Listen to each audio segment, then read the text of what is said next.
This is day one of our trip across Spain. We landed in Madrid on a weekday morning, and we're going to do our best to fight our jet lag and get our bearings in this amazing city.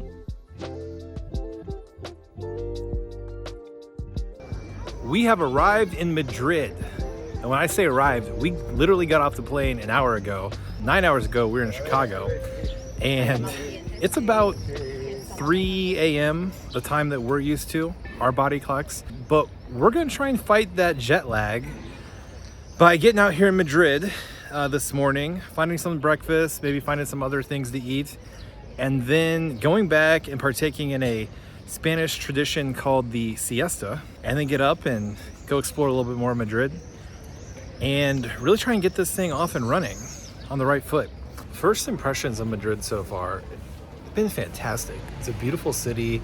There's definitely a slower pace here, but we think that's a good thing. It just doesn't feel like people are in a rush to get from A to B like they are back home. It's a middle of the week, just a regular work day, and just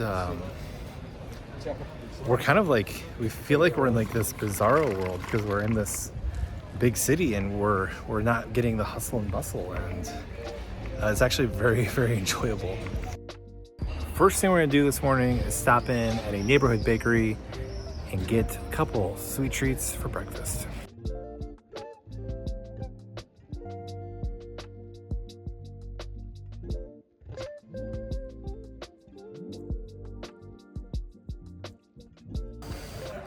Okay, we are having breakfast here in Madrid.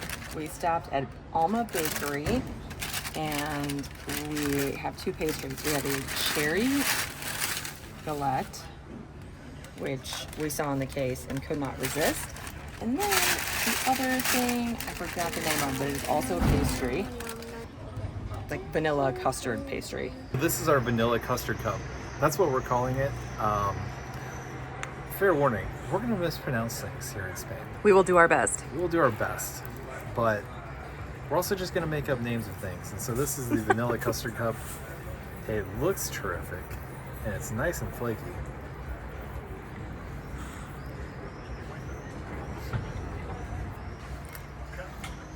We are definitely off and running here in Madrid and in Spain. What a great little neighborhood bakery. Not too far from where we're staying. I think this is a good first stop. The other item we grabbed from the bakery this morning is a cherry galette. And that is also nice and flaky. You can see the cherries there, they've kind of flattened them out. It's kind of got like a real nice, like a sugar, like caramelization on there. So let's try it. Like a cherry pie put into like a morning pastry. Or usually eat it any time of day, I guess. Madalyn chose cherry. I would have gone apple. After some terrific pastries this morning, we walked back down the street to that plaza we walked through to get to the bakery.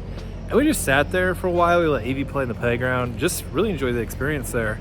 But we're trying to fill some time for that siesta. And the one thing that has been calling out to me that I cannot replicate in the United States is jamón.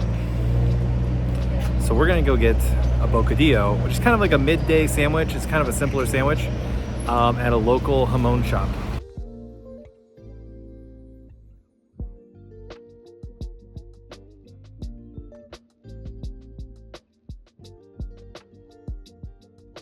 Jamón is a traditional Spanish dry-cured ham known for its rich, salty flavor. It's a staple in Spanish cuisine with nearly 40 million legs of ham produced each year. Typically served in thin slices and enjoyed as a tapa or in sandwiches.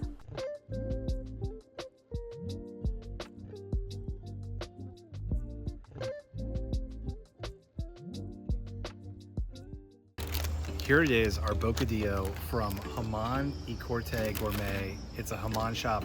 You walk in there, it smells fantastic.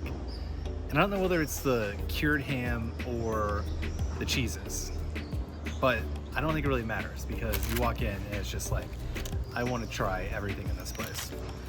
But we have the bocadillo, €5.49 for this. Like, that's a deal right there.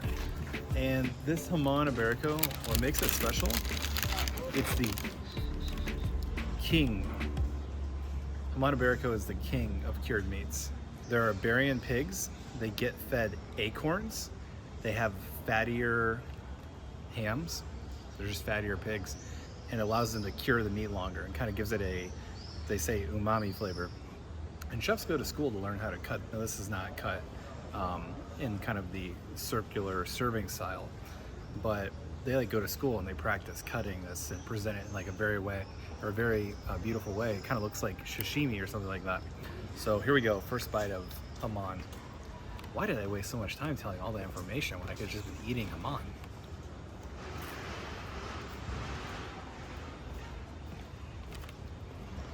Let me show you this bocadillo. Beautiful piece of fresh bread. Got olive oil on there. Got the jamón, got the manchego cheese. Let's go in there and take a bite. I don't know where to bite. Guess we're in a corner. The beauty here is in the simplicity. There's no reason to overdo a sandwich when you've got meat this good. So the bread, fresh baked. I didn't actually get cheese in that bite. I had cheese. Manchego adds a sharpness, and just, it's the simple things in life. This is why you fly across an ocean, right? Okay, my turn with the sandwich. That shop was incredibly impressive. All the cheese, all the meats. I wish I could have had a little bit of all those cheeses, but here we go. Adam hyped up the sandwich. My turn. We fallen victim to a pickpocket. What? We have a pickpocket. Oh. You gotta watch out for those pickpockets. Yeah. It takes a little bit of time to chew. It does. There is a lot to the sandwich. It takes a minute to chew. I have to say, I'm absolutely loving the bocadillo, the early afternoon sandwich of my dreams. Cheese is delicious. The ham is incredible. Been looking forward to a lot on this trip, but I have really been looking forward to the meats and cheeses. And this is really setting the bar high, starting off on the right foot.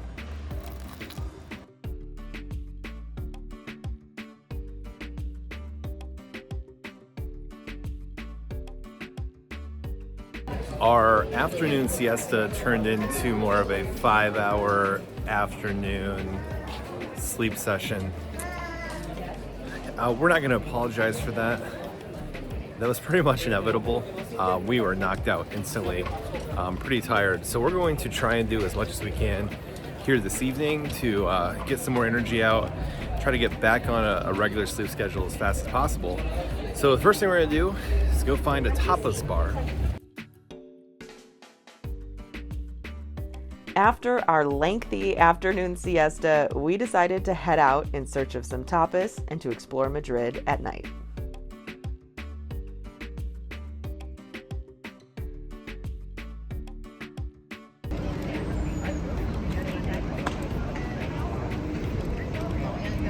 If we get 1 million views on this video, we'll come back and say the Four Seasons, because that's how much it'll take to stay at the Four Seasons for one night.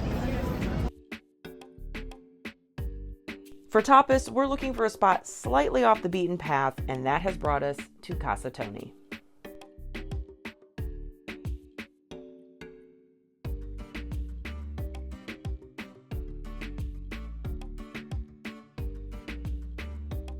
So we've stopped in here at Casa Tony for our first dinner adventure. We're still not quite set on how this works with the later dinners, but we put in an order for tapas. So we got a beer, bread, olives. We're getting some pork chunks and some gambas that are cooked in chili and garlic. We can see them cooking everything up right here. They're doing it right here in the kitchen. It looks fantastic, smells fantastic, and we're ready for this food to come out. First cerveza here in Spain.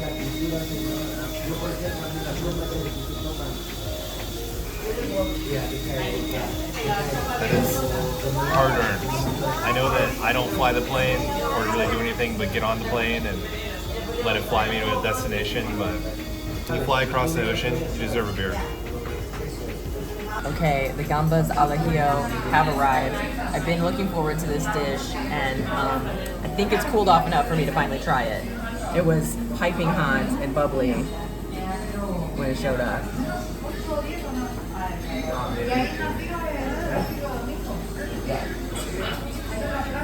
Garlicky, delicious.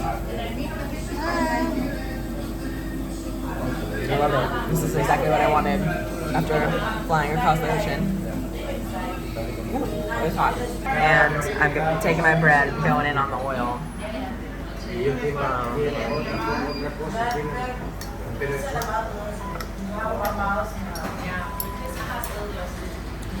So much flavor. And that shrimp is just soaking in those juices.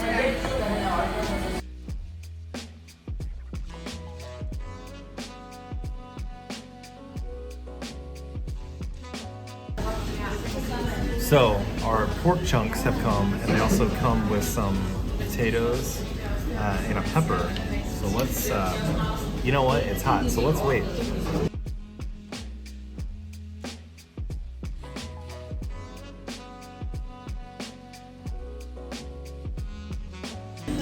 Our pork chunks have cooled down, so we're gonna grab a bite here. We got the pork, we got the potato, we got a little bit of that pepper.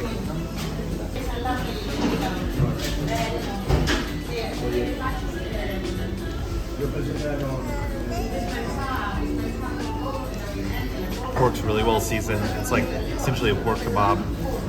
The potatoes, I'm really sad we only got 3 of them. And this dish was only like $4, €4. These are incredible. I could eat a gallon of these things.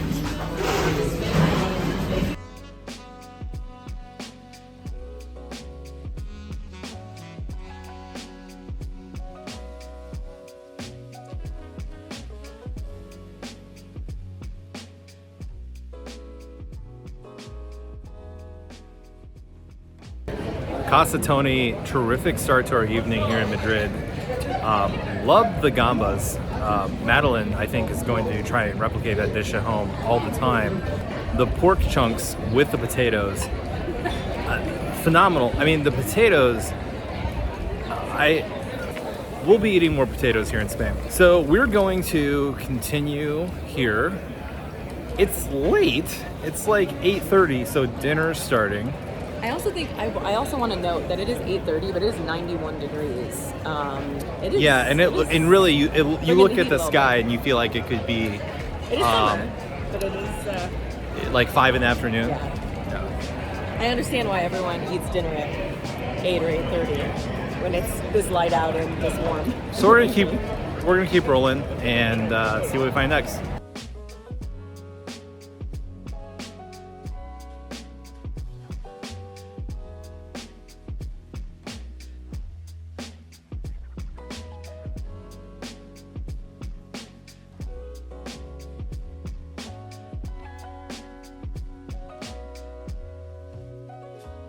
Nine o'clock on a weekday, but I'm a little surprised at how lively it is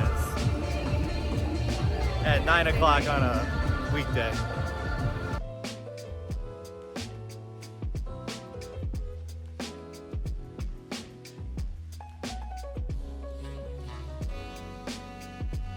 Well, after our tapas, we wanted another snack, so we stopped at Picnic for an empanada. It is, which one did we get? Barbacoa? Yeah. This is the barbacoa empanada, and we're just walking, talking, and eating. Oh, that's good. That's good flavor. We decided to forego dinner because we don't know what time of day it is. Yeah, we're also pretty wiped out. So we figured this empanada would hold us after our tapas, and we're gonna also go get. I'm gonna call it the Café du Monde of Madrid. It's churros dipped in chocolate. Yeah, Chocolateria San Inés. So that's how we're ending the day here. I've been waiting for my chocolate churros all day. I think it's a good choice.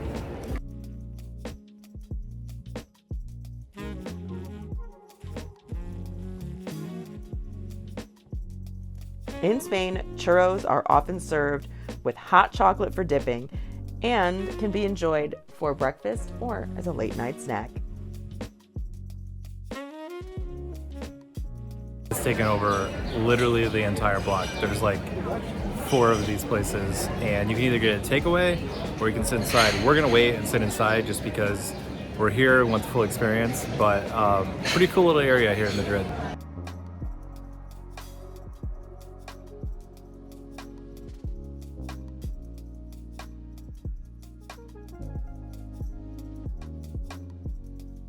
Okay, I've been waiting for this churro. Here we go. I mean, I really could just like... I'm not the only one to make that joke. Oh man. Look at all this chocolate.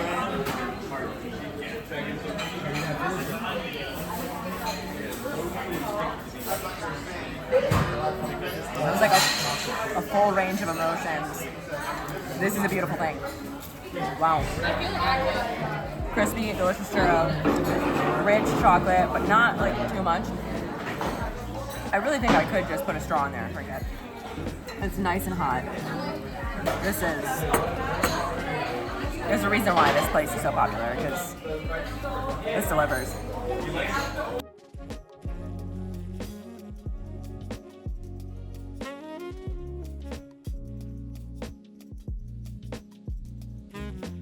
We just tipped off that they have sugar packets. We've added sugar to the churro.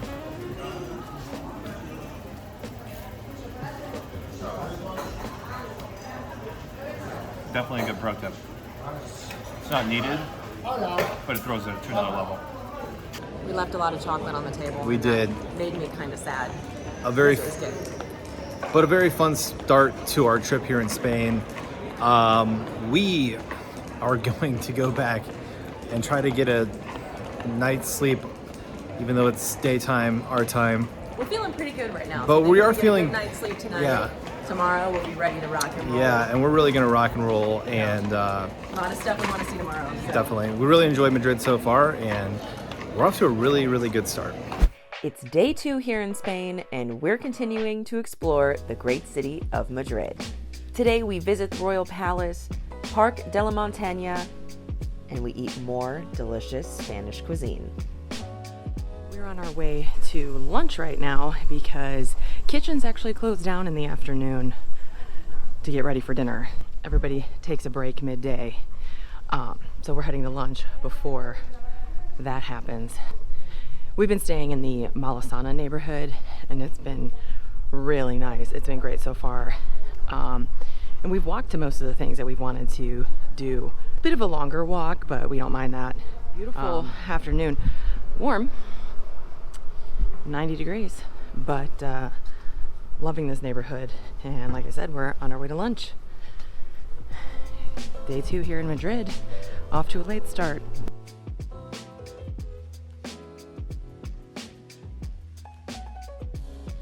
For lunch, we're heading to a spot at the corner of the Malasanas neighborhood, and that is Las Cuevas del Duque.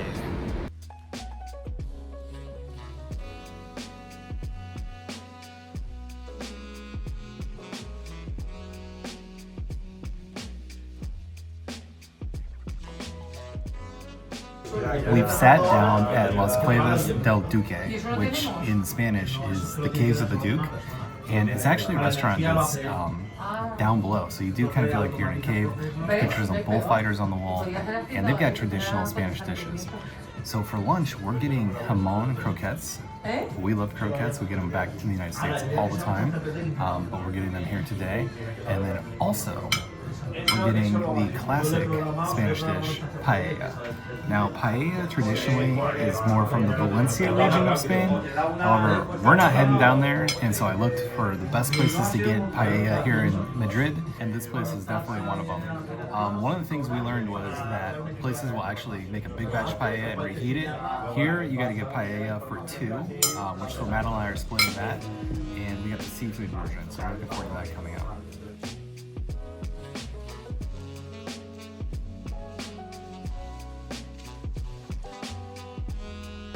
Okay, here are ham croquettes. Nice and hot. We're just gonna pop it open here. Looks good.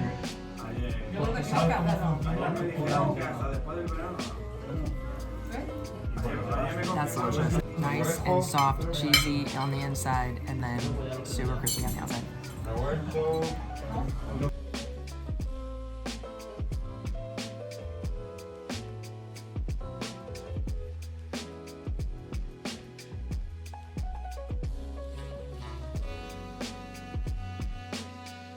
Oh, our seafood paella has arrived. Oh my goodness, look at this. It's absolutely beautiful.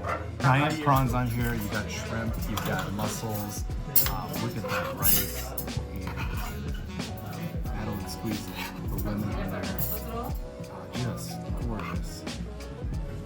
So, we're going way longer. We're just going to serve ourselves. Look at that.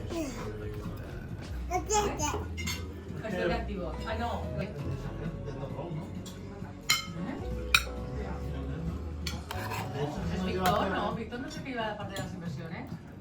Víctor, está como Juan, el Víctor no, David, el de francés. All right, first bite of paella here in Spain. We're gonna get obviously some of that rice, some mussel, and a little bit of shrimp.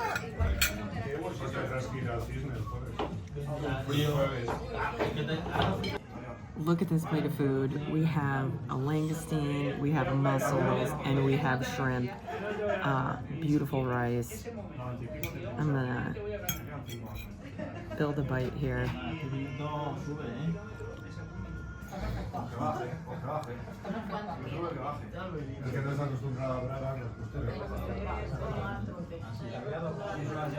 There's just a deep seafood flavor that just like permeates the rice. It's not overpowering. Unless you don't like seafood, then that's a different story. But this is very good. A good stop in for lunch at Los Cuevas del Duque. They picked up a lot of the seafood in there, the mussels, the langoustine, the shrimp. So that rice really soaked that in, and you got all the flavor kind of mixing down there. Also the saffron. I didn't even mention the saffron. We gotta get some saffron and bring that home with us. We're gonna keep exploring Madrid.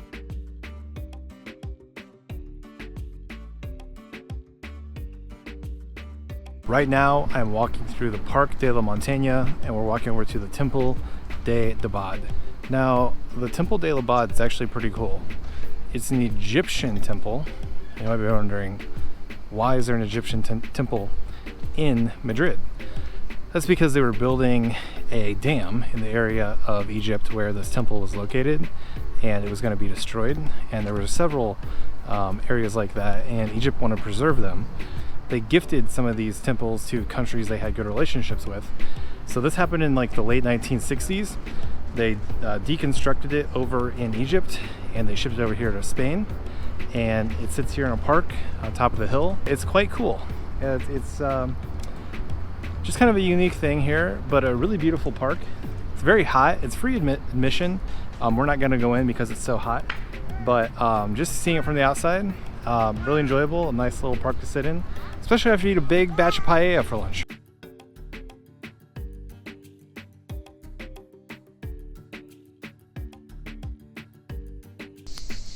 Well, when we left the United States, we thought we were going to leave the cicadas behind.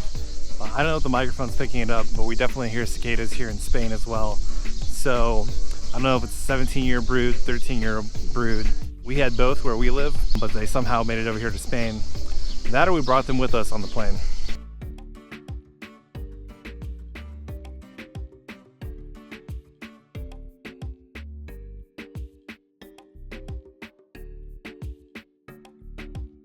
Well, right now I'm currently standing in the shade, and it's probably 10-15 degrees cooler. But if I step right over here into the sun, the Spanish heat midday definitely gets to you. If you're standing here kind of on the back porch of this park and Temple de Debod, the view is phenomenal.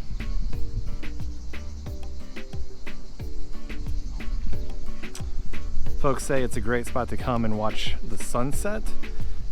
sun sets about 9:30 during the summer, so it's also about the time dinner starts getting served, and Evie is bedtime. So fortunately, we're not gonna be able to make it over here for sundown, but I can definitely see why this would be such a great spot to watch it.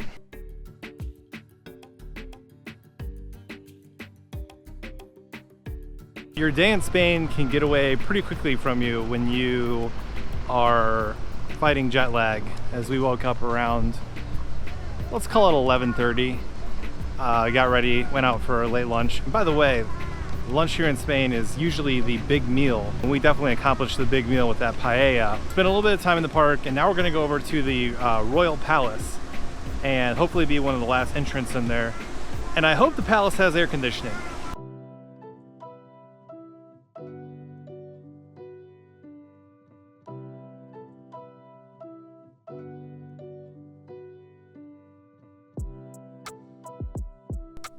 It's just a short walk from the park over to the Royal Palace. On weekday evenings, admission into the palace is free, but the line can get pretty long, so we decided to spend the 14 euros for ticketed entry.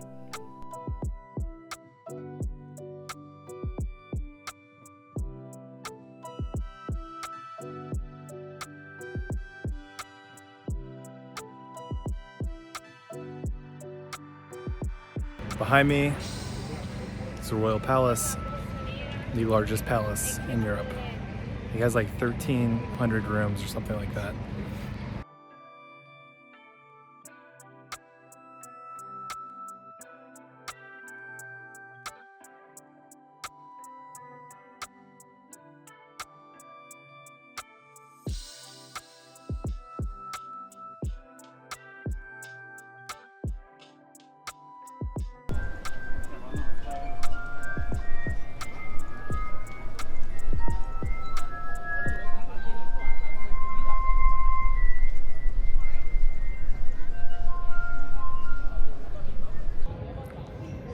Well, we have made it inside the Royal Palace of Spain. It's quite the building. Like I said earlier, one of the biggest palaces in Europe, I think maybe the biggest. Interesting thing about this tour is the royal family of Spain still lives here. They have a king, and the previous king, it's his son, he abdicated the throne, so they have a king and queen emeritus, so they're both still alive. This tour, because they live here, it's not always the same what's open in the palace. So if you come here, the tour could be, totally different in what you see. We're gonna head inside. It is definitely hot in this courtyard. If I were king, I would put a nice swimming pool here and not allow anyone to come visit my house, but he must be nicer than I am.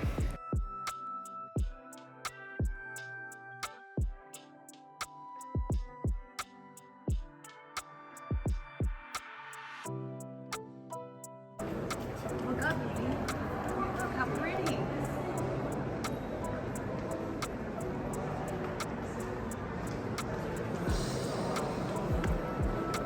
It's beautiful.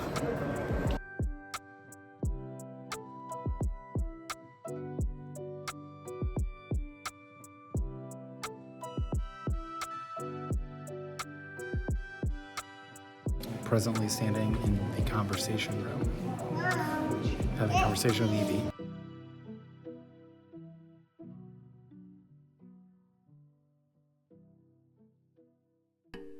Like Adam said, the Royal Palace of Madrid is the largest in Western Europe and one of the largest in the world with 3,418 rooms.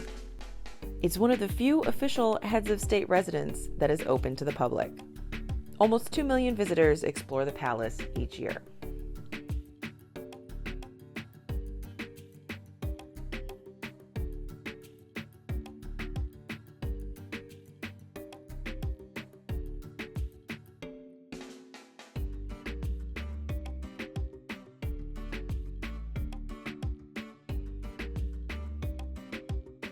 So this room is the king's meeting room, and my goodness, the ceilings, all the ceilings are incredible, but this one is like wood carved, beautiful flowers. It's quite impressive.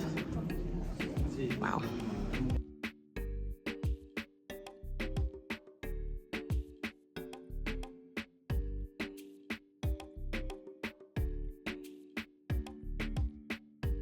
We are now in the banquet hall, which is stunning. I mean, every single room is absolutely stunning.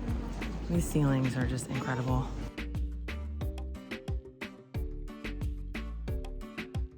The chandeliers, the wood carved ceilings, what an enjoyable experience.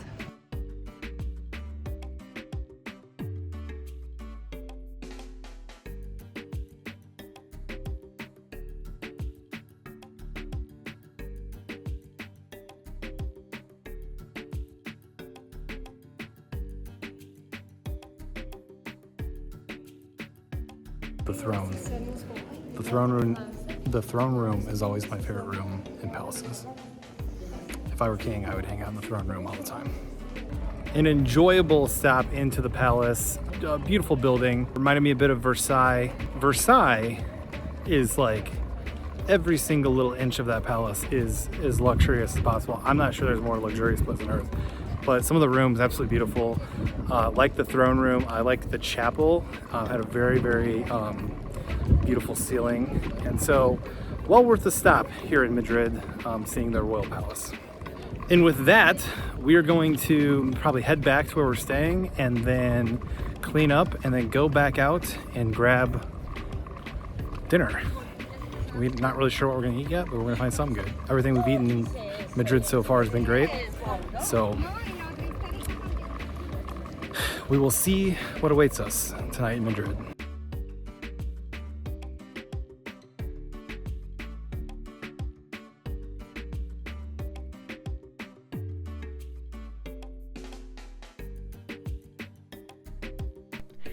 After our palace visit and our afternoon siesta, we head out for another delicious meal in Madrid.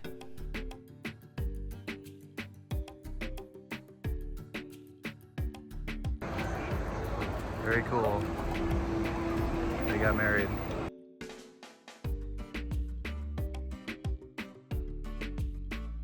Another lively night here in Madrid. We are about to head to dinner, but before we do that, we're gonna stop in, grab a beer and a tapa. Really enjoying this city so far. I mean, just so much energy here. Also a lot of heat, so we had to find ways to beat the heat, but we're doing that successfully. Tomorrow we'll be heading to the northern part of Spain. Forecast is a little less than the 90s, and a little more, gonna be able to stay out and be more active all day. So we're looking forward to that. We're gonna come back to Madrid at the end of our trip, and we will be fully immersed in Spain by that time.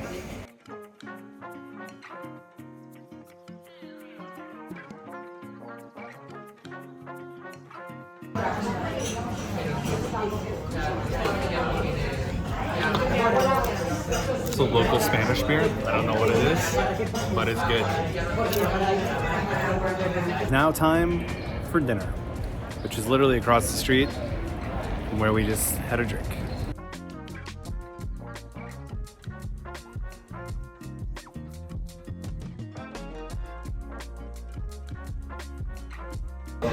We put in our order here at Carte Bistro, and first off, their menu looks absolutely fantastic. They have a Michelin star. Their menu reflects that, and we had a hard time picking out the dishes we were going to get.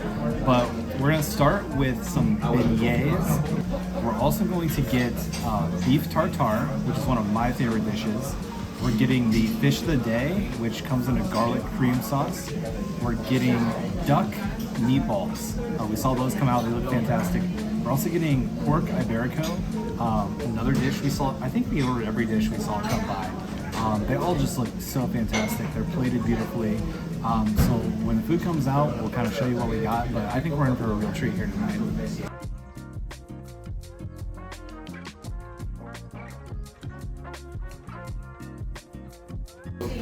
Our first appetizer has arrived here at Carte Bistro.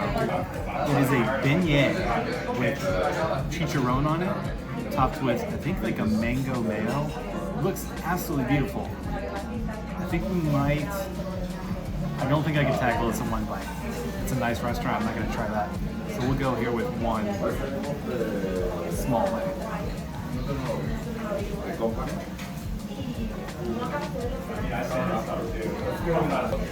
If this is any indication, indication of how good our meal's going to be, we're going to be in for one of the best meals of our entire lives.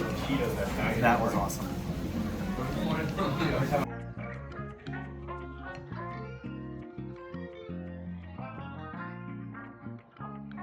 Okay.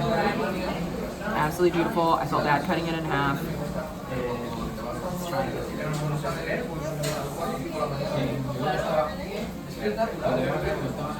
That ham is incredible.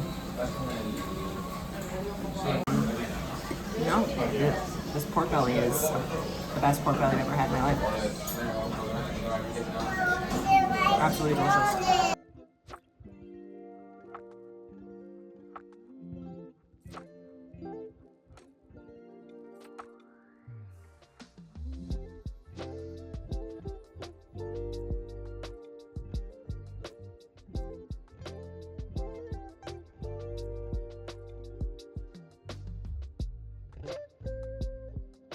Here we have our fish of the day. It has a cream sauce on top. It looks beautiful, nice and flaky.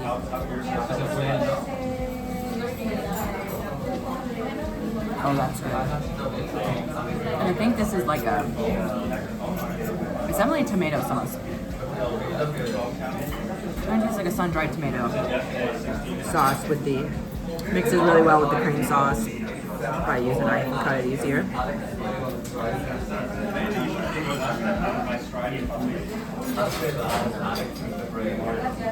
That's very, very good. Wow. Tartare's arrived. Like I said earlier, one of my favorite dishes. This looks like a fantastic version, so go right in. Raw beef. Looks like there's some sort of maybe onions or capers in there.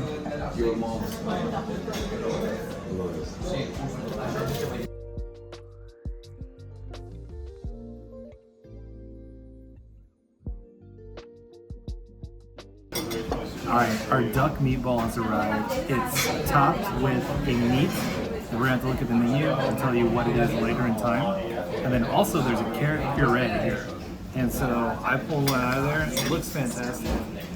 Just everything's been plated so beautifully. I actually think it's like less gamey than like lamb, like a lamb meatball. So really impressed with this. And this carrot puree, phenomenal.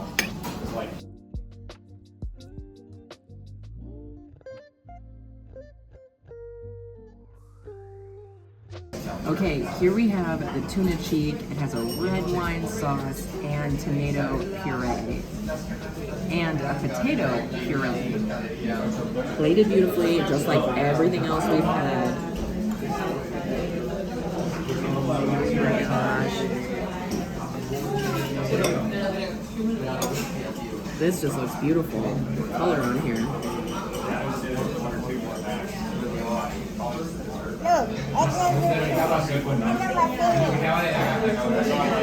That is delicious. Oh my gosh. And it's honestly almost like a steak, but it tastes like tuna. It's kind of like almost confusing because you think it's going to be like braised short rib or something. The sauce is just delicious. These potatoes are great. Again, cooked perfectly. Everything we've had tonight has been delicious. That might be my favorite bite so far. That's really good. Madeline says this is her favorite bite yet. Tuna cheek. It's a new thing for me. I've never had tuna cheek before. Quite frankly, I didn't know you could even eat the cheeks of tuna. But I'm excited to try it.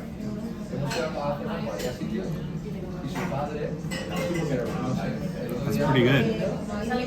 It does have the texture of braised beef, but it is clearly tuna. If that makes any sense at all. Yeah, that's good.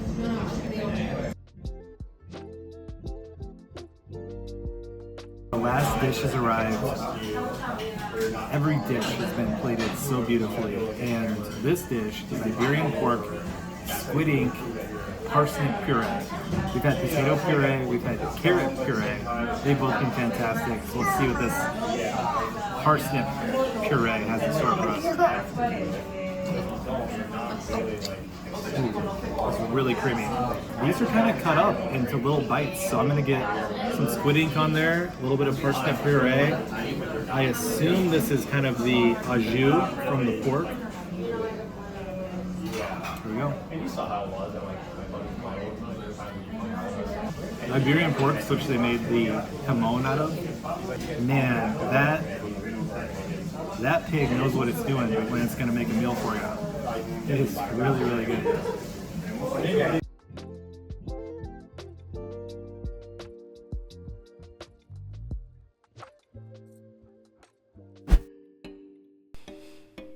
On our third day in Spain, we leave Madrid behind and take a 3-hour train ride to the north to enjoy Bilbao and everything that Basque Country has to offer.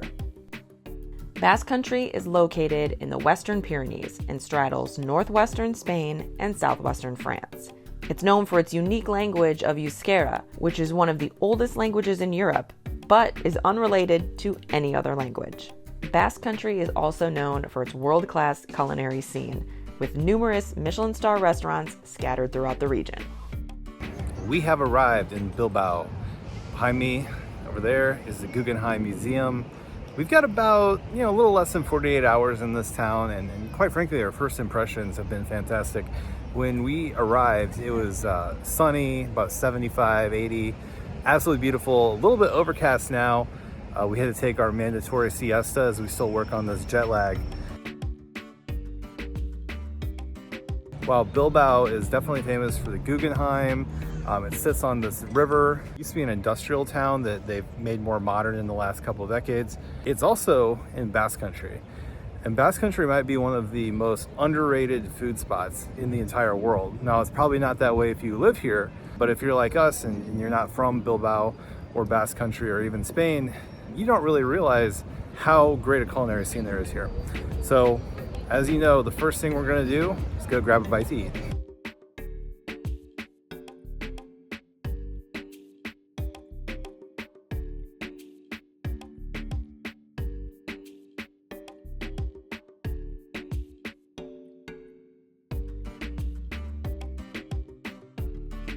That boat is a Bill boat. That's pretty good marketing.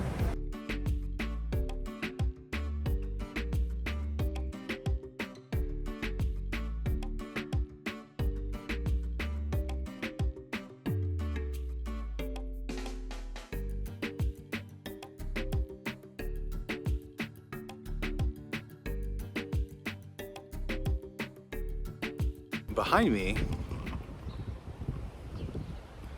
it's a company called Iberdrola. I looked them up, they do energy. But what I found interesting in Madrid is Madrid has like 5 very large towers that all just kind of line up. And then here in Bilbao, they have this one very modern tower and it just kind of skies over the whole city. Love seeing the old blend with the new. Of course, where we're from, we have just endless skyscrapers. Seeing them stick out in a single manner, quite interesting architecturally.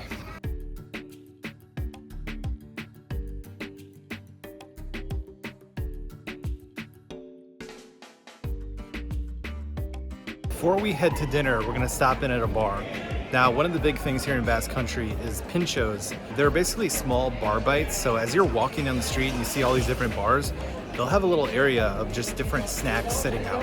So you can go in, order a drink, get those. They usually have hot ones and cold ones.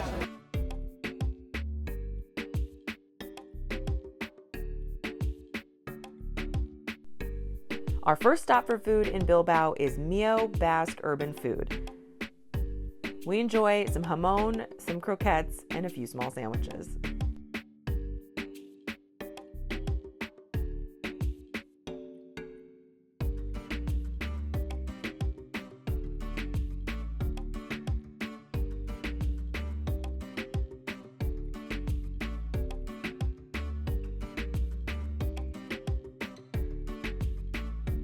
All right, we got some hot tapas. We've got some cured pork loin. These are little toasts, they're not nuts.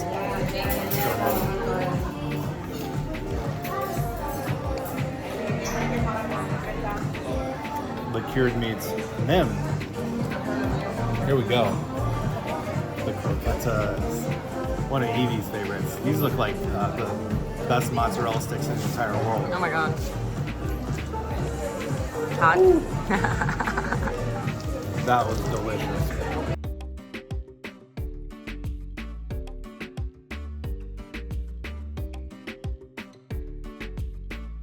First stop here into Basque urban food. You know, one thing that's amazing is that beer and those two first sandwiches, they're only 5.20 euros. So, I mean, honestly, I probably could have that for dinner if we didn't have Evie eating all our food. I really like this grazing culture. It's like you can do a food crawl for dinner every night of the week, and that might just be my dream. Pinchos kind of give me like appetizers for dinner vibes, and I'm all for that. I would have been perfectly happy with those two little sandwiches. Like we've kind of said over here in Spain, lunch tends to be the bigger meal of the day. Definitely a lot of people were just coming in, grabbing little sandwiches, and I think that's probably dinner. We tend to eat a little more than that. If you've been following along, you've noticed. So we are going to find another stop. First thoughts on Bilbao. Beautiful city. It's beautiful. A lot cooler than it was in Madrid, about 20 degrees, about a 20-degree difference. Gorgeous, beautiful architecture. Also noticed it's a very dog-friendly city. Actually, the restaurant we were in had a no dog sign, and people were like kind of standing outside with their dogs sad. We've noticed almost like everyone has a dog. Just you know, stray thoughts.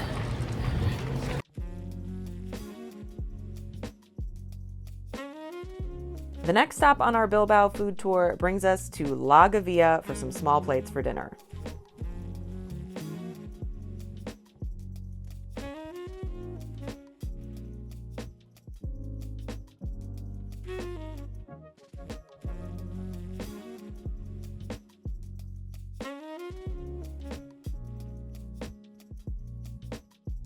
Okay, we've sat down for dinner at La Gavia, and we've just placed our order.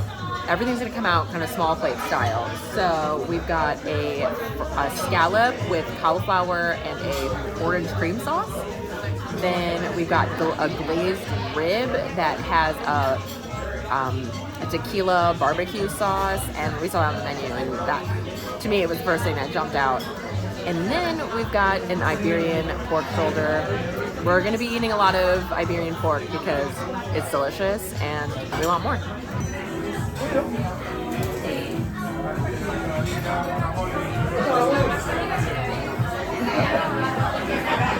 Okay, that's good.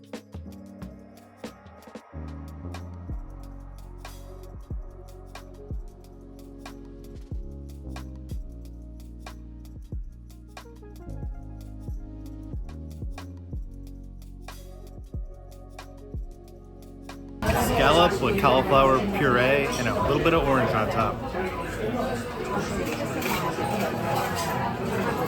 There's going to be a lot of head shaking in this country because we've just had some terrific bites of food. Also, they keep telling me they're small plates. And it's like, I could eat this probably for dinner. So we may have to... I don't think 4 scallops does not seem like a small plate to me. We can recalibrate what the Spanish are telling us is a small plate because they're good size. They're good size.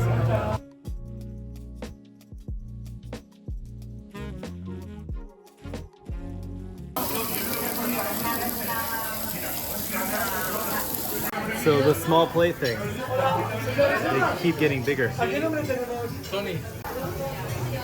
This is the Iberian pork shoulder. It smells amazing with the rosemary on top of here. You're getting that. You've got these pieces of bread with tomato on them. This is a hot serving board. There's a stone on there. So let this cool off for a minute.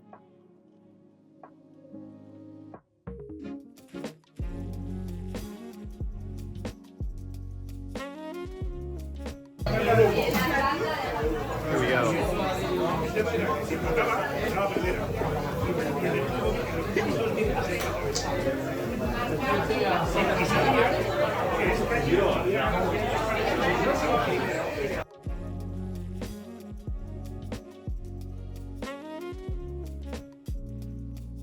we got ribs, which I don't think has anything to do with Basque country.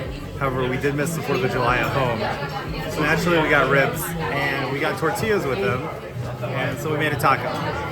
So if there is anything that's more mixed than Americans in Spain eating ribs as a taco, let me know in the comments.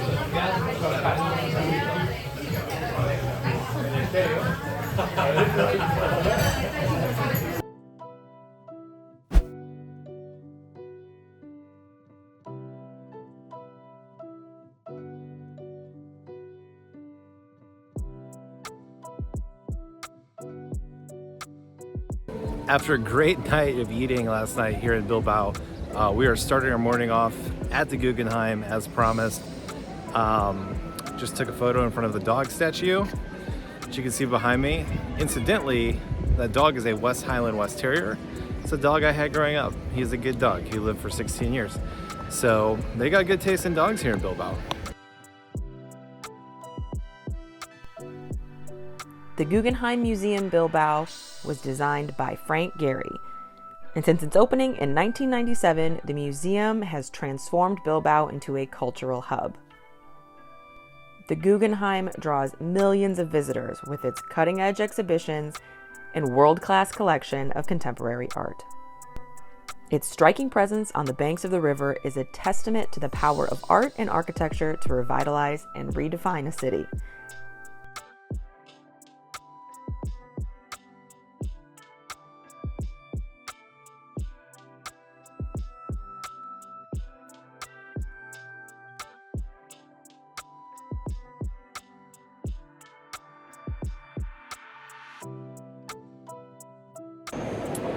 I think this is a commentary on the internet, but it was installed in 1997. I don't know. I don't get modern art at all.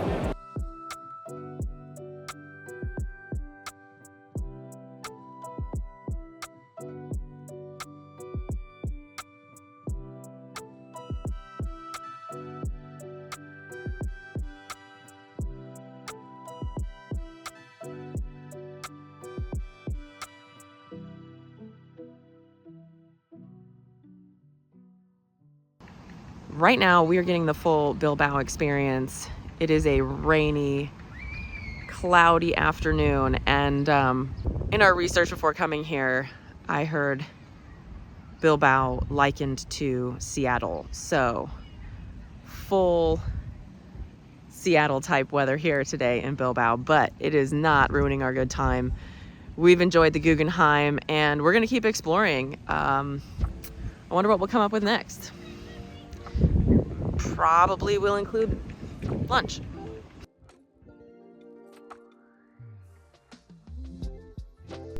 For lunch, we head over to the Mercado de la Ribera, located on the river in Old Town, and is one of the largest covered markets in Europe.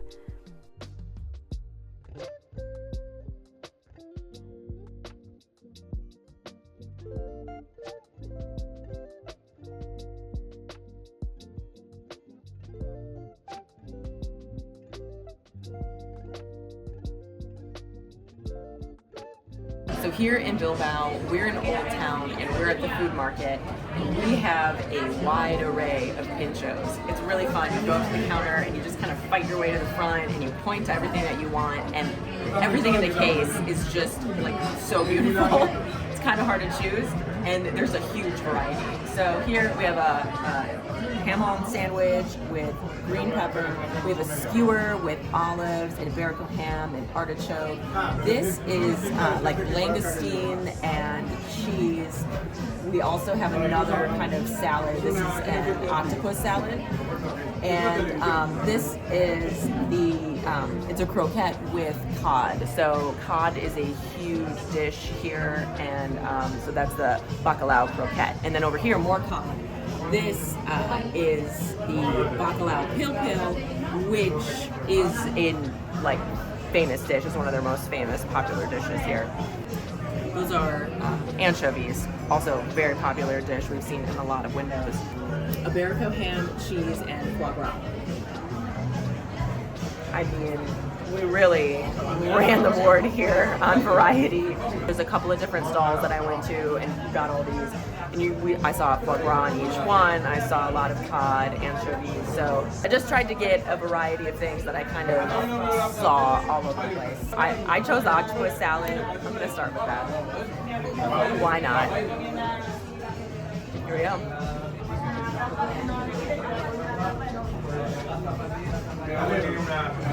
Pretty good.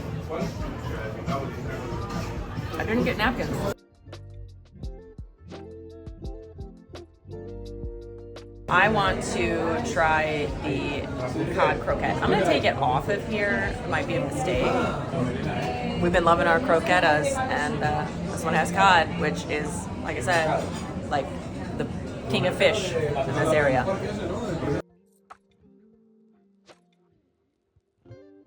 I'm never gonna get tired of eating those, honestly. I stayed away. I only ordered one because I could have ordered like 5 or 6 from the different stalls, different kinds. Okay, and then this is the langoustine salad, which I think is probably, it's got some cheese on top. I think it's probably pretty similar to the squid or octopus salad, but I'm gonna try it. It's bright color. That's why it caught my attention.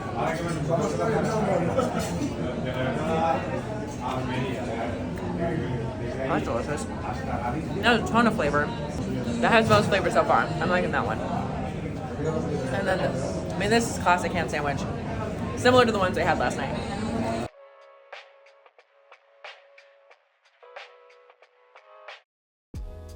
I absolutely love eating this way. Getting to choose this variety is just like the most fun thing. So over here, like I said, we have the bacalao pil pil. Bacalao is cod. It's a salted cod. And then this is the pil pil sauce, which is garlic and olive oil. Very famous dish in the Basque region. And here it is in bite-sized form.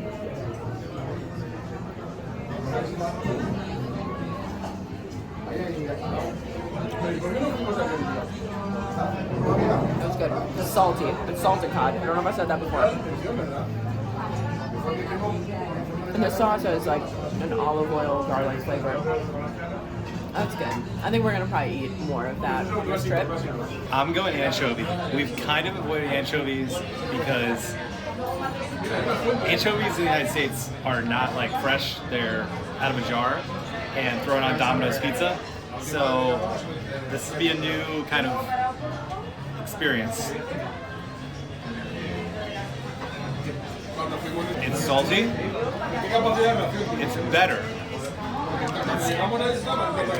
It's still not my jam, but I tried it. That's what's important.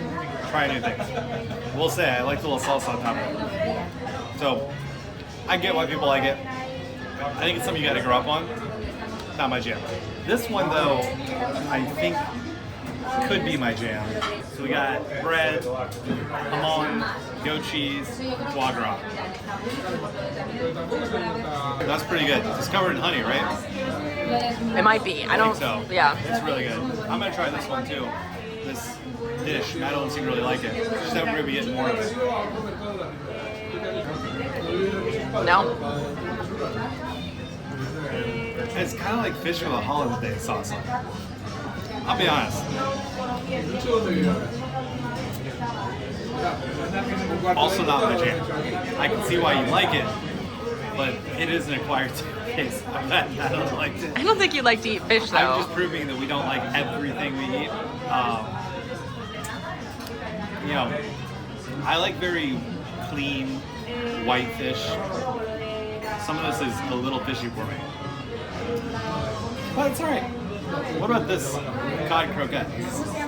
Salty? Not as no, that's not as salty.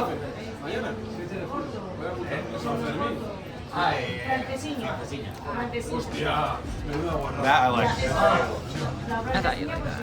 Now I'm gonna go get napkins.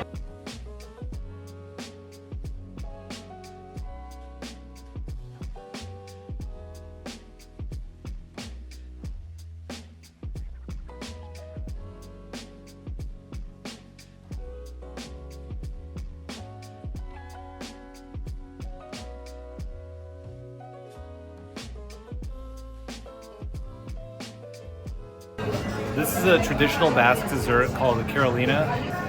It's a crust filled with custard topped with a big meringue, and it's got kind of the multi-colors here. And this is the flag of Basque country. So we're just gonna go right in.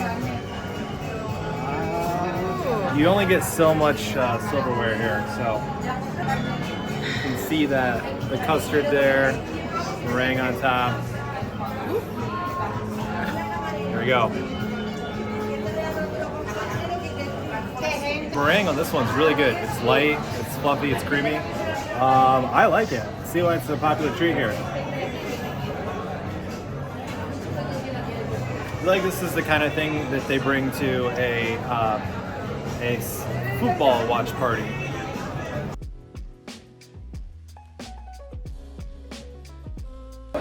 Well, we tried the food court. The rest of this is a market. Of course, we don't know where to cook any food, but it's actually a pretty cool market. It's a very beautiful renovated building. We've got stained glass up there. It's a good stop. I read online, you know, locals say this is touristy. It is, but we're here visiting, so it allowed us to try in one setting a lot of different pinchos. You know, we're still gonna keep eating them while we're here. I enjoyed this stop, and I'm enjoying walking around, just kind of seeing the different stalls. So much jamón. There's like 4 jamón stalls. I don't think I'm complaining.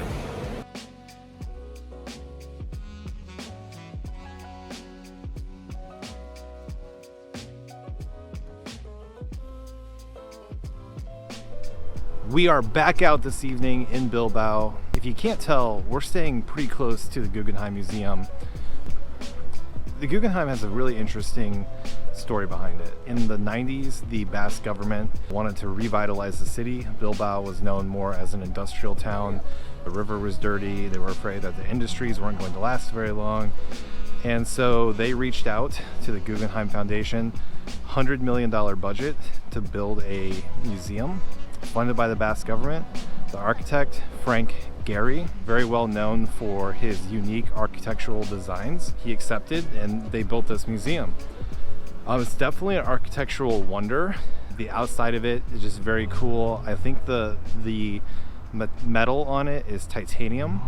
For me, one of the best parts, even having gone inside of it, is the sculptures outside. At the front is the puppy sculpture, and that puppy is a West Highland white terrier, although it's covered in flowers, so it's all sorts of colors. I love the puppy. It was supposed to be a temporary structure. People of Bilbao, they loved it, and they're like, no, you can't get rid of our puppy. So it's there. They replaced the flowers on it, and I think it definitely adds a nice pop of color to the museum. Then you also have a structure that is a spider. It's called Mammon. Really cool bridge that sits behind the building. There's another structure out here that's just metal balls. Just beautiful. So many steps also, just like steps everywhere around the Guggenheim. Well worth it.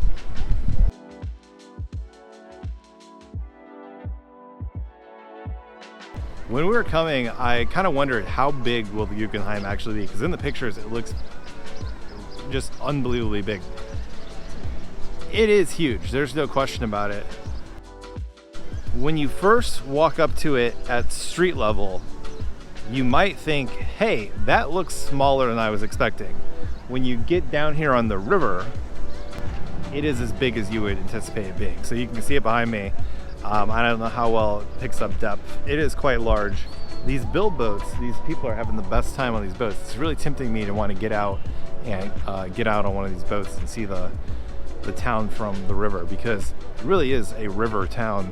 So many of the buildings just line the river like a cavernous wall.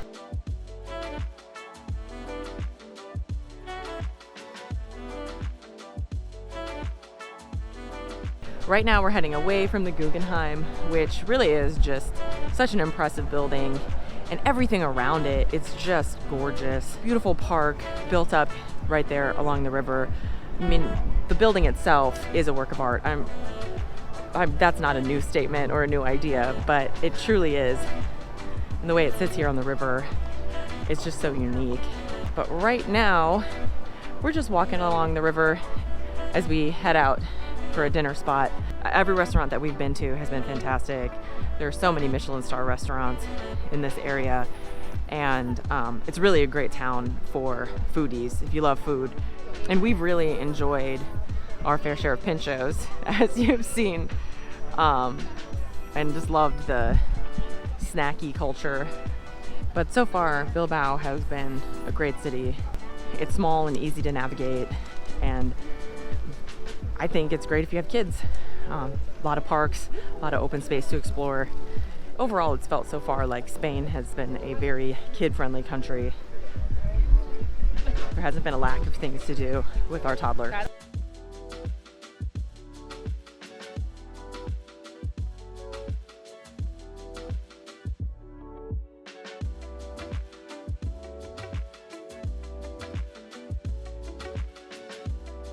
Tonight in Bilbao, we're actually going to eat pizza. We've been in Spain for about 4 days. We've been hitting the Spanish food hard, and there's a pizza spot in town. You gotta line up at 8 o'clock, and we were the last people to not get a table, so we got put on the wait list. So we're having about an hour wait, and we're gonna pop into another spot and get a beer and some pinchos. I mean, why not, right? You can just easily get pinchos. I think we got a good spot across the street we can pop into.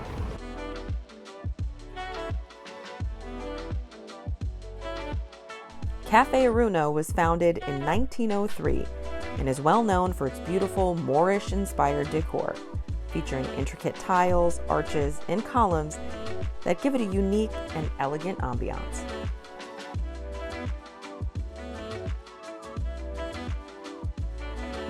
Well, we popped into Cafe Aruna for a beer and some pinchos here. It's an iconic place. The inside is absolutely beautiful. It's got, you know, these leather seats, paintings on the wall, tile. Got this classic circular bar.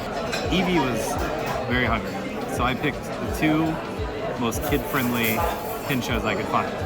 It's like a club sandwich and an egg, ham and egg cheese. And by the time I got them, which was like a minute later, she had fallen asleep. So now Dad's gonna eat kid food, the most kid-friendly pinchos he could find. Club sandwich, tastes pretty good right now.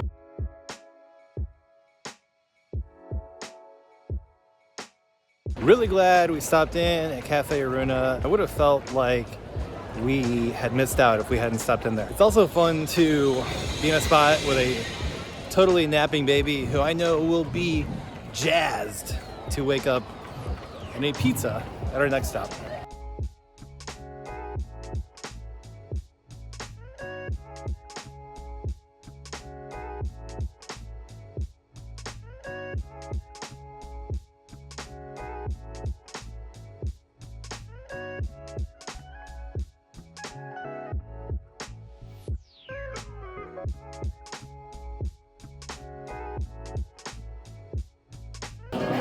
We put in our order here at De Mayo. We got the La Picantinissima pizza, which has fresh mozzarella, andouille sausage, prosciutto. Looks fantastic. The pizzas have come out. They're kind of a thicker crust, but it's Neapolitan style pizza. They're cooking it in the oven over there. They also make fresh pasta. So we got pasta carbonara. We're on a peninsula here in Europe. It's not Italy, but it's close. I think the line proves that this place is going to be worth the wait. Has arrived. It is gorgeous, nice, bubbly crust. I cut it a little bit smaller because the pieces are huge. They actually were slicing it with giant scissors. So we don't have those, so I unartfully cut it. But here we go. See if I can pick it up.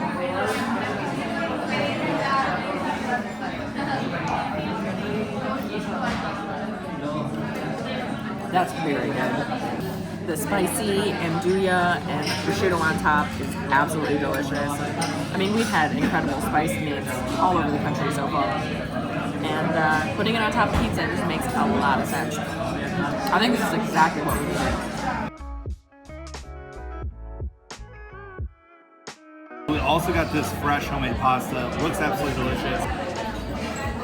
I mean, pasta carbonara. working set. Really good, just swimming in that carbonara sauce. Full disclosure, we got this for Evie because she loves noodles. She's chowing it down, absolutely loves it. So, big hit with the kid too. Pizza, pasta, what more can you ask for?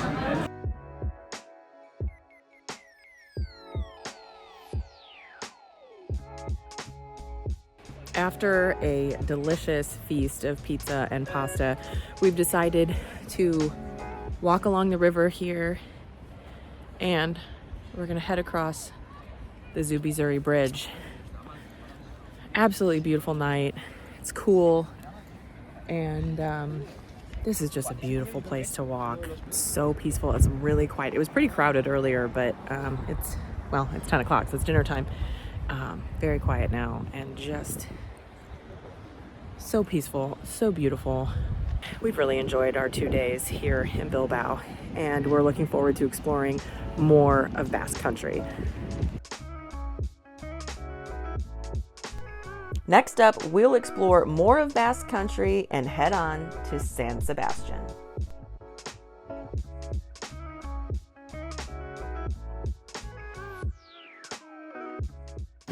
We are in beautiful San Sebastian, located in Basque country along the Bay of Biscay.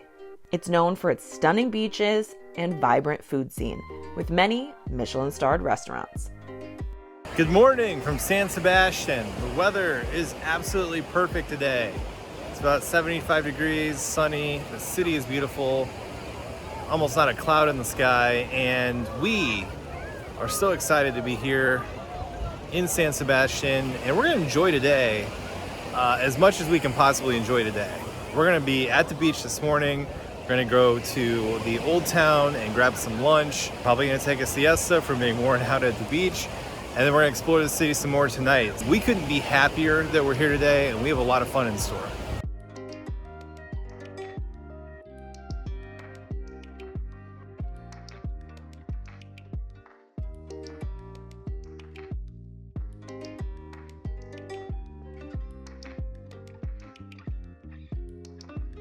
This is a day I was really looking forward to. I just knew we were going to have a good time on the beach, and San Sebastian's absolutely beautiful. Standing here on the beach, looking at the beautiful architecture, it's just one of those great days.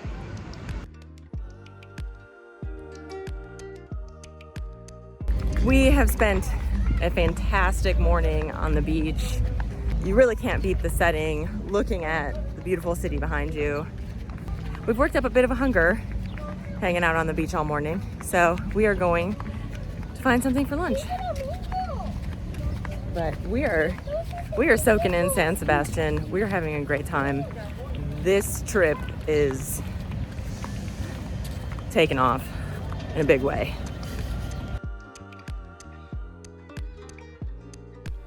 Old Town San Sebastian is the city's historic center, with charming, narrow streets and centuries-old buildings.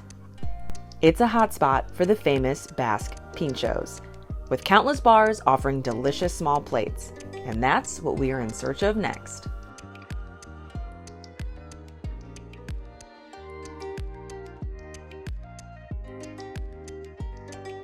First stop here in Old Town will be Bell's Bar for some pinchos.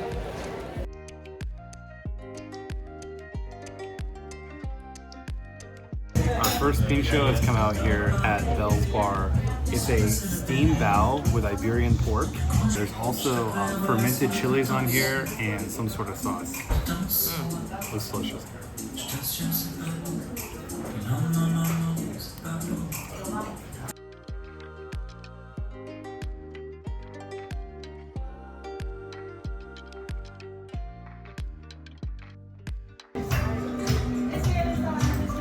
That's tasty.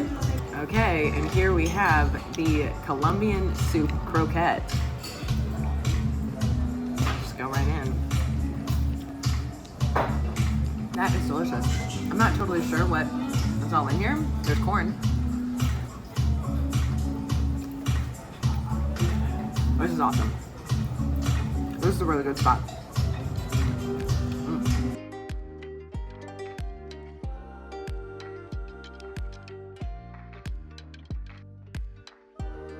First stop for pinchos. Very, very good, Bell's Bar. More of a global take on pinchos. We're gonna try and find some more traditional ones. Of course, we've been in Spain for a few days now. We've had a lot of tapas. We've had like 3 different versions of croquettes. They've all been fantastic. They're, you know, texturally, they're all a little bit different in terms of like, one was almost like a mozzarella stick. One was stuffed with jamon. That one was, we don't even know what was in that one. It was a Colombian soup croquette. I think that's the fun of this, is just kind of walking around, seeing what you can find. And we're gonna go to our next stop. We have no idea what we'll find there.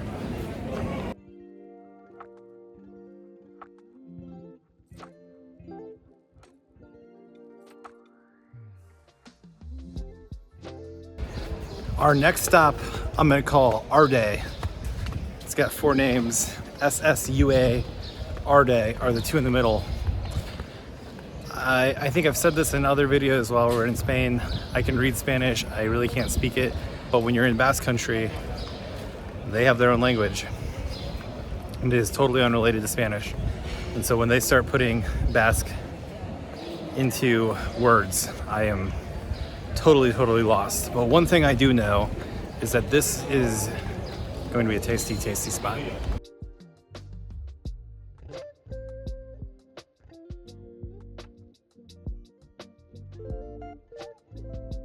So this dish, Basque tuna, beetroot, homemade sour cream. We're gonna just pour it right on top of there. Oh, look at that. Look at how beautiful that is.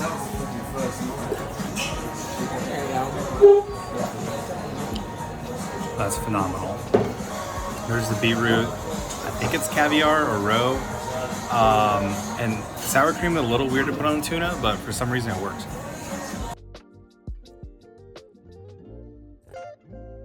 Tartar.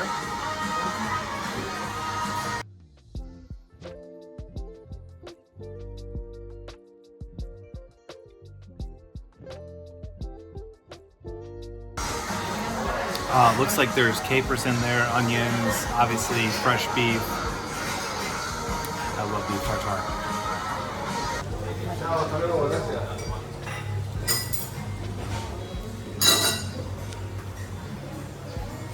And what more comes out? The pork chop, pork loin, a Basque bean salad, and then I believe like a pureed potato.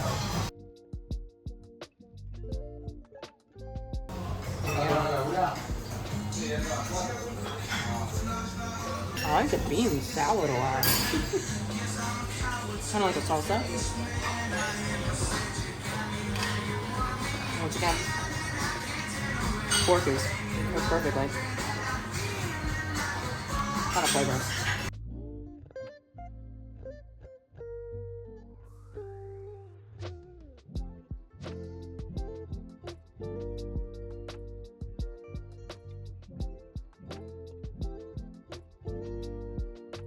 Well, 2 delicious stops here this afternoon in San Sebastian.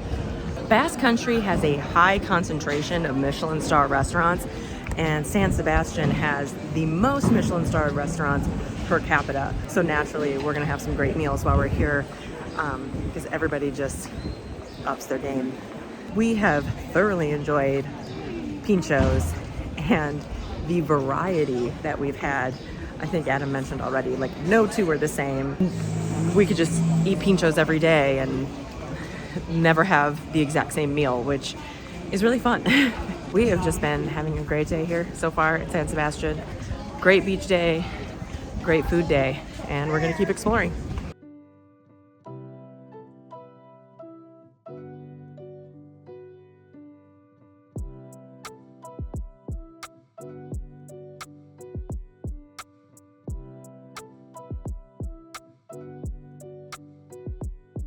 Well, the beach wore us out this morning. We're back over here in the city center for dinner.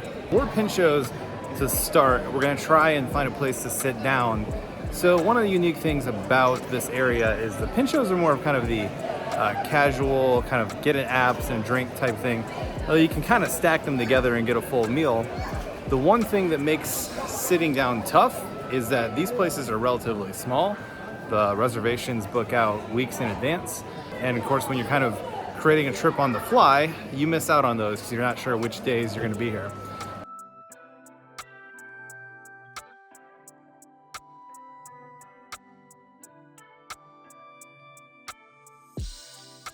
We're here on Furman Street, which is like Pincho Central. And we've stopped into Casa Urola, which is one of the best on the street. We're actually standing outside and a group came up who was on a tour, like a food tour, and they stopped in and he said, this is the hot spot.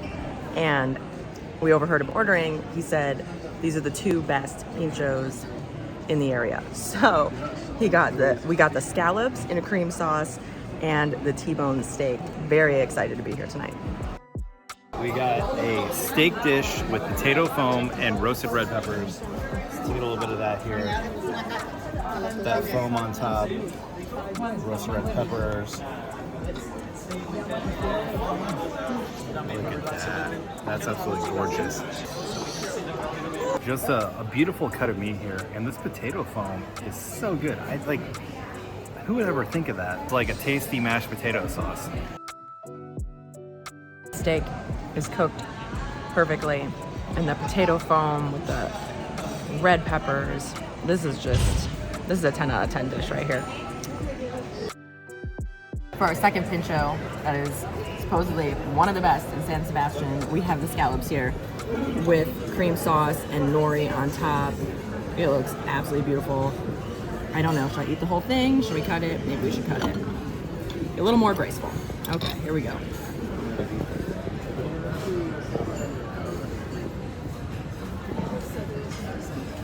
Sauce is delicious.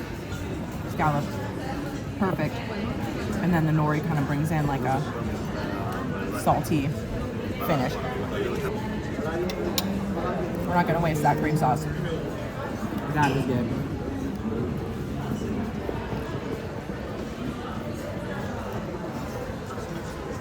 Both of these, 10 out of 10 dishes. Madalyn says 10 out of 10. Yeah, I guess it worked. That's pretty good. I don't know if I'm the biggest fan of nori, but I see how it works well in this dish. Yeah, that cream sauce. We're not wasting an ounce of that. This is the wine that they serve here in the bars in San Sebastian. It's Tischoli, is I believe how it's pronounced. And they pour it from very high. And the way they pour it, it's capped, but they've got a little spout. Oh, this is what I mean. But it's still out of the bottle. And It aerates the wine. it aerates the wine. It's really sweet. I mean, it kind of tastes like a Riesling or a Moscato. No? It's a little, I think it's more Sauvignon Blanc, but it is sweet. Kind of like a Riesling, I guess you could say. I think it's a Riesling. But it's very good. It fits the area well. It's sunny, it's warm, very refreshing.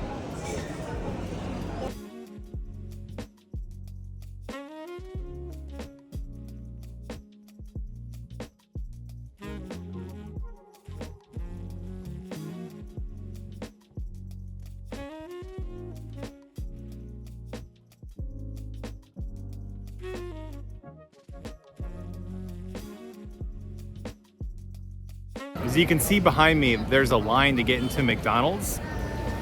The irony of that line is that a Big Mac meal might cost more than the two dishes we just had. But you know what? Sometimes you just need a Big Mac.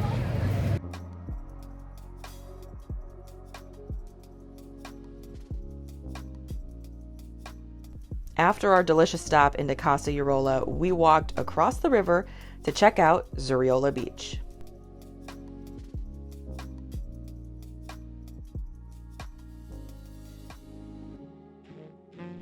We are here in San Sebastian in the middle of summer, so experts would probably say not to come this time of year because it's crowded, but we really haven't had trouble finding accommodations, finding spots on the beach, parking, or getting into restaurants. Really have had a pretty easy time of that.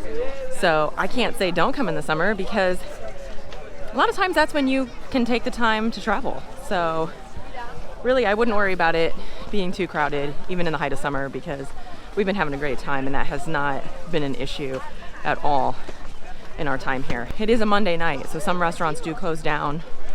So maybe some other restaurants have been a little more crowded, but again, it hasn't been really been an issue. We have crossed the river and this is another beach that we have come on to. We were at Concha Beach earlier today and now we have walked down to the other beach. It is 9 o'clock at night. The sun is still pretty intense. It's 75 degrees at almost 9 o'clock at night, and the beach is packed. It's fun. I mean, that is a busy beach for 9 o'clock at night. It's a good time.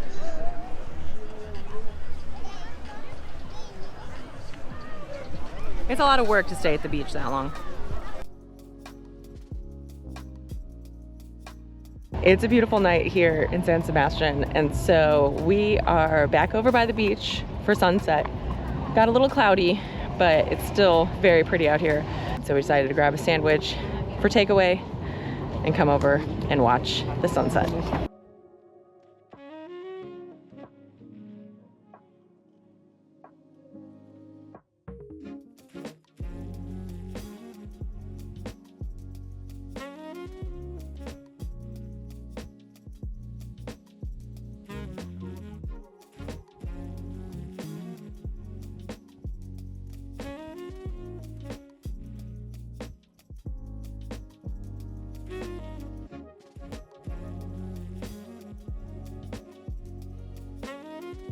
Well, this morning in San Sebastian, we have a totally different vibe on the beach. It's basically empty. Now, we're out here earlier. It's about 9:15-ish. It's 70 degrees. It's not freezing cold, and the sun is peeking through. One thing I've noticed about this, we call it a harbor, it's really kind of like a giant wave pool. The water comes in between the two mountains there. And you have obviously high tide and low tide. So yesterday was low tide, a lot more beach. Today, a lot less beach. But goes to show you what a difference probably 10 degrees and guaranteed sun makes. I'm sure it'll pick up the rest of the day, but it's kind of fun to be out here this morning and have this place almost completely to ourselves.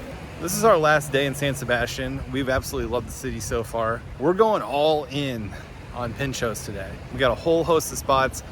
When you get here on like a Sunday and Monday, some of the places aren't open, even during high season, and that's okay. A lot of times they're small staffed, family-run businesses. That's what makes them better. So a couple of them are going to be opening for the first time today. We'd like to try them. It's going to be hard to leave this city. It's definitely the kind of place, you know, I wish I could have studied abroad here. I sure would have liked to spend 4 or 5 months in a place like this. Also, you can see right up there, their Christ the Redeemer statue. I would like to go to it, but you have to hike. That's really not feasible for us right now. Taking a 2-year-old up a very large hill, it's just not something we can do. So we've been a little locked here. I've realized as I film out here that this is a topless beach. Yeah, watch out for that stuff in Europe. We leave the beach and head to Old Town in search of more pinchos.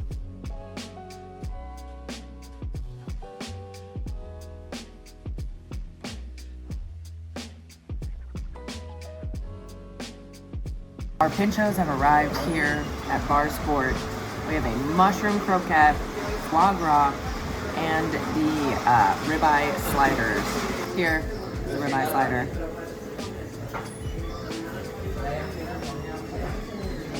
Flavorful, cooked medium rare. And our mushroom croquette.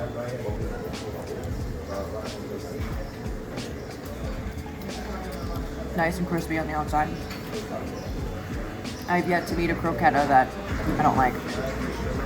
All right, first stop on this crawl after a fun morning at the beach. You can tell we're beached out. We got sunscreen on. We were a little hot from the beach, but foie gras here. Also highly recommended. And the guys who were in front of me had gotten it, and it just looked too good to pass up. Here we go. If you're a foie gras fan, you will like that. Foie gras is pretty popular here in Basque Country. This has a lot of bit of foie gras in it. So, 2 bites, all gone.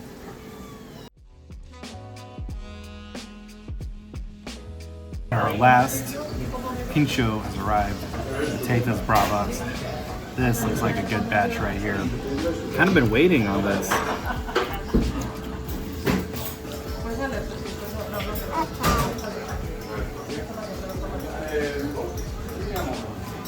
Hot. It's hot. It's not overly hot, but it's kind of it's got a nice little kick to it. That sauce. Tremendous. Good first stop. Well, my talent for picking the heartiest dishes on the menu continues. I don't think we can maintain a pinchos bar crawl if it's going to be foie gras and hamburgers for very long. So we're going to head to our next stop and see if we can get the secret tortilla. Our next stop brings us to Bar Nestor, where we wait in line for a chance to get a piece of their famous tortilla, which they only make 2 of daily, so there are very limited slices. Word on the street is there's 14 slices of tortilla. And by my count, I'm within the 14. But it's big time nerves right now. I did get a tortilla. I was number, I think, 14 out of 16 slices. They have 16 slices.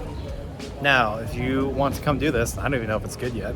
Just be warned that people in front of you can order more than one. So if you get there and there's 14 people, some people like Madalyn and I will just order one. It can get a little dicey, and they're not going to tell you really until you get up there like, hey, we don't have any more. So we got to go back in like half an hour and get my slice of tortilla. The fruits of your labor. Yes, my fruits of my waiting. Second time in Spain I waited for food. So wasn't planning on doing that much, but this seemed like a fun little tradition. Like you're getting kind of the insider tips now. I'm learning as I'm here.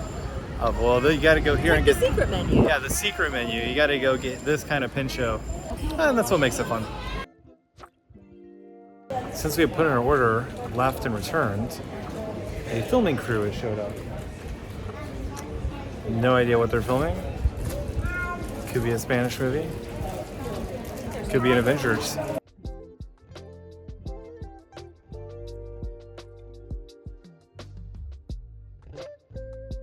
I'll tell you what, the gear you need to vlog these days, it's just gotten out of control. You gotta bring a fuzzy duck, camera crew, boom mic, or the trusty old iPhone.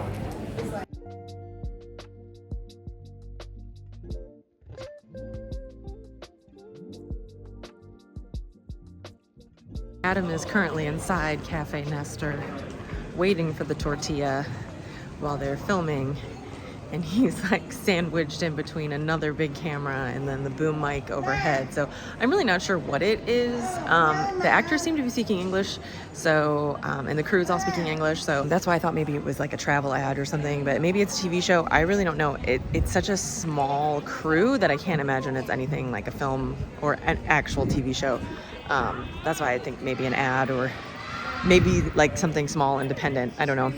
But it's just funny to see him fighting for his slice of Spanish omelet. There's a school group behind me, I think.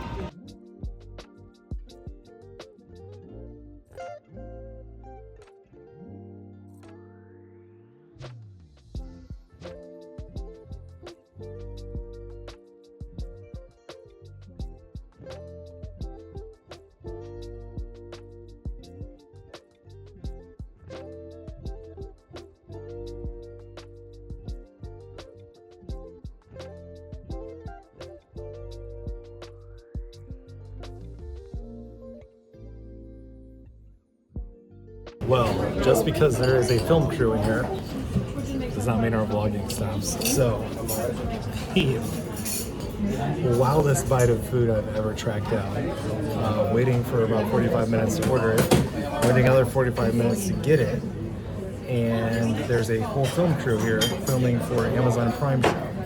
So let's go ahead and try this. But that you can compare, that's fine. It's pretty good. It's relatively salty.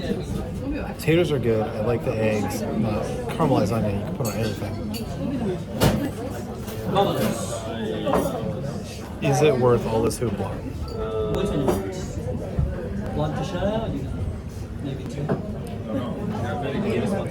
I wouldn't miss time at the beach for it. But on like a rainy day, yeah, probably worth it. Okay. We are a much smaller operation than the one that has taken over the cafe this afternoon. But the fruits of our labor, right here. That is very good. That is very good. I don't know what else to say. I don't think anywhere else is going to top this tortilla. It is salty, it is delicious. There's onions, potatoes, peppers. Okay, it kind of tastes like potatoes au gratin.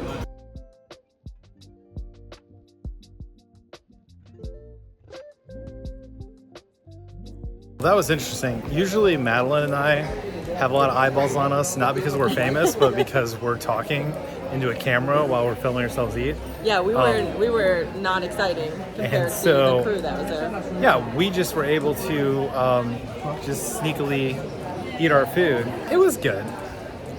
It's a novelty. I mean, it's... So this is the first tortilla we've had since we've been here, so we don't really know. Right. We don't really have anything to compare it to, but we definitely think it tasted good. The ones I've seen have been so runny, and that one wasn't runny. Wasn't runny, which I think I'm thankful for. I think we can make a version of that at home, and oh, totally. It's kind of like a frittata meets an omelet. Yeah, that's a good way to describe it.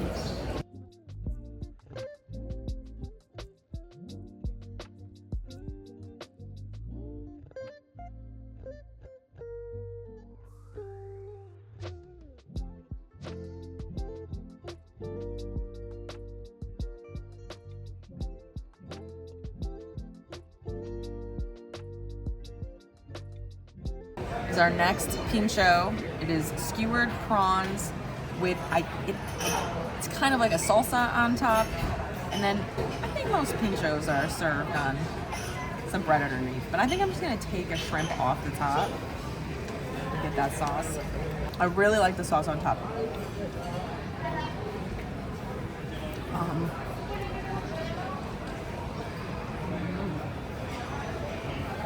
And then this has been like the most fun way to eat, because we have gotten to try the widest variety of food. And every shop you come into, they might have variations on the same thing, but everything looks so different. It's like kind of like being a kid in the candy store. You just want to pick everything. But this is delicious. Prawns are good, and I really like this sauce on top. It's like a very fine salsa. We've just been having a fantastic day so far here in Old Town San Sebastian, eating our way down the street. We got over to this area about 11:30, and it was almost like a ghost town. Not all the restaurants were open, and the ones that were like empty. We just got right in, no problem. And now we're heading into 1:30, and things are picking up. A lot of the restaurants are getting busier. There's lines at some of them. People are outside on the street having drinks. So big difference between 11:30 and 1:30. I guess we just got out early to the beach, and everyone else took their time. And again, not everything opens. A lot of places open around noon. But we have had so many savory pinchos since we've been here. We've decided that we want a little dessert, and that is what we are in search of next. Also, I know what you might be thinking. You might be thinking, wow, all they're doing in this beautiful city is eating. That is a major pastime here in San Sebastian. If you look up like top 10 things to do, majority of them will be eating. We've been to the beach and we've just tried to soak in as much of the delicious food here that we've been able to.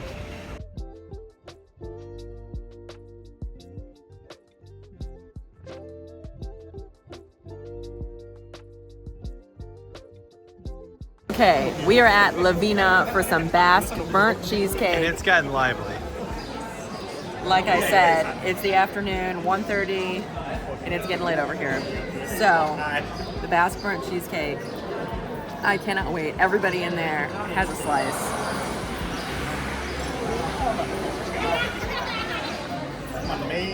Creamy, delicious.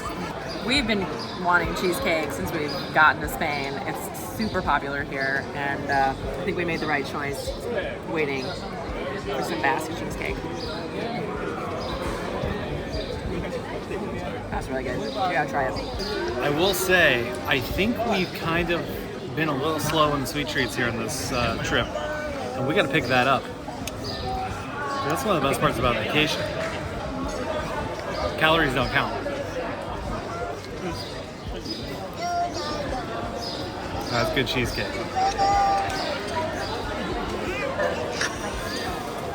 Madalyn's a cheesecake gal, but this is making me a cheesecake guy.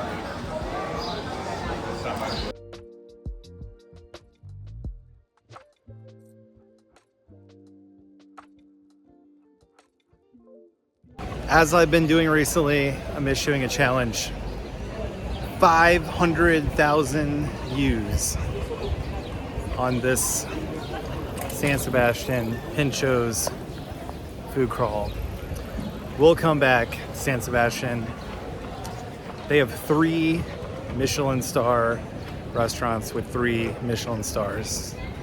If we get 500,000 views, we'll come back and eat all 3 of them. Because it'll take 500,000 views to pay for that. So we need you to like, subscribe, let us know what you think the best looking pincho we had was in the comments below. Even if it's like, hey, I liked all of them, I want to try all those. Or this one looked disgusting. Or I don't like Adam's face. It doesn't matter. The comments are great. San Sebastian, what a trip. The moment we popped out of the parking garage and we just saw this beach with the sun shining, the hills, and that imprinted on me. I won't forget that. And that's why I'm glad we do this, because I can always go back and watch these days.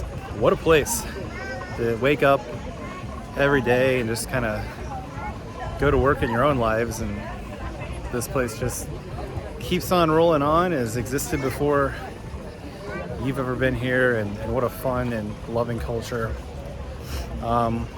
We will come back, absolutely, 100%. Loved our time here. But now, on to Pamplona. Today, we're in Pamplona, Spain for the San Fermin Festival. The running of the bulls is something we have always wanted to experience, and we're so excited to be here today. Although we won't be running, we will be soaking in the experience from the Plaza del Toros. Thanks for coming along with us on this once-in-a-lifetime adventure. Good morning from Pamplona, Spain. We are very excited to be here in Pamplona for the festival San Fermin. Right off the bat, I am not wearing white. Neither is Madalyn. The reason we're not wearing white is because we thought the people who ran with the bulls wear white. Turns out everyone at the festival wears white. So that should give you a clue that we have no intentions of running with the bulls today. We are purely here as spectators. Nonetheless, we're very excited to be here in Pamplona. First impression of the city is it's a beautiful city, and when you see all the videos of the running of the bulls, you see the small narrow streets in the city center. We're here kind of on the outskirts of the city center. Incredibly modern, huge streets, huge sidewalks. So we know we're going to be in amongst the crowd here pretty soon. However, right now our morning jaunt is going quite well. One of the hard parts about planning this was we didn't want to run. And pretty much most of the information online is geared towards those who are running. So if you're watching this video, the point of this video is how to come to Running the Bulls, not run, and view it as a spectator.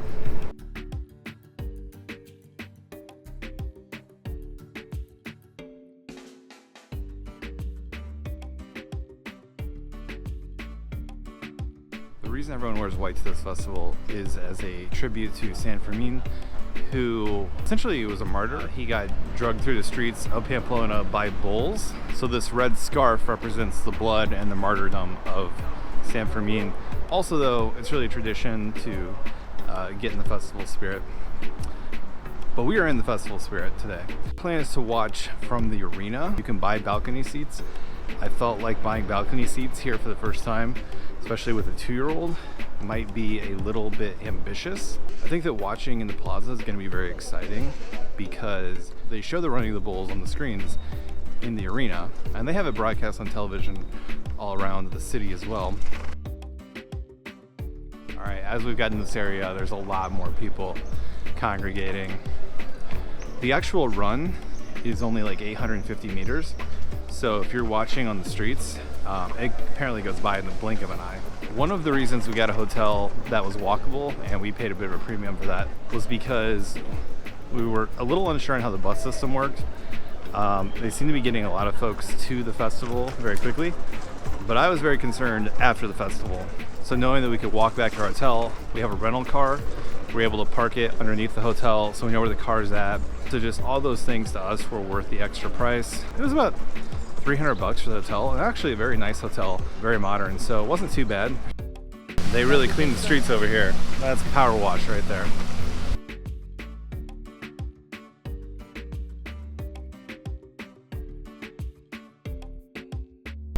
They scrubbed this place, and we're just getting started here in about an hour, so that's pretty interesting. This appears to be one of the town squares.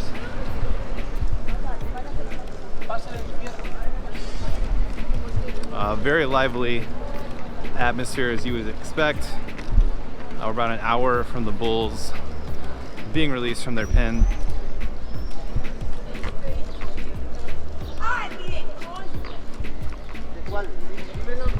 If you're hungry, they've got bulldogs for breakfast. I'm assuming that's not actual bulldog and is cow-based.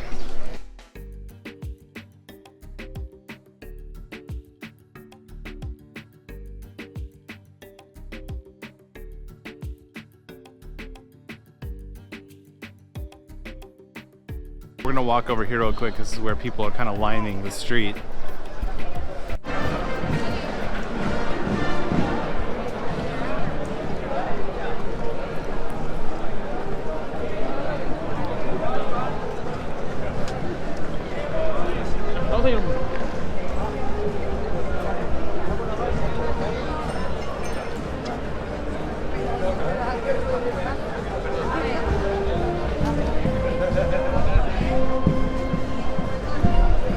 I want that food.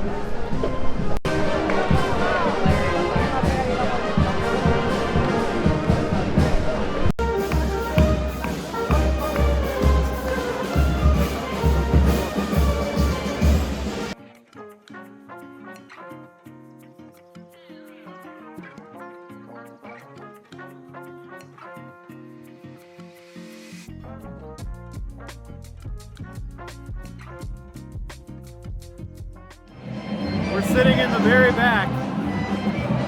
Somehow, some way, we made it in. This place is lit. It's 7:30 in the morning. It's been lit since way before then. We are not morning people. These people are, apparently.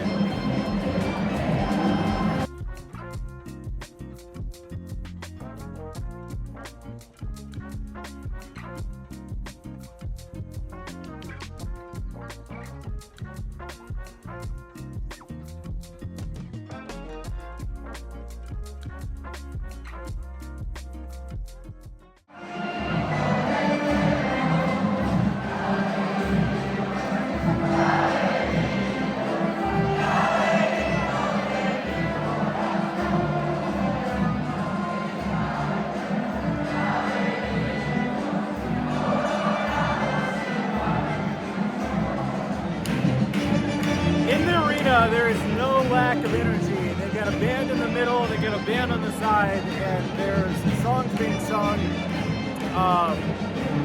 We got about 20 minutes until the bulls are released. We'll watch them on the TV, but it's like a hype fest in here.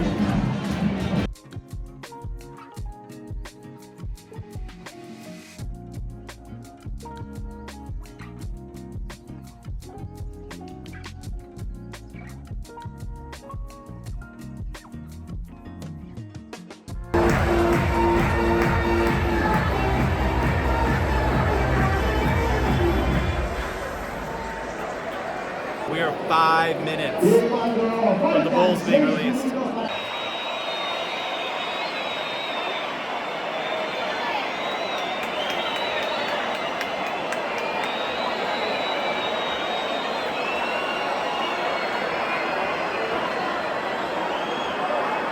There's a girl in there. The whole running only takes at most 4 or 5 minutes. Usually 2 or 3, and the anticipation really builds. It's getting really exciting. Yeah. So I guess the people who get to run around the ring, they just let them in. But man, this place is gonna explode when those bulls come running in.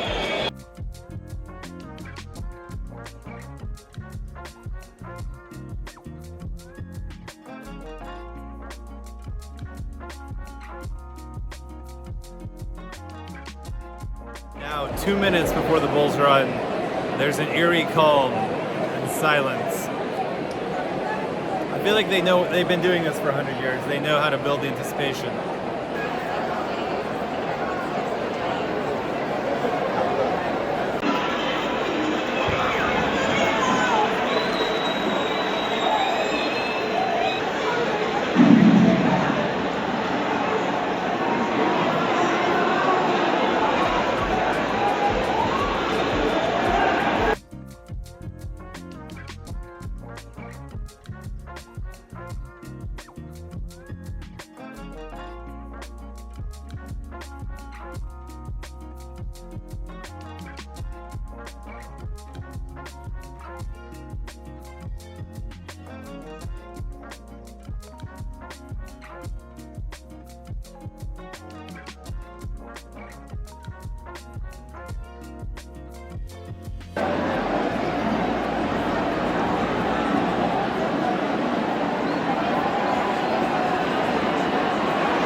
I can't believe how orderly they ran across the ring.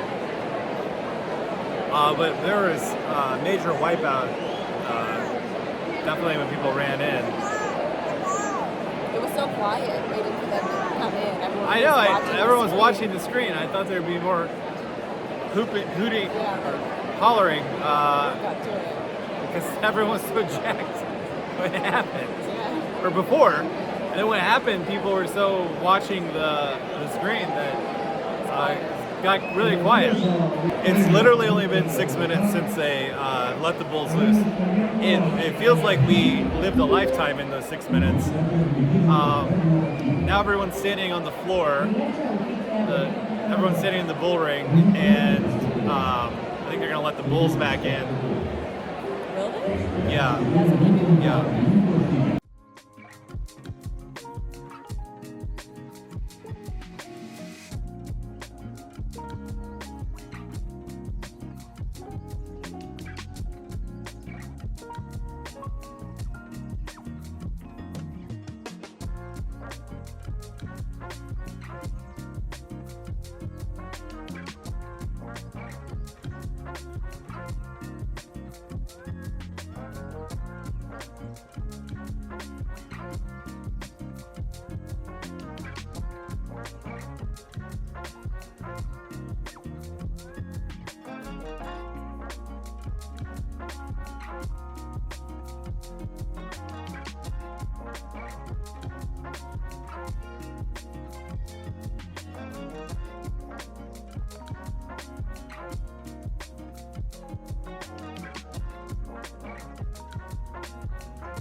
I've come down here ringside after the running of the bulls into the Plaza del Toro. I mean, what an intense experience that was. Just absolutely incredible. I'd say once in a life, but after you experience that, I mean, how can you not come back? Folks just kind of climb in and they take selfies in the ring. Well, we're taking a moment to collect ourselves after watching that this morning. I mean, what an experience. We're outside the Plaza de Toros, aptly named. That was awesome. You kind of cheer for the bulls. Well, you start to feel bad for them because everyone's like taunting them and grabbing their tails and like they're just very overwhelmed. So yeah, sometimes you're like, I can see why he got so angry. I think with one day in Pamplona, going to the Plaza de Toros was the right choice. I think if you have multiple days, if you do a balcony, you can stand on the street, you can go inside. I think that it's dependent, but one day, being in there and seeing everything was...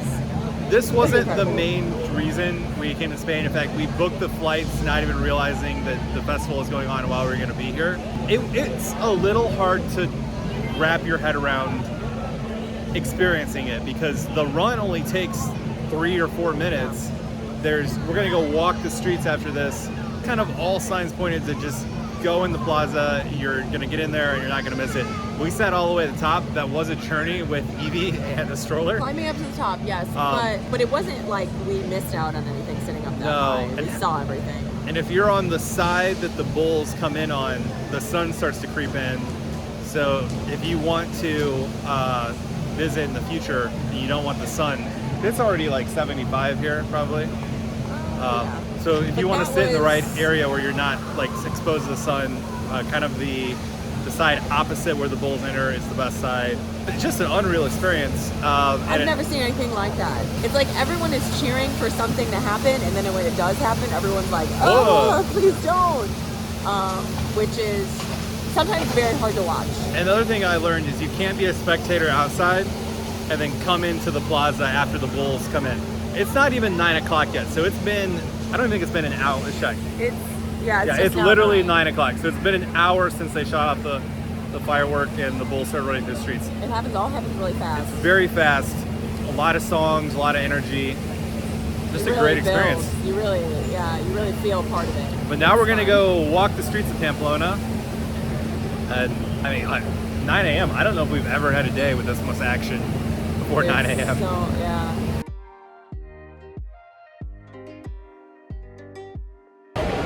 And now we walk the path of the bulls. This is where... That's not a real thing. I just made that up. An hour ago. This is where it happens. There's a lot of vehicles now, a lot of people.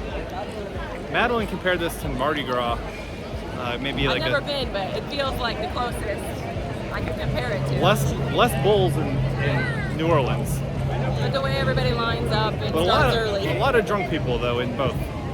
Also, we've never been to Mardi Gras, so no, but I just we're imagine guessing. It's about this busy.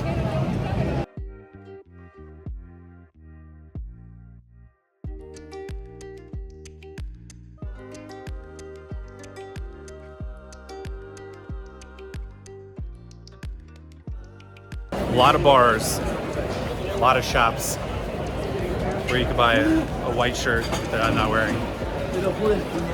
Madalyn's really tired of me talking about how I'm not wearing a white shirt. I think you're very concerned about your outfit. I did feel better that the band was wearing black, so maybe I looked like a member of the band.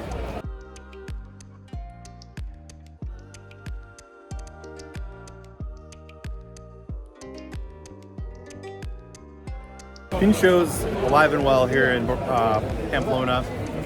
We got toast with jamon on it. It was there, so we grabbed it. I mean, you can't go wrong with jamon on toast. So once you get past kind of the main little stretch where you go from the arena to the streets where the bulls run, it does thin out a bit. For some reason, they're doing deliveries to the bars, and I know like people party all night long, but 9:15 on this street does not seem like a great time to do deliveries. Just my observation. But yeah, I mean, it's narrow streets, and if you don't have a balcony on this street, someone gets you one for this week, right?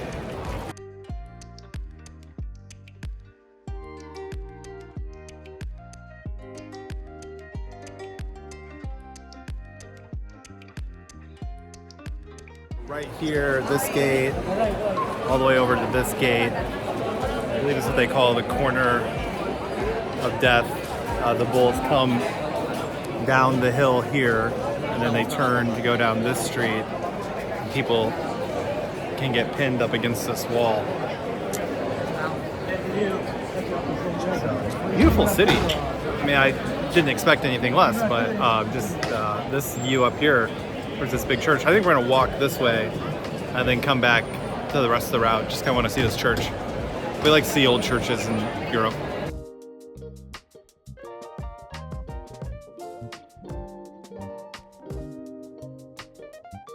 Church is beautiful.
That looked like a good party to me. Slicing up the jamon right there. They know how to have a good time.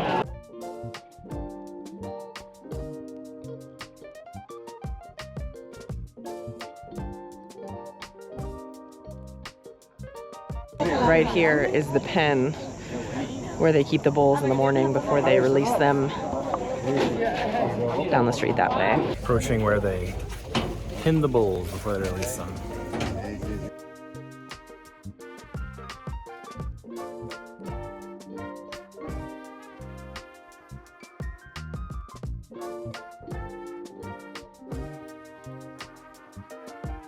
I think behind me is some sort of museum, but you don't need the museum when you got the real thing. So if you're visiting when the festival's not going on, maybe check out the museum.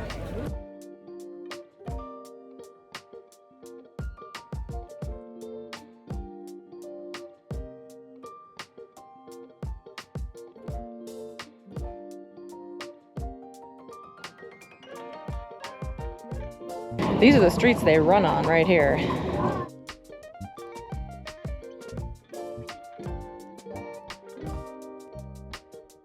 Well, we just found a little coffee shop.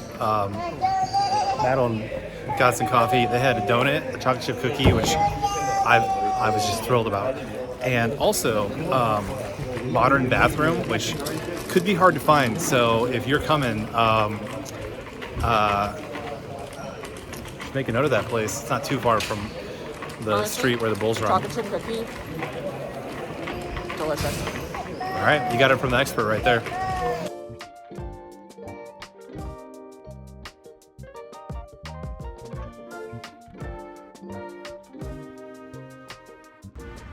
This has been a fantastic morning.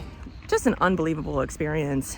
You know, Adam and I were talking about how you just kind of know that the running of the bulls exists. Like, you'll see on the news, they'll show clips and say, hey, the running of the bulls started today in Spain. And you just kind of grow up knowing about it. And to experience it in person is just unreal. This is gonna be one of those great days I'm gonna remember for a long time. Then I'm thankful that we vlog and we video our experiences so I can go back and relive this day, because it was just once in a lifetime experience. I'm so glad that we decided to come. We really thought this was gonna be like just a madhouse and just almost impossible to navigate. And it was a lot simpler of a process than I think either of us anticipated. It made us want to come back because there's so many other ways to experience the running of the bulls. We were in the arena, but you know, there's being on the street, there's getting a balcony, there's doing all the different ways to experience it. Adam would never run. I give a lot of credit to the people who do. They're crazy, but they really get in there, kind of take their life in their own hands, and you know, their bones and their organs, because seeing some people get trampled by bulls was jarring, but everyone cheered, so it's kind of wild. I keep trying to think of something back home to compare this festival to, and like the best I can come up with is like Mardi Gras, or when your team wins like the Stanley Cup or the World Series, and then you have a big huge parade back home and everyone dresses the same, everyone wears your colors for your team. It feels a little bit like that, but like to the max, like, because there's also an aspect of like fear and danger. Yeah, it's just there really isn't much to compare it to. You just kind of have to experience it on its own. Another thing I want to say about days like today is when we're planning these trips, Adam and I discuss like big picture and sort of like, okay, we know we want to go here, here, here. He really thrives on putting the puzzle pieces together. So I just have to give him tons of credit for planning today, figuring out where we're staying, how we're getting over there, how we're getting inside. He really is a rock star at this, and he loves it. He's so good at it. So I just benefit from getting to enjoy these days while he does a lot of the footwork.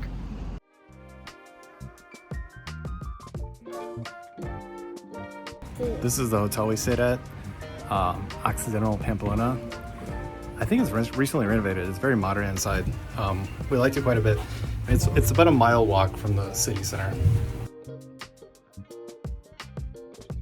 Also has parking underneath for 15 euros, which when you have a rental car is well worth it. Just peace of mind that your car is parked underground securely. These elevators are bumpy too. They make elevators smaller and then they put mirrors in them to make you feel like they're bigger.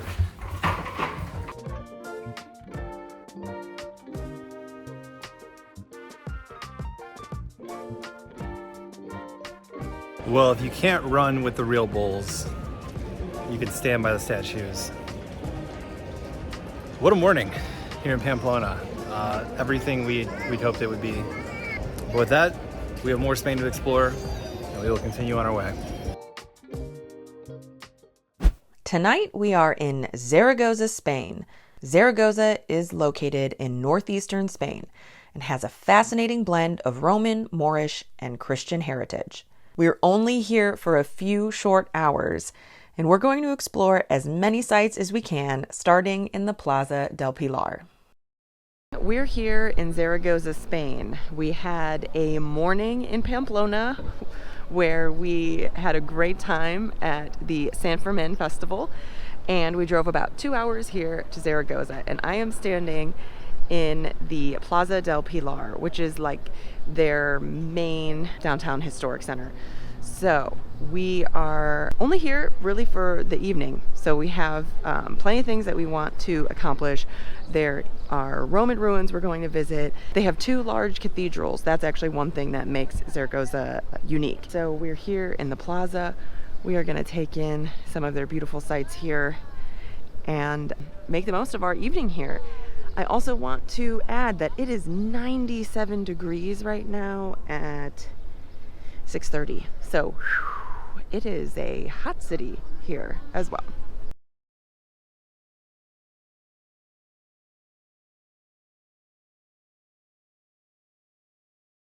Right now we are heading into the Cathedral Basilica de Nuestra Senora Pilar. It is absolutely gorgeous from the outside. Let's head in. The Basilica of Our Lady of Pilar is one of Spain's most important religious sites and is a major pilgrimage destination. According to tradition, the Virgin Mary appeared to the Apostle James at this spot, making it the first Marian shrine in Christianity. The basilica, with its Baroque architecture, stunning domes, and frescoes by Goya, is dedicated to this miraculous event. That was the Cathedral Basilica of Our Lady of Pilar. Absolutely gorgeous inside. It's believed to be the first church dedicated to Mary, and it was built in the Baroque style in the 17th and 18th century. Absolutely gorgeous inside. You have frescoes by Francisco Goya, who is a very famous artist from Zaragoza. There's actually a statue of him at the other end of this plaza here. Just beautiful inside, really, really an incredible church. We haven't been inside too many churches on this trip yet, and that one really was just gorgeous. Well, that is a beautiful church. It's also 97, 98 degrees right now, and it is an oppressive heat. You can actually go up in one of the towers and you get a view, but it is so high, I don't think that's going to be something that gets accomplished today. In the shade, it's not too bad though. You still get a pretty good view.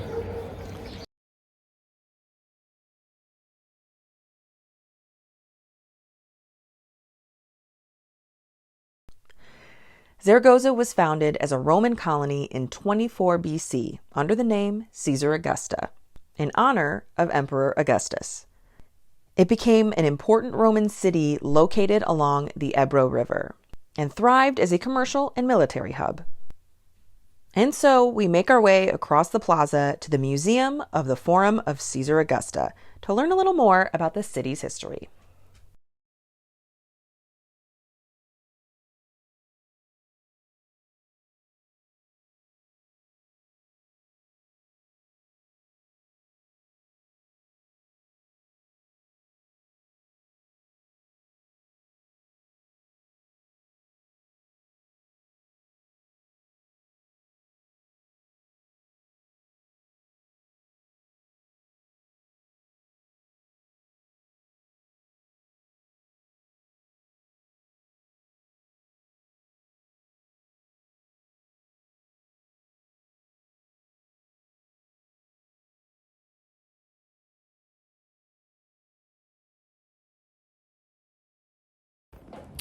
It's pretty cool that you can just walk along the ruins down here. It's amazing also that they started excavating this in 91 and 98, like less than 30 years ago.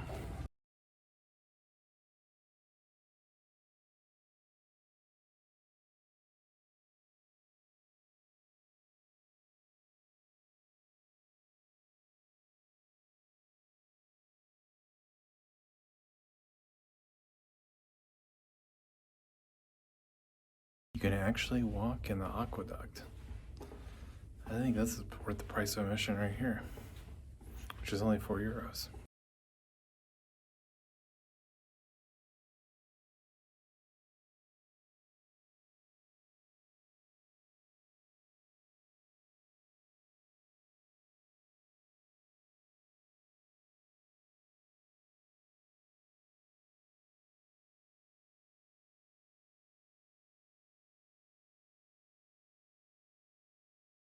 We are in the canal under the Forum.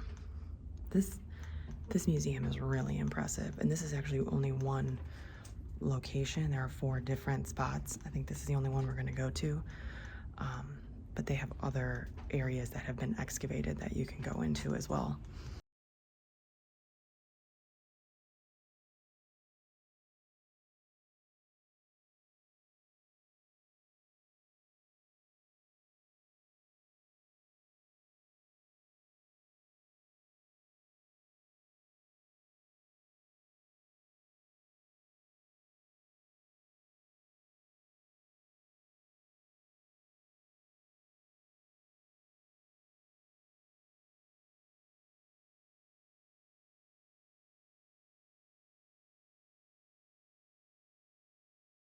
Zaragoza was founded by Emperor Caesar Augustus, so the city has a Roman history, and getting to go down into that Forum Museum was just so cool.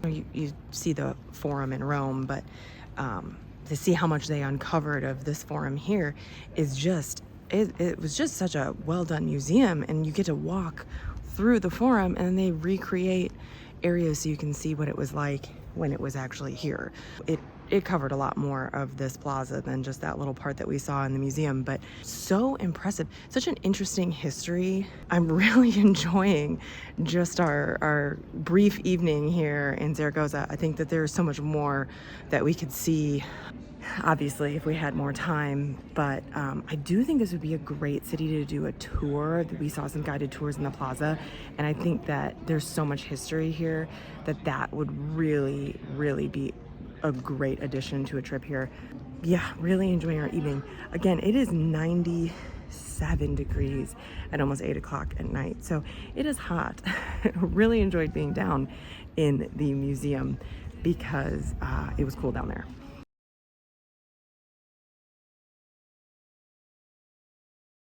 We're now going to head into the Cathedral of Our Savior, Liceo, which is the other major cathedral here in Zaragoza, just across the plaza.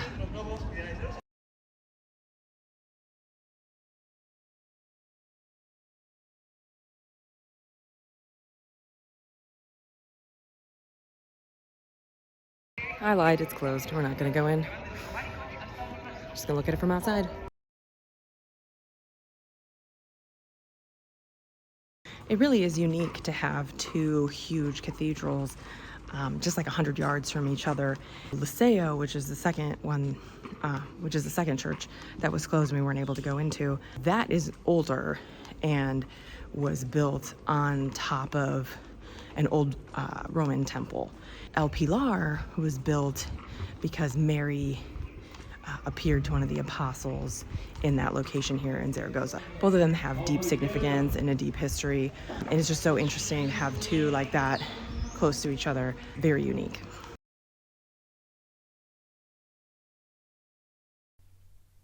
As we continue our evening in Zaragoza, we head out in search of dinner.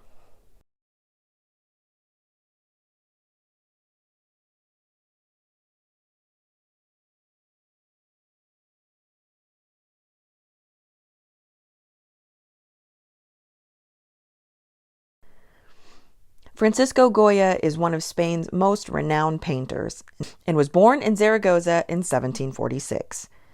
The Goya Museum houses various works by the artist and is a key destination for anyone who loves his works.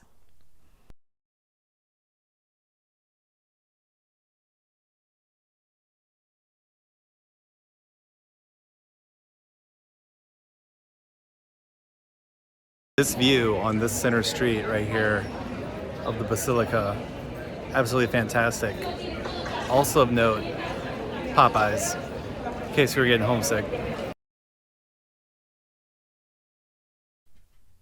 For dinner, we stop into Celentano for some tapas to end our day. Here is jamón croquette. I lost count. Adam said number 5. It could be 30. We don't get tired of them. They're basically a tax on dinner. It's like every menu, we just at least order one.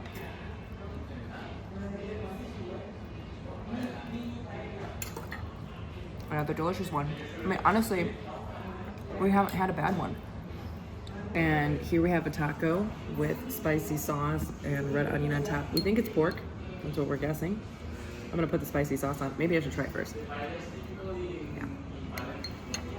We found that spicy is not there. I found that when someone tells me something is spicy here in Spain, it's not as spicy as spicy dishes back home. Okay, here we go. Taco. That is tasty. It's kind of fun just to be having a taco. It's a nice little break from all the pinchos we've been eating.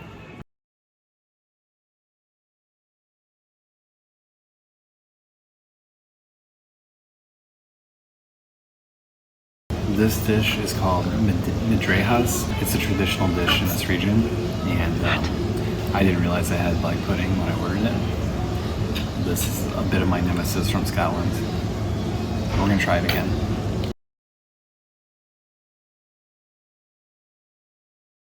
Here we go. I think the chimichurri is gonna.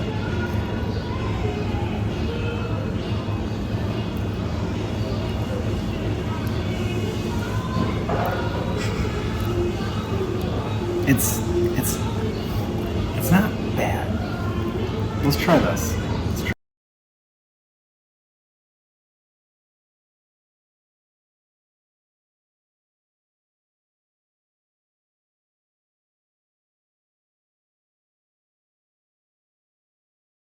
So this is the Penedès. It's a dried sausage, so it's pork. Could be a chorizo, and then it's over the over medallions of potatoes, and absolutely beautifully plated. I just tore it apart, but these are fried, crispy.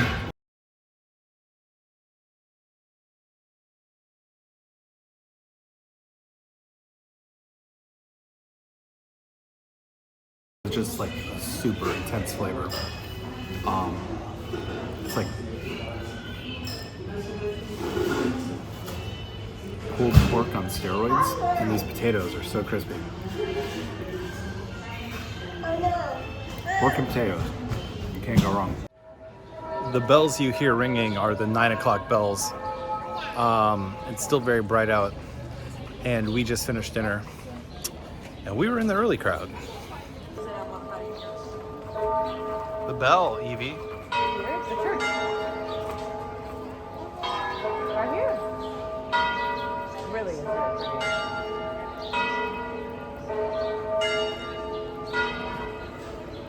This is golden hour. Let's get some footage of it now.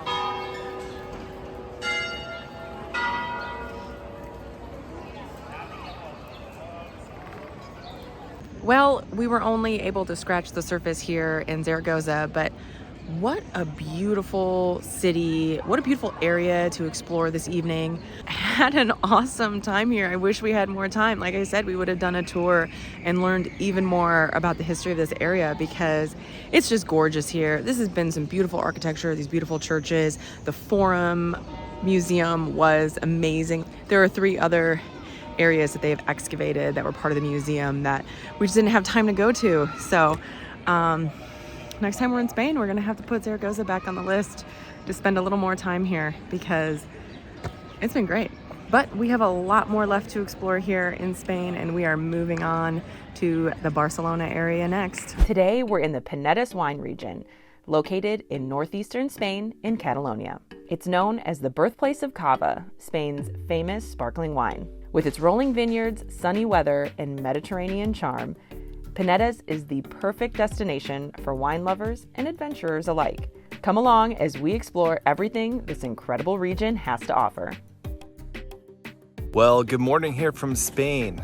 I'm out here in the vineyard doing a little bit of an early morning walk, and it's absolutely beautiful. The sun has just risen about an hour or so ago. Where we're staying is kind of a farm. Not a big farm, but they have some animals, some goats and some chickens and whatnot. So they're making noise. Just an absolutely beautiful setting. And one of the things about this is that it's only 40 minutes outside of Barcelona, which is really accessible.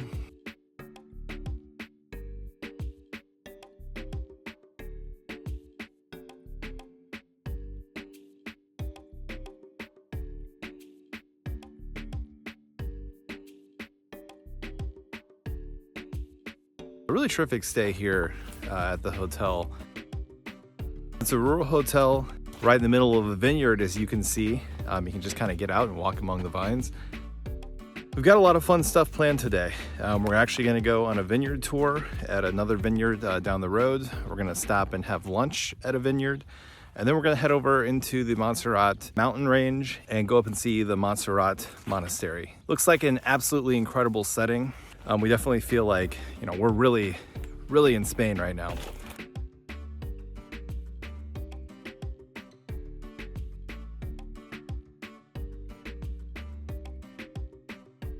This has been a wonderfully relaxed stay. The grounds are awesome. The pool is great. Just really peaceful and quiet. We've been in a lot of cities, so it's been a little nice to get out of that hustle bustle. I also have to say the staff here is incredible. Dinner last night was wonderful. Breakfast this morning. Can't say enough great things about it. And just a beautiful setting with the vineyards right outside the front door. And now we head out into wine country and really get out there and explore.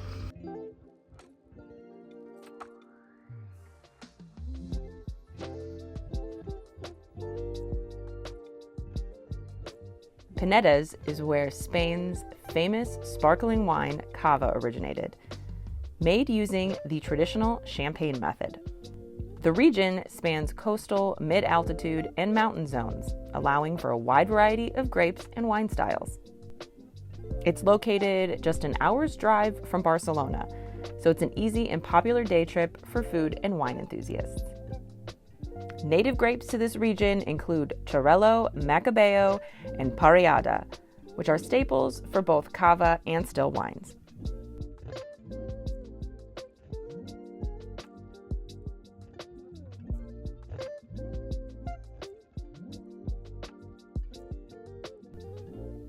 Right now, we're on our way to Vins El Cep for a tour and a tasting.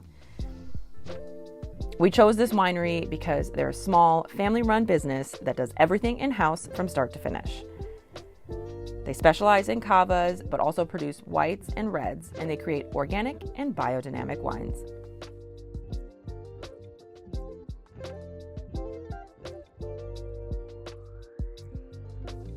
We've reached Vins El Cep for our wine tasting. It's kind of a family-run vineyard. They specialize in cavas, and we're going to learn a lot more about those today.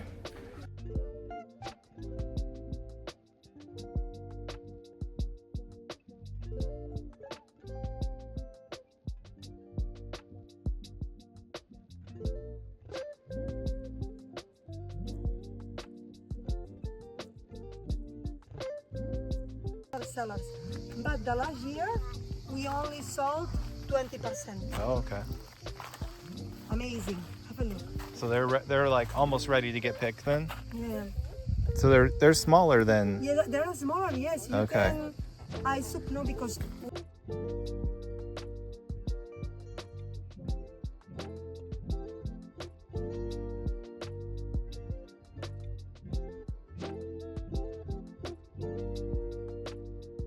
We visit a lot of cellars because in every cellar there are an artist. Here we love French. Wow.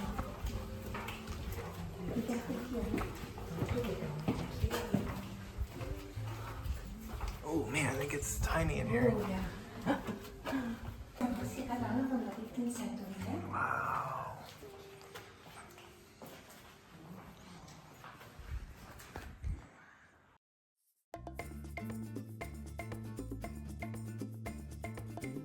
Vins El Cep is run by 4 families who've been making wine since 1980, but the entire estate dates back to the 1500s. Vins El Cep's motto, "From the land to the glass," encapsulates their commitment to producing wines that express the authentic character of the Penedès region.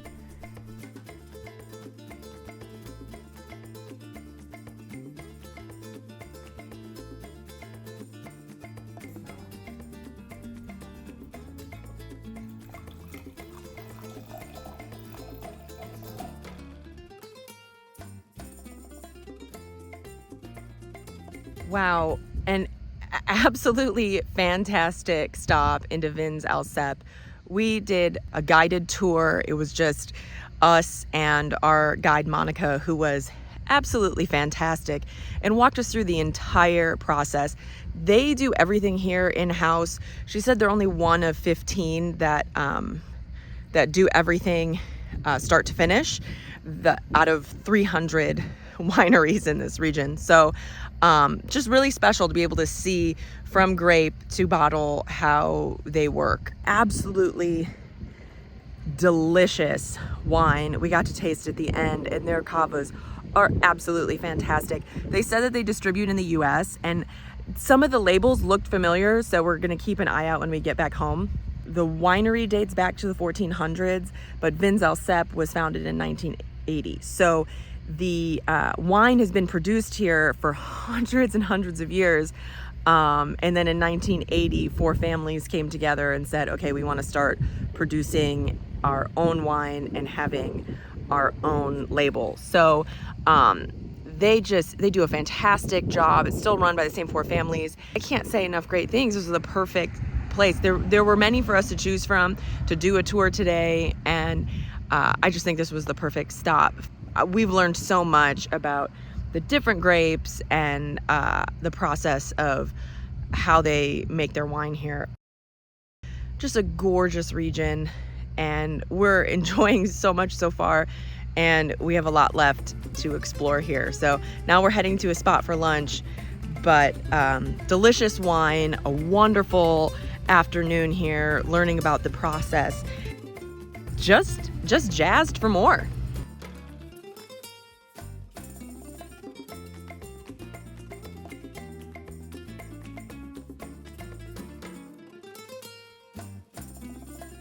Well, after a fantastic morning of touring and drinking delicious Spanish wine, we are heading to another vineyard, Pedrogrosa, for lunch.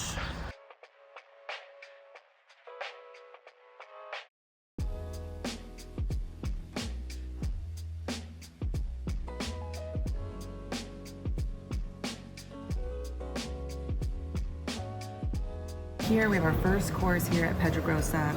It's a price fixed menu, and the first thing that came out is the vichyssoise.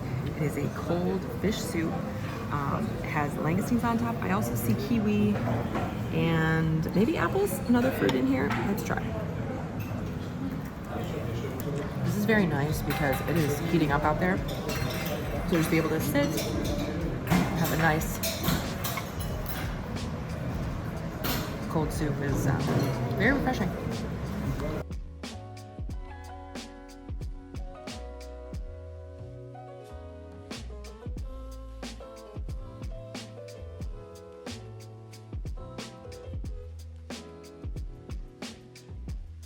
Everywhere we've gone, the sauces in Spain are top notch. We don't even know what's in them, but we don't care because they're just that delicious. It's kind of cool. We ordered a pre-feed menu. We actually aren't fully sure what's coming out on each round. But you know what? This Penedès wine region, beautiful wine region, great food. So we're just gonna roll with it. This duck ravioli, really good.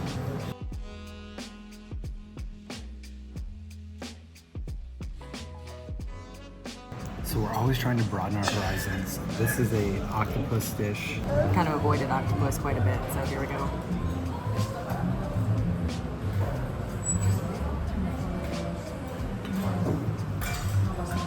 It's delicious. Octopus isn't exactly our speed, but it does taste good. I can appreciate it. This wine is beautiful. It looks like a present. Let's just take the little lid off here. So it's all cut up pieces of beef inside. So let's see if we can just kind of cut into the flaky crust here. Beautiful. There's some mushrooms in here.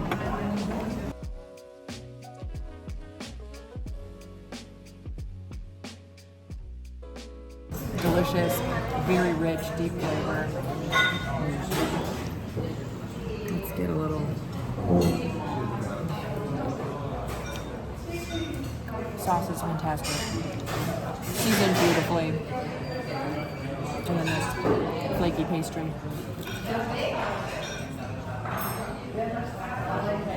A+. It's just been a beautifully plated meal. Delicious, start to finish. It's lovely soup. Beautiful, beautiful property too.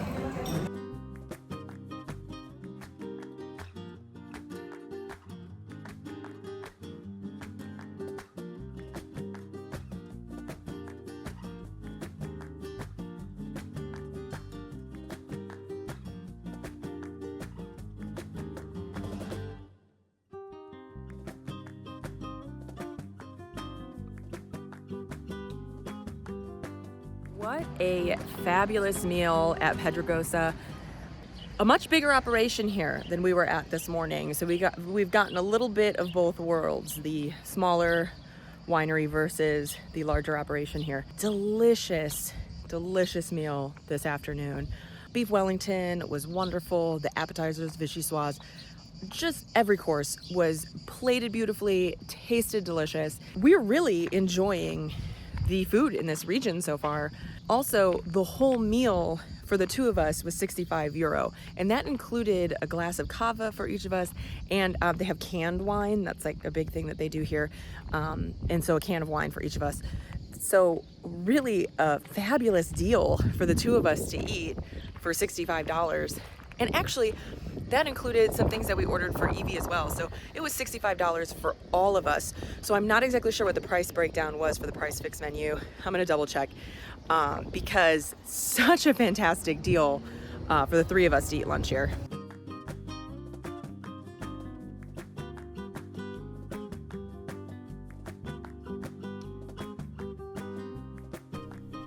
The Montserrat Mountains are famous for their jagged peaks and unique rock formations. The mountains are home to the historic Montserrat Monastery, which houses the revered Black Madonna statue.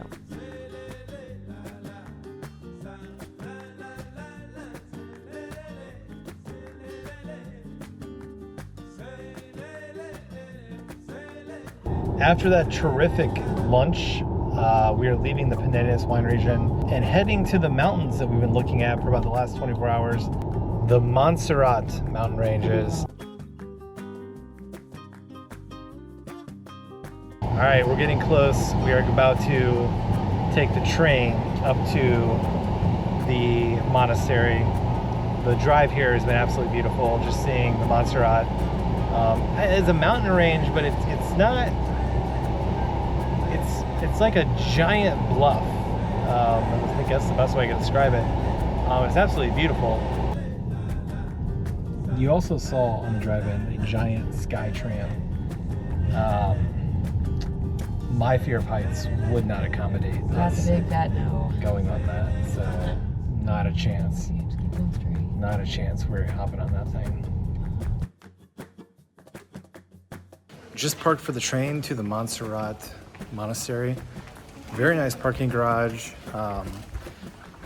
Spain, for all the European countries I've been to, Spain has the best parking garages, bar none. Which in English means no question.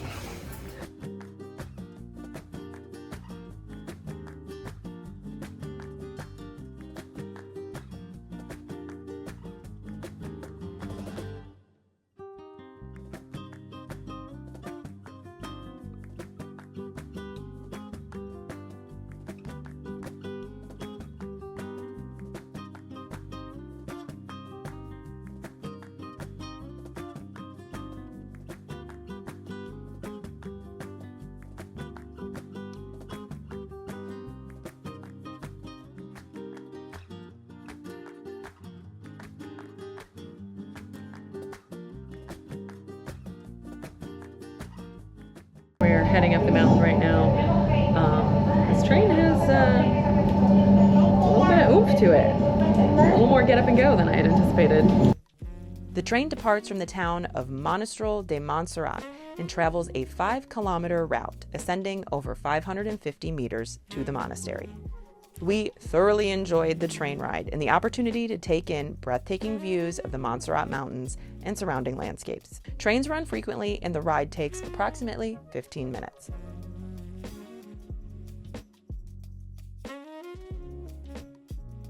The Montserrat Monastery is a historic Benedictine abbey located high in the mountains. Founded in the 11th century, it is a major spiritual and cultural landmark, best known for housing the Black Madonna, a revered statue of the Virgin Mary.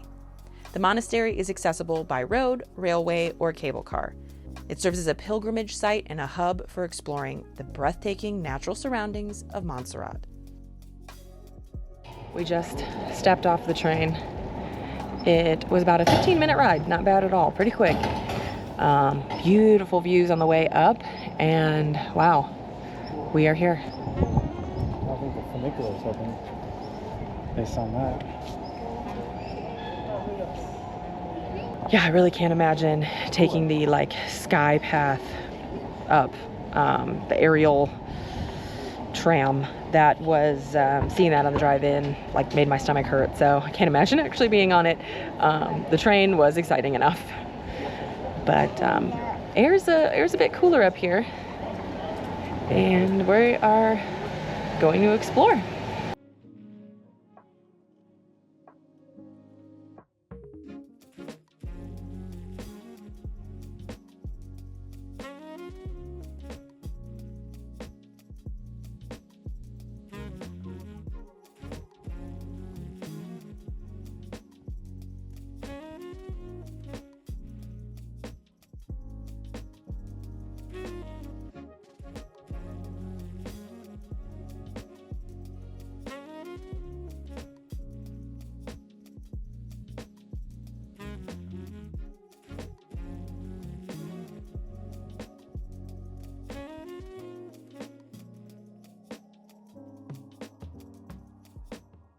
Behind me you see a funicular, and that is closed, unfortunately. It really goes up there. I mean, you're up here. It's one of the nice parts of being up here is that it's much cooler, and we're not complaining about that. We kind of just sat there for 10 minutes and just took in the cool air.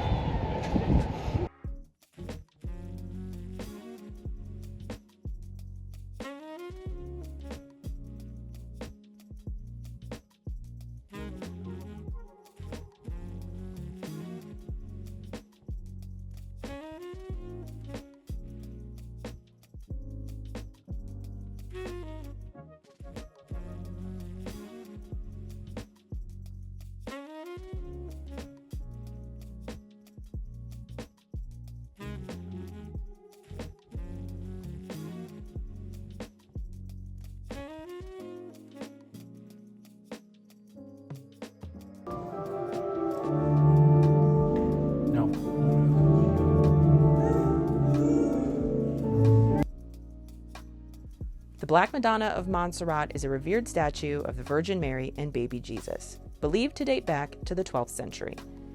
The statue is carved from wood and has a darkened appearance, attributed to aging and the effects of candle smoke over centuries. Declared the patron saint of Catalonia, the Black Madonna holds deep cultural and spiritual significance in the region.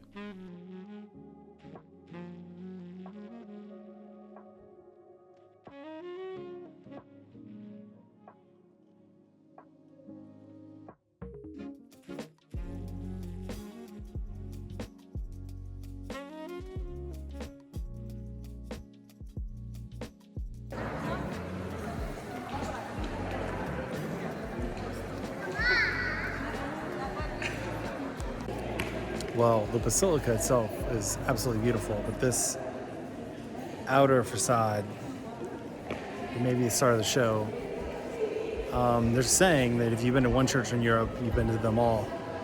I don't believe that. They're all so incredible on their own. Just the architecture, the attention to detail. This one is no exception.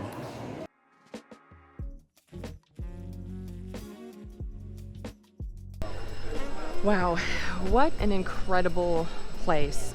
You hear that there is a monastery built up in the mountains, and you're like, oh, okay, that's cool. And then you get up here, and it really doesn't prepare you for how gorgeous it really is. It is breathtaking.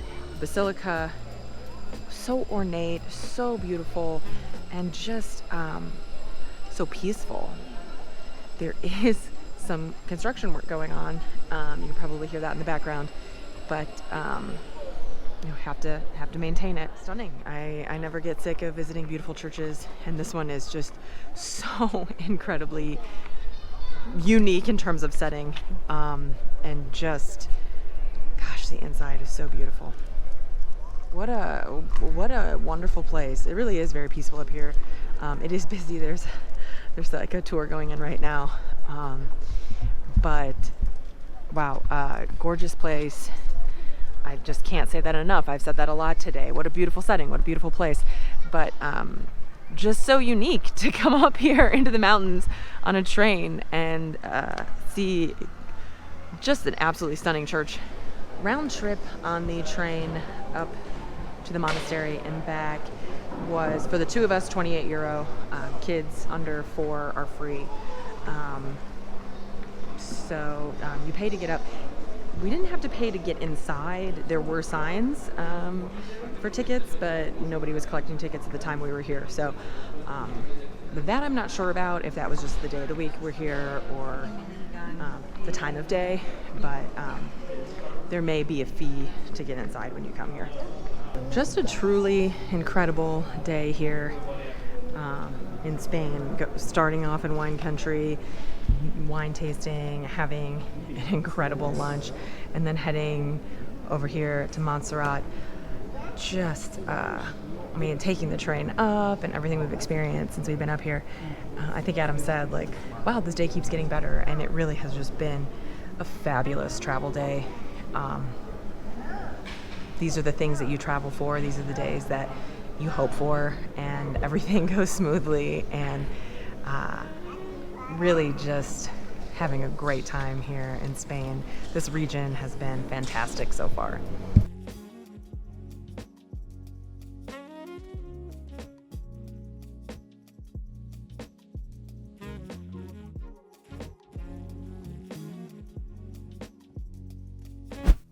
Next up in Spain, we are exploring Tossa de Mar in Costa Brava. Tossa de Mar is a charming coastal town known for its stunning beaches and medieval old town, complete with a 12th century walled fortress located right on the beach. Come along with us as we enjoy 2 days in this stunning Mediterranean getaway. We have arrived here in Tossa de Mar. What a beautiful entrance to the town as you kind of wind through some little mountains and you can see the Mediterranean off in the distance. And we are very excited because we have checked into our hotel and we're now walking over to the beach. And we're only a few blocks from the water, so we're walking over right now. We're staying at the Hotel Windsor, and so far so good. Seems nice. But there's a lot of little hotels right here in the same area within walking distance to the water, and a lot of restaurants too. So we're very excited to be here. It's Saturday. People are out and about having a good time, and we are too. Full-on beach town vibes. Tons of souvenir shops with flip-flops, bathing suits, beach bars, and pretty much everybody's wearing swimsuits. So, loving the vibe so far. Ready to get to the water. I know it's gonna be beautiful.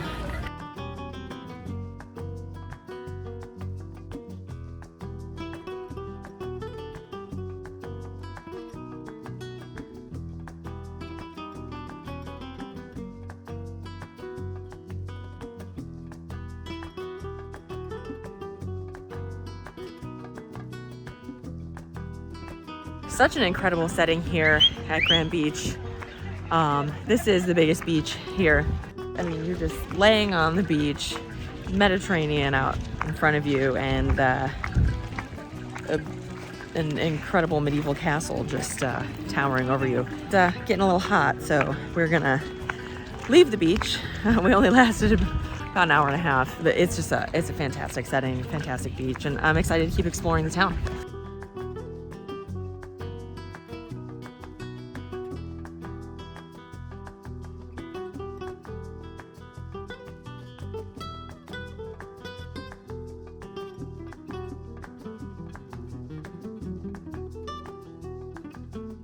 After our afternoon on the beach, we are ready to go out and explore Tossa de Mar this evening. We're heading over to Vila Vella, which is the Old Town area, which is the castle that we were just looking at while we were sitting on the beach. It's open 24 hours, and so we're heading into the evening. We're gonna head up there, check out views, And then we're gonna head along the main drag and I think just kind of pop into places and get a few things to eat and explore the rest of the town.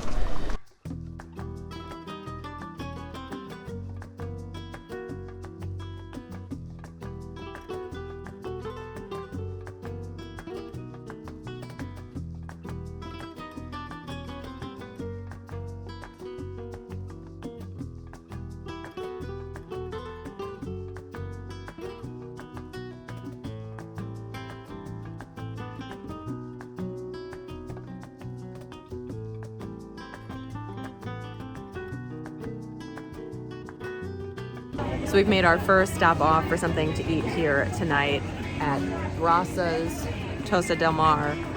We are getting a steak sandwich with garlic aioli and mozzarella cheese and candied tomato, which sounds really good. And then we also ordered 2 empanadas. I know one is ham and cheese. I'm not sure what the other one is. You know, we've had so many delicious sit-down meals, and tonight it's busy, it's Saturday night, and we're just thinking we'll grab some things quick here on the street while we're exploring and just sort of get our footing here in the city. Beautiful empanada, ham and cheese, first one here in Tossa de Mar. It looks so good sitting in the window. How can you pass it up?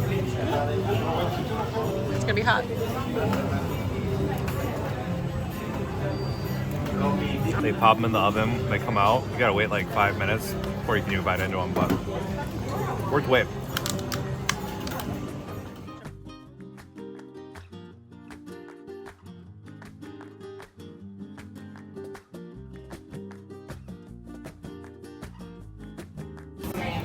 Here it is, the La Scalonita. It's got Argentinian meat cut.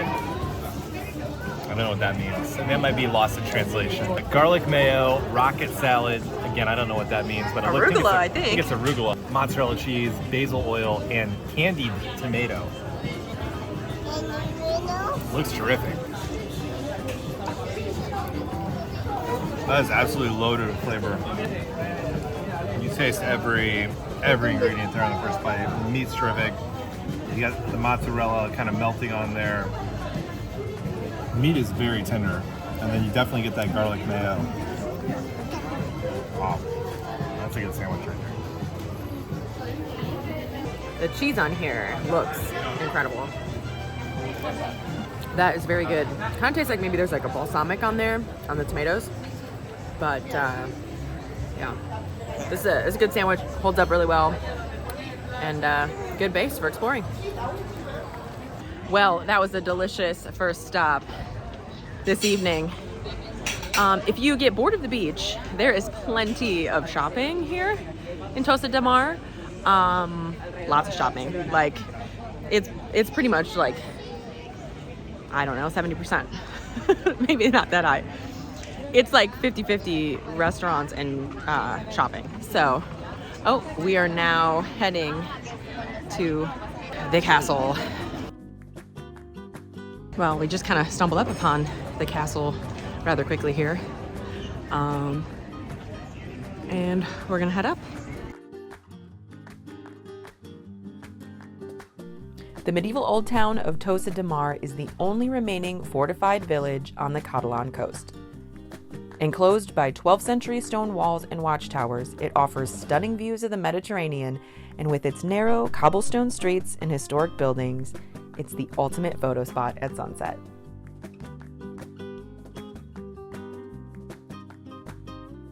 As you come in at the base of, they call this Old Town, there are restaurants and shops, and then you continue up the steps into the more like castle area.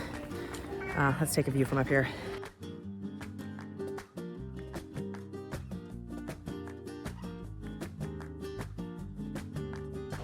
Behind me is Playa Gran, where we were earlier today, down on the beach.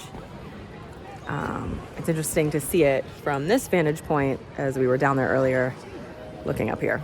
The beach is a lot less crowded in the evening at 8:30 than it was at 5 o'clock this afternoon. So, I don't know, maybe they're onto something, because it is still about 75 degrees and Plenty of room out on the beach.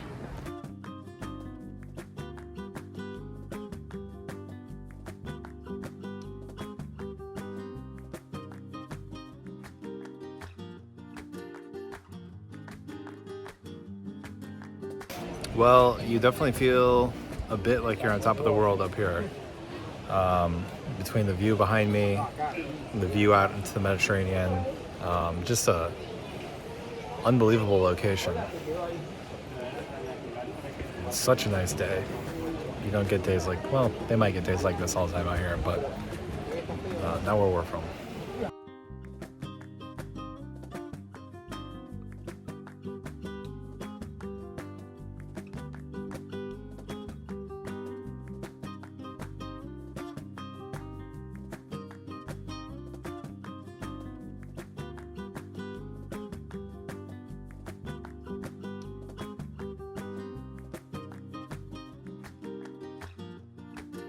Well, you've got the lighthouse up here, you've got the southernmost beach down there. It's amazing how elevated you get in such a short amount of time, but the views just keep going on. And I feel like evening's the perfect time to hike up there because temperatures have cooled down and it's not too crowded up here. But with that, I think we're gonna head back down, finish up dinner, see what else Tossa has got in store for us.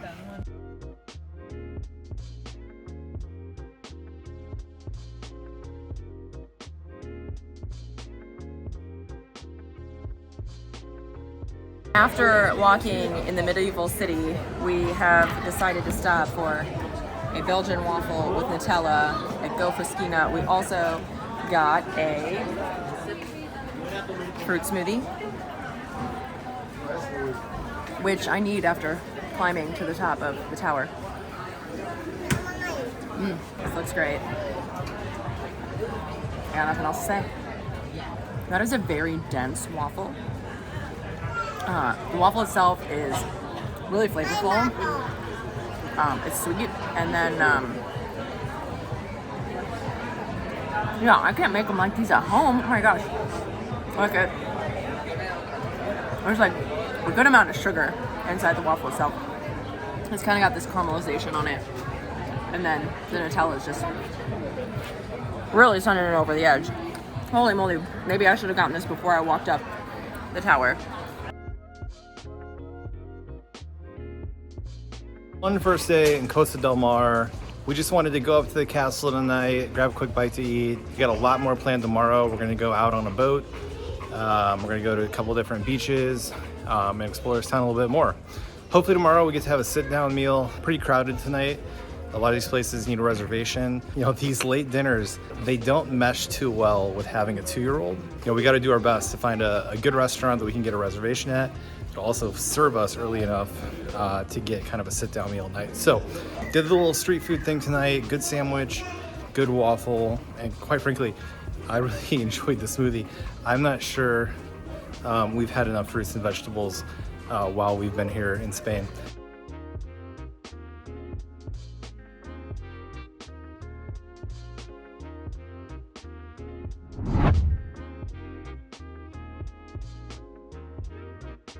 First activity this morning, hopping on a boat. Supposed to have a glass bottom. We're gonna go see some caves. We're gonna go to hopefully a secluded beach. Pretty exciting start to the day here in Tossa de Mar.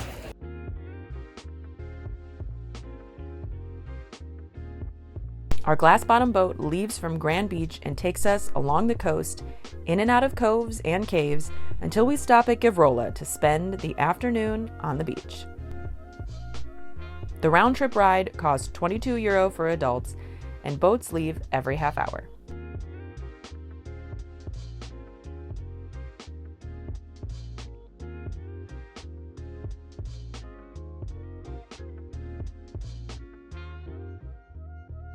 This has been pretty great so far. You got the open, Glass bottom boat, awesome. yeah, you've gone over, you can see fishes. And you can see there was a guy scuba down there too. Scuba-ing? Scuba diving? Scuba diving. Scuba diving.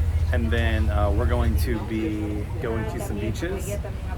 This is a very small beach, so I don't think we're going to that one.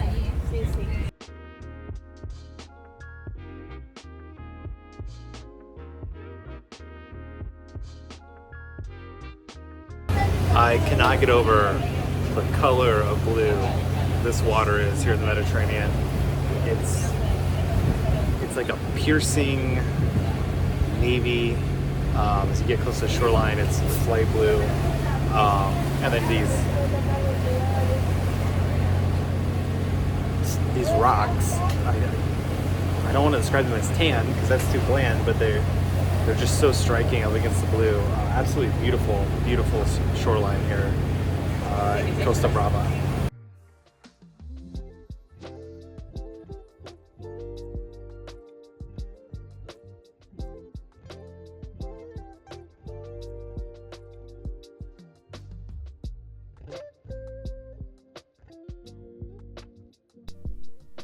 Costa Brava stretches for 200 kilometers along the northeastern coast of Spain, all the way up to the French border. It's known for its rugged cliffs, charming fishing villages, and beautiful beaches.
We've arrived at our beach destination for today. Absolutely beautiful spot.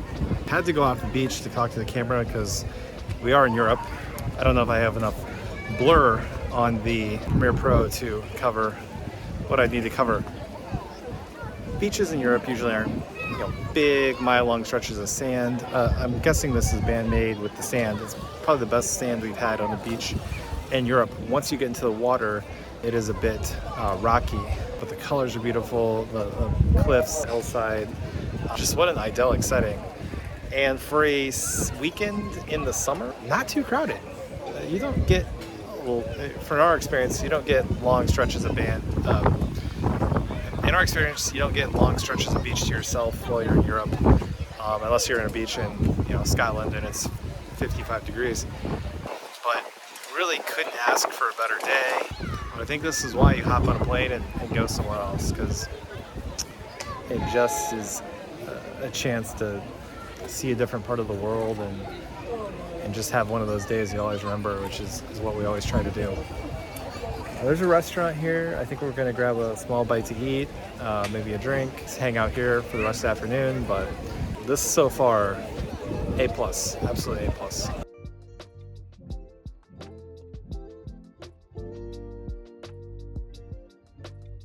Time for lunch here in Costa Brava, right by the beach. Limited menu, but we're able to order a hamburger.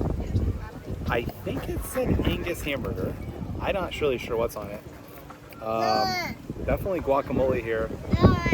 Looks like some kind of cheese. But it is a interesting color for beef. So it's possible we got something else. It's good, a lot of flavor going on there, but I think the real treat is just the setting. I'm not expecting to get the best food of my life at a beach bar off the coast of Spain. Not much else you'd rather do. We also got a Caesar salad. Good day.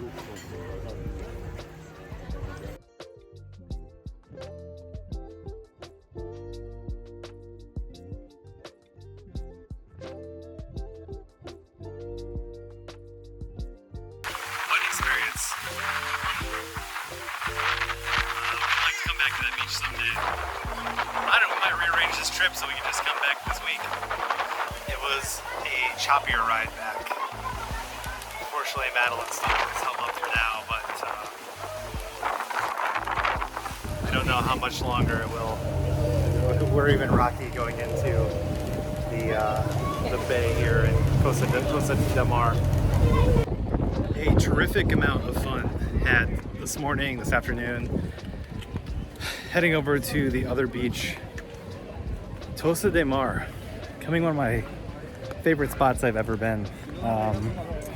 We're going to head back to the hotel now for a bit, siesta time, and then get back out here in the city, keep enjoying Costa Brava, because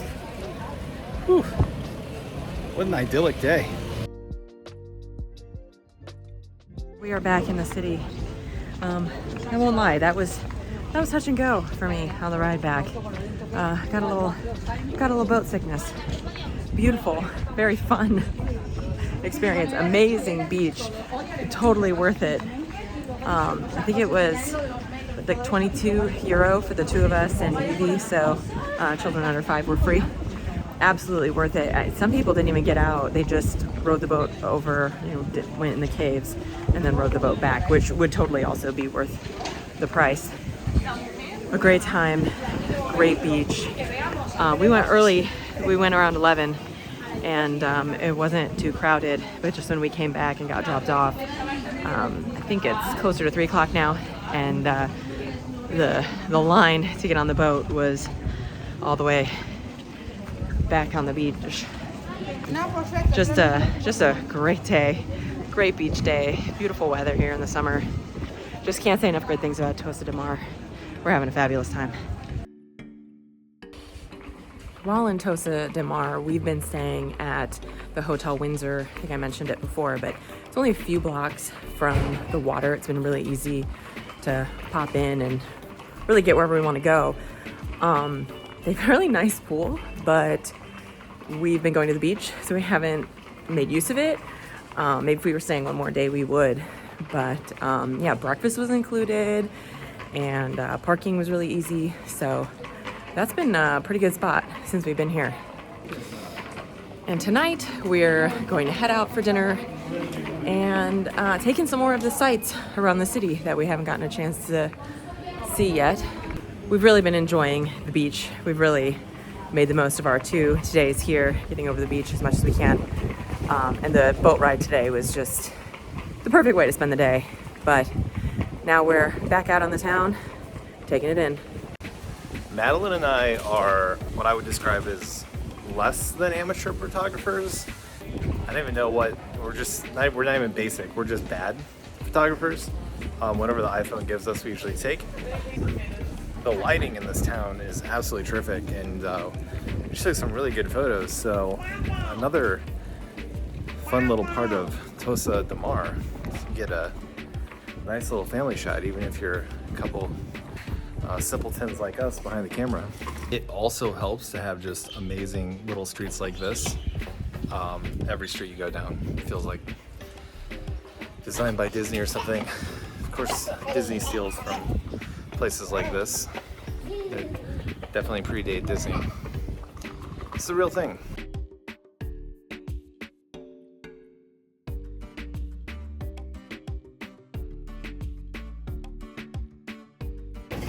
We've stopped to have a pre-dinner drink and tapas here in Tossa de Mar. It's a, we believe it's a Basque country tavern. They've got pinchos. So we ordered padron peppers, the pincho that we didn't get to try up in Basque country, and should be coming out soon. Beer, it's going down easy.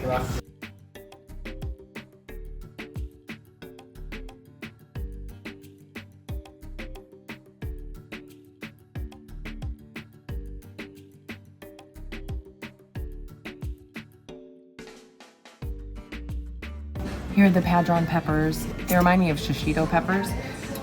They're hot, but I'm going to try one anyway.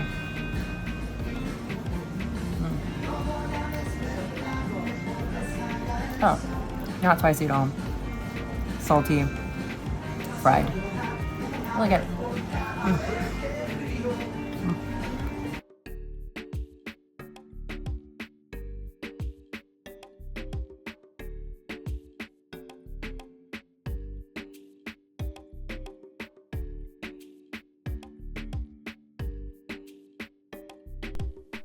for dinner tonight, we head to Old Town, to El Petit, for some Costa Brava cuisine.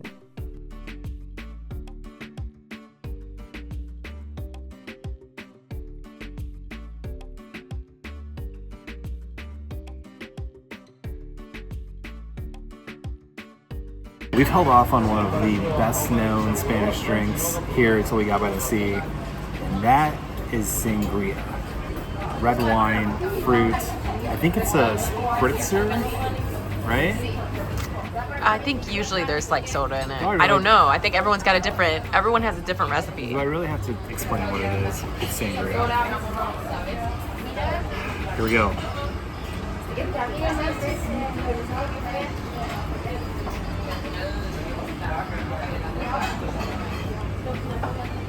That is quite good. I think the setting really adds to it, being here by the coast. It's just refreshing, especially in the Spanish summer. You get the heat coming down. Totally fits the moment.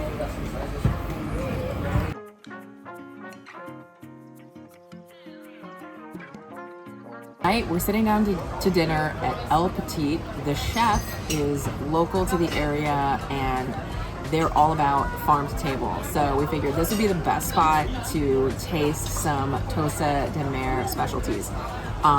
We're starting out with a little bread and olive oil, and then we have some more ham croquettes coming. It's like croquettes number 10 on this trip, but we ordered them because we like them and our 2-year-old loves them as well. So can't pass them up when they're on the menu, which is every menu.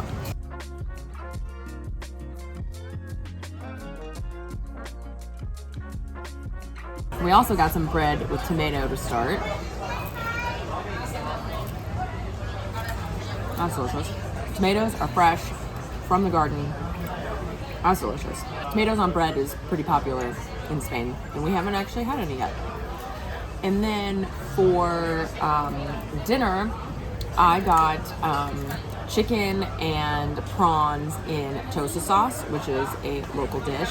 And Adam got the paella for one. And although we're by the sea, he did get the paella. I think it's called like the farm paella, and it has chicken in it. I have a feeling it's going to be a lot more than just enough for one. But we're already off to a great start, and you cannot beat the setting. We're in Old Town. The castle is right here, and things are getting busy out on the streets there. It's 8:30, so we're early to dinner tonight. The paella here is much darker than it is when we get back home, and I think that this crust that ends up forming kind of on the side, it's kind of considered a delicacy here in Spain. So we're gonna scrape up a little bit. Hold on. Home, paella is kind of this bright dish. It's got yellow rice, red peppers, green peppers, brightly colored shrimp. And here, it's a darker dish. And it truly kind of originates from the Valencia region, but it's kind of hard to turn down on certain menus, especially because a lot of their dishes are things like squid, anchovies, and we've tried them. Not our traditional cup of tea. Here we have the farmer's rice. We're gonna go first bite. We're gonna get a little bit of chicken. Chicken, not as common in Europe as it is in the United States. So we kind of order it wherever we can because very pork heavy country. If you want a lighter meat like turkey or chicken, turkey is almost non-existent, which is why we have 2 chicken dishes here tonight. But let's get a great bite of paella. Look at that.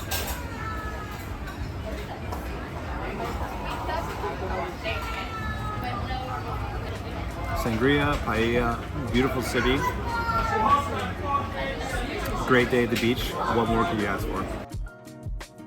Here is my dish, the chicken and prawns in the tossa sauce.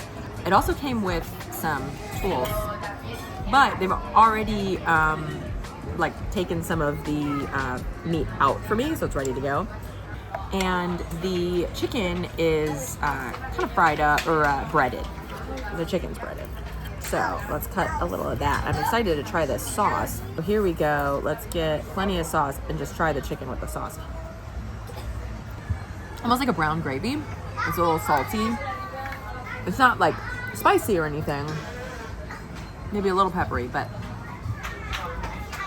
kind of reminds me of like a gravy, like a chicken or turkey gravy. Oh, that's good. That's really good. I like these two kind of contrasting things together too. Honestly, it's just kind of a nice departure from ham, and chicken's good, and we haven't really eaten that much seafood, but we're by the water, so we figured we should.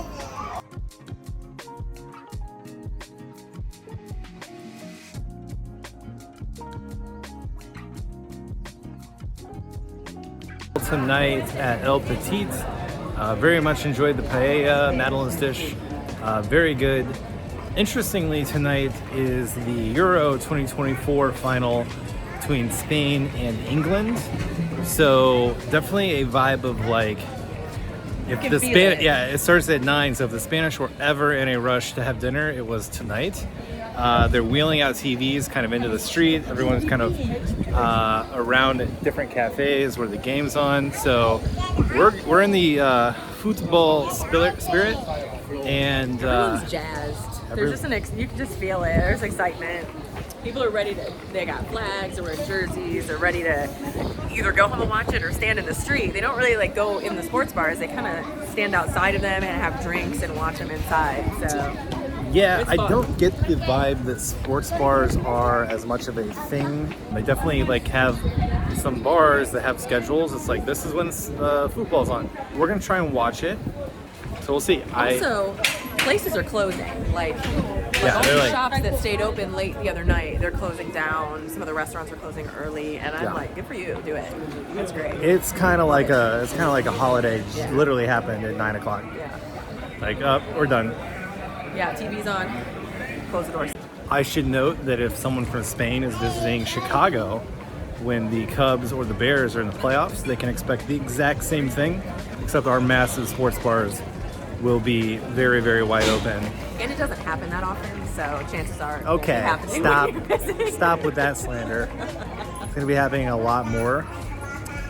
And if you're from Spain and want to come visit when the Cubs or the Bears are in the playoffs, send us a message, and we'll make sure you have a good time. I love it. I love it. It's like March Madness. Is it bad if I say Spain's about to win and I want to be on the street for the celebration?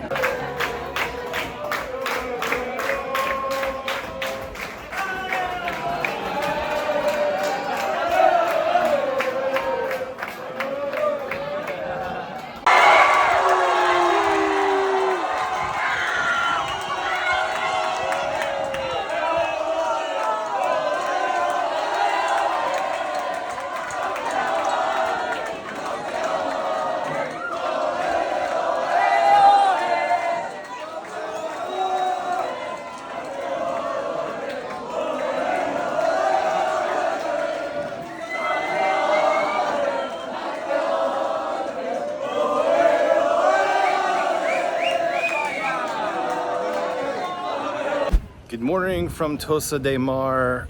Very fun day yesterday. We're gonna be heading out soon. Just had breakfast at the hotel. Last night Spain won, so it was some celebrations in the streets here. I'm sure it was a lot crazier in the big cities, but it was fun to see and watch. Absolutely loved our time here. Terrific city, beautiful area. Can't wait to return someday. We're gonna be heading to Barcelona, but an hour-and-a-half drive over, and we've been looking forward to this portion of our trip. After traveling across Spain, we're now in Barcelona. We're so excited to explore everything this great city has to offer. But first, we have to return our rental car, check into our hotel, and catch up on a little laundry.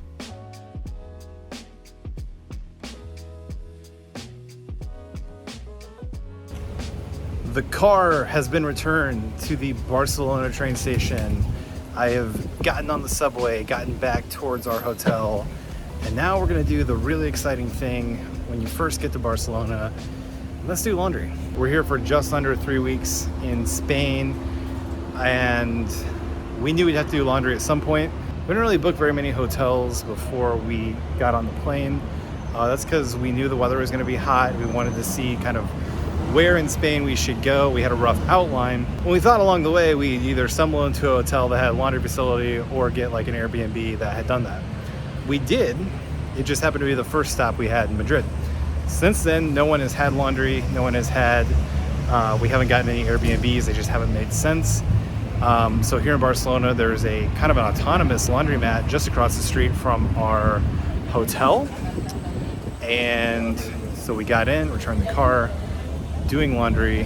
Hopefully it gets done smoothly and quickly, and we're good to go for the rest of the trip. I know that was a really exciting laundry update, which is exactly why you should subscribe. And we got a lot of fun adventures left in store. While our laundry gets done, we're gonna go eat pizza across the street.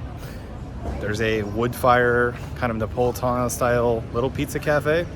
Good reviews, looks good. So kind of a perfect setting.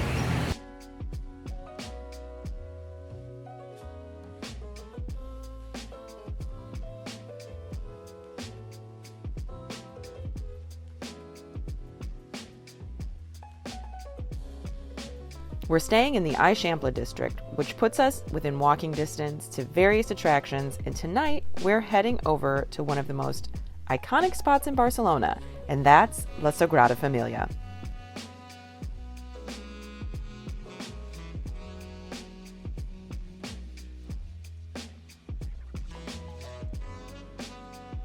La Sagrada Familia is Barcelona's most famous landmark, a breathtaking basilica designed by the legendary architect Antoni Gaudí. Construction began in 1882 and it's still unfinished, with completion expected in the coming years. And first impressions, it is incredible. The architecture is so unique. It's been built up for sure, and wow, it's impressive. It truly is. This stunning feat of architecture is a must visit while in Barcelona. But unfortunately, we did not book tickets for entry far enough in advance, so we're only able to enjoy the basilica from the outside.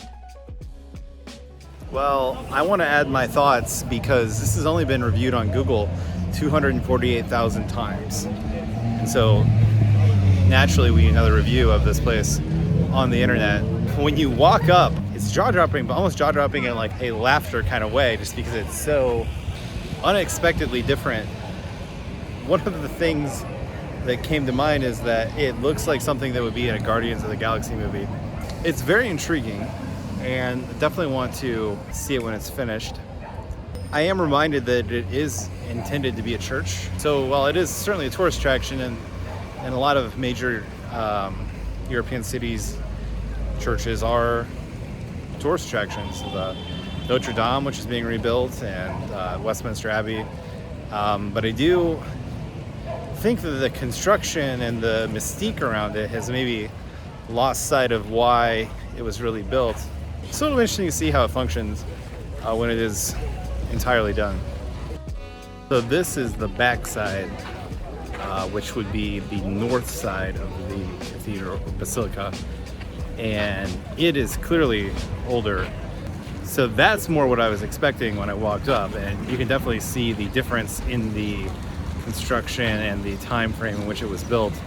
Much more impressed with this side than I was the back side of the basilica.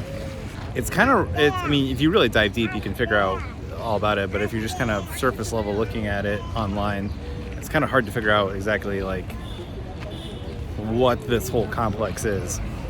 In 100 years, it'll be interesting to see if this the weathering on the backside is the same as it is on the front side. I assume they're using the same stone. That's the difference the times make. So you can kind of see it right here with the old and the new. KFC, Hard Rock, Burger King, McDonald's, Five Guys, Taco Bell, La Sagrada Familia.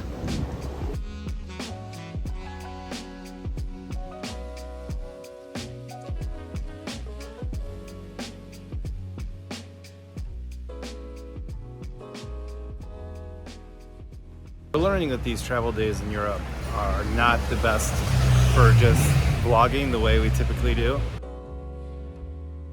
So on days like today, we're just gonna cut these into kind of the longer videos, and the more focused videos we're gonna do in kind of a shorter sprint. So tonight we're just grabbing dinner by the hotel. Still gonna go to a well-reviewed restaurant. It's also hard to source restaurants. Typically what we do, blogs, Google reviews, Yelp, much harder in Europe.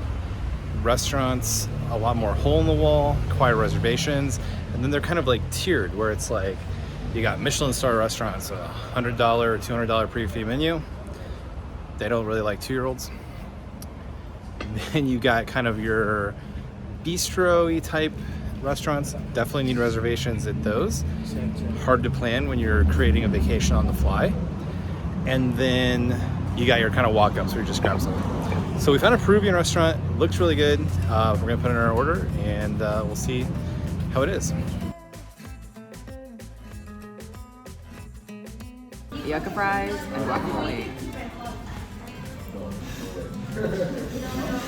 That's the best guacamole I've had today. I've had it on a few like things here and there. That's legit.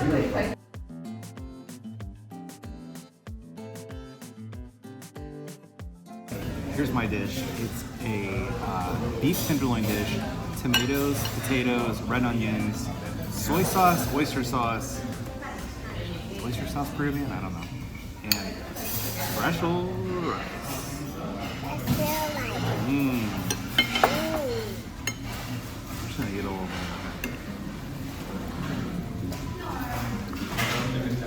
Oh, that's good.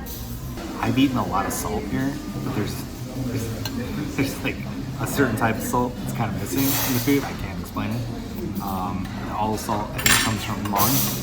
And this has soy sauce. You know what it is? I haven't had umami. It's six flavor that you can't explain. Come to Spain, when you find it again, you'll be like, ooh, I've been missing that umami. This has the umami.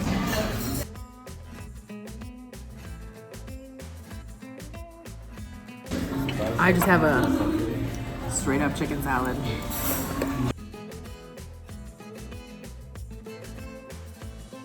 One thing I've started to notice when walking around this neighborhood in Barcelona, I can't forget to look up. The buildings are absolutely beautiful. The balconies, the windows, the shutters, and I'm such an architecture nerd that it's kind of caught me off guard.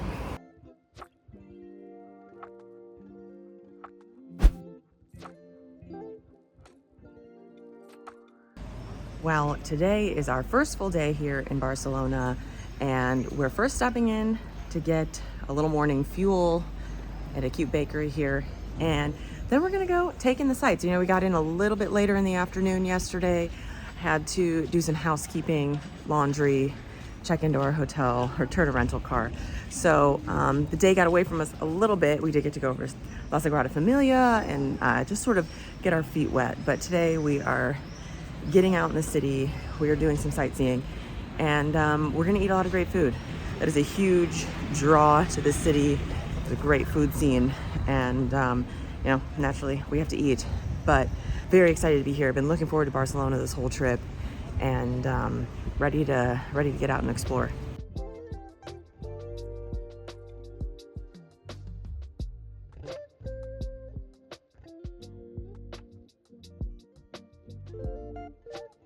We have got our pastries at Origo. They had absolutely beautiful bread. It's not really the time of day to eat an entire loaf of bread, but I wish it was. There were people with huge bags full of it. I've got a cold brew. And then we have some delicious pastries here. So this is a cardamom pastry. That is very good. I mean, look how beautiful the like folding is. I'm not a baker. I've been very impressed, and I do watch a lot of British baking shows. Also have pain au chocolat, which, I mean, look at that. That is gorgeous. So flaky.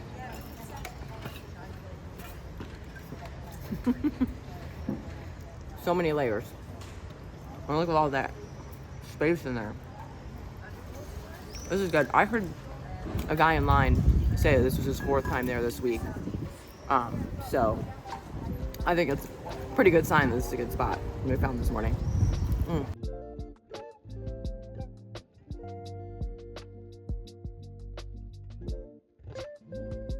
Today, we're exploring the second most popular landmark in Barcelona, and that is Parkway. We hop on the subway and head to the northern side of the city.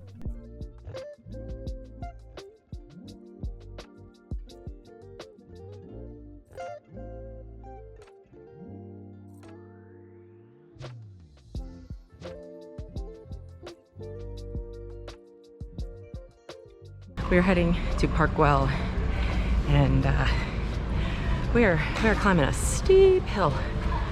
Whew. Feels a little like San Francisco.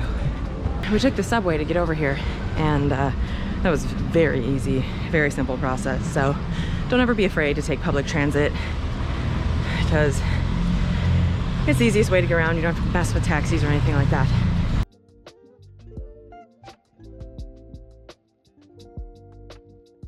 The trek that we went on to get to the top of Park Güell for young whippersnappers who don't have a toddler and a stroller.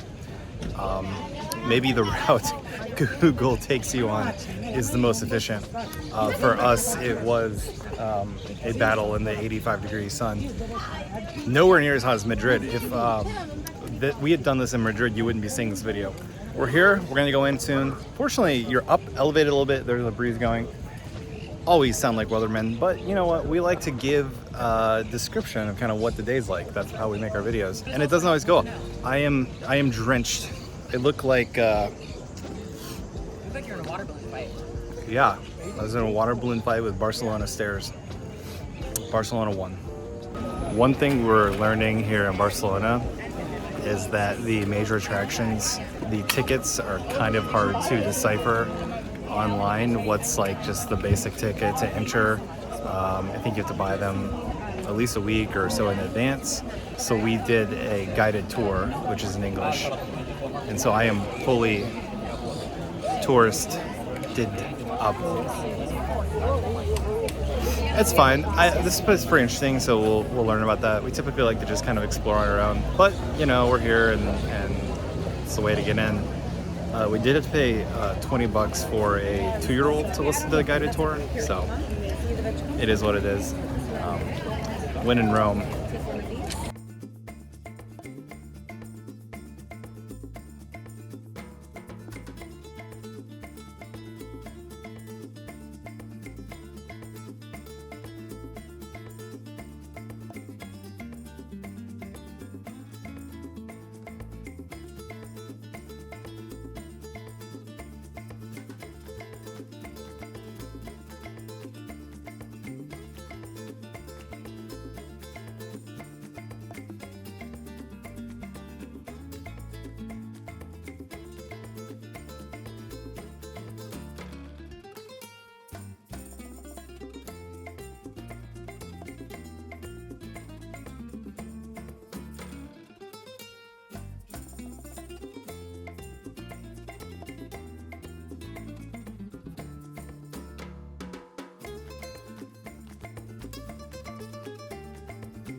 Wow, we are thoroughly enjoying our tour here in Parkway.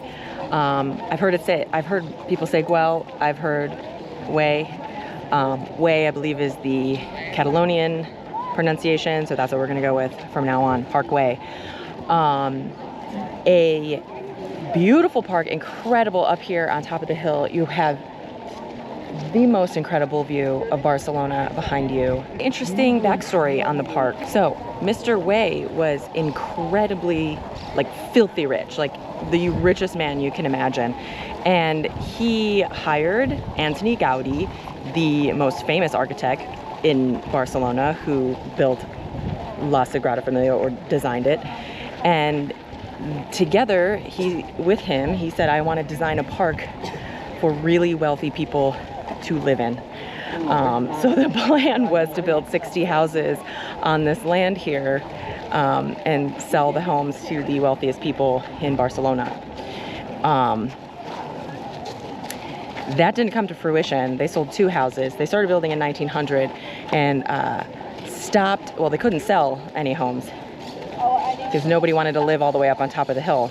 And so in 1914, when the World War I broke out, they said, we're done. So they stopped building.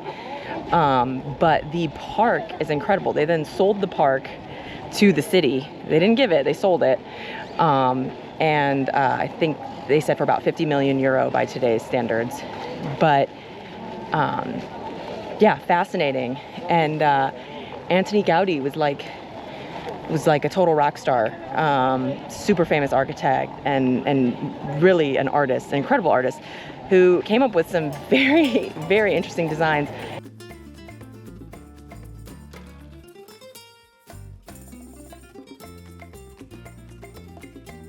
So you can see, you have a view of La Sagrada Familia down below from up here. And the plan is to have it finished, they said, by 2033. In 2026, that'll be 100 years since Antoni Gaudí passed away, and they're going, the largest tower in the middle is supposed to be finished, and they're going to have a huge celebration of him and his life and his works. So we'll definitely be back in 2033 then, I guess, to see it all completed. And we'll make sure we get tickets more than a week in advance. Loving this so far, loving the tour we're on. We're learning a lot, and yeah, excited to see more, because this is, I mean, the mosaics on the benches, like there's just all these small details in this park that are just really incredible.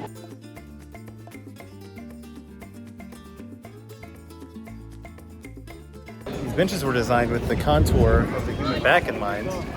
And admittedly, they are quite comfortable. I think these benches need to catch on everywhere. They really do work.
So here in the park, there is a species of green parrot that apparently they released during the Barcelona Olympics. And it was like during the opening ceremonies, they released all these birds, and then they just like adapted to the area really well. And now they live here, and they inhabit the park quite a bit. Oh, here. Oh, I hope I caught them on camera just now. They are loud. They're pretty. They're like this pretty green bird. I like stories like that where they have these ideas to release animals into an area and then they just adapt and live there. Doesn't sound like they're like invasive and really mess things up like in some other stories I've heard introducing animals like that. But yeah, it's just that was an interesting side note story on our tour.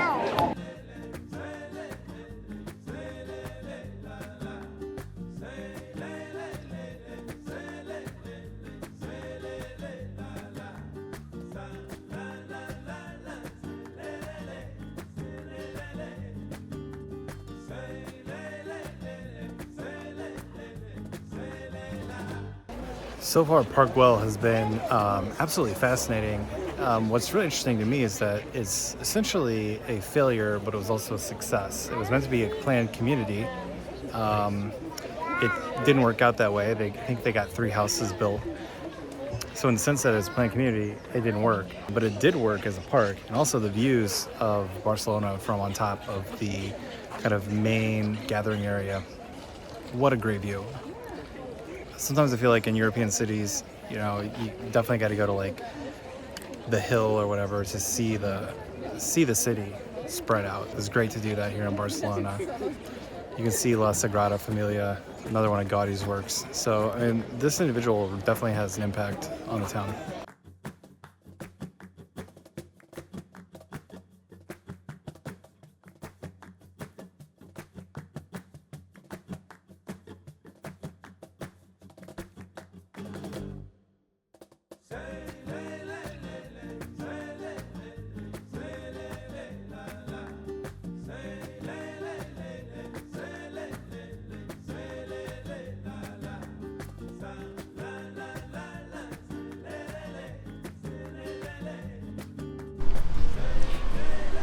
We have just exited the parkway. We're making our way back down the hill.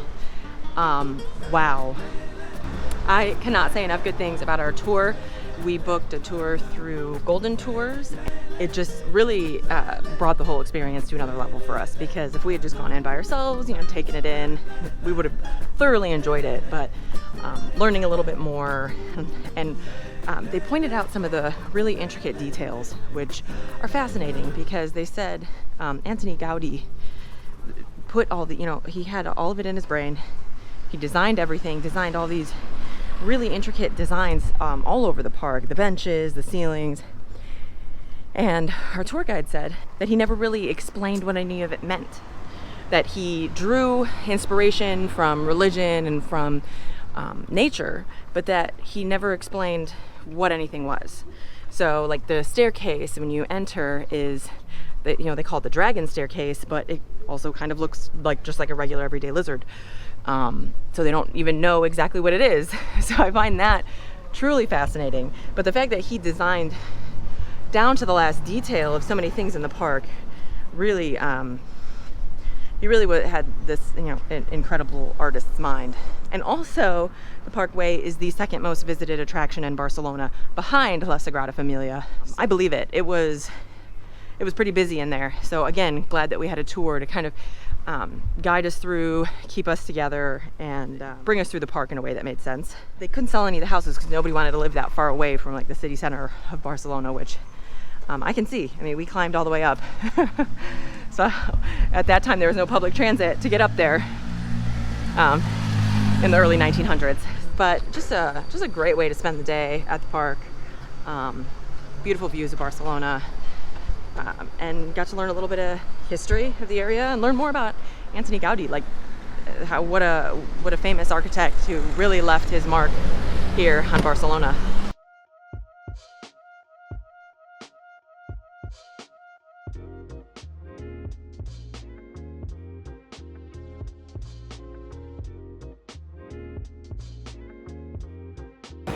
Walking through the park, and there's just a market. And the food looks absolutely incredible. We are heading to lunch soon and have nowhere to cook the food. I definitely could get used to this.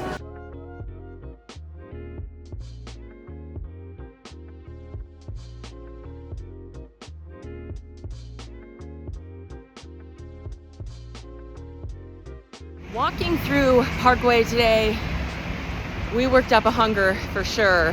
And we're heading to La Pepita for some afternoon tapas. It looks like a really cool spot. Their food looks amazing, and they have sort of a modern take on traditional tapas. So we're excited. Like I said, the menu looks great, and we were very hungry.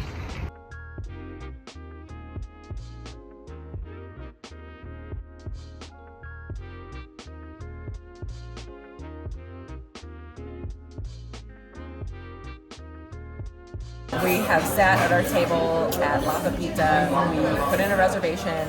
This place is very busy, high in demand. So it's a little close quarters here in the back of the restaurant, but not complaining because we're seated, and we're about to order. Like I said, the menu looks great. They have a chicken dish.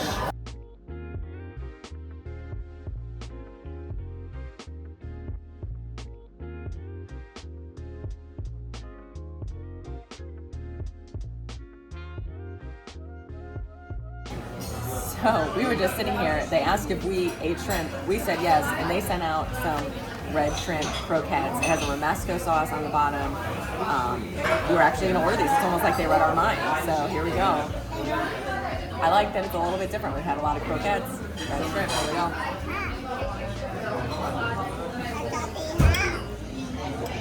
Absolutely delicious. You taste the shrimp. It's nice and crispy. The sauce underneath. And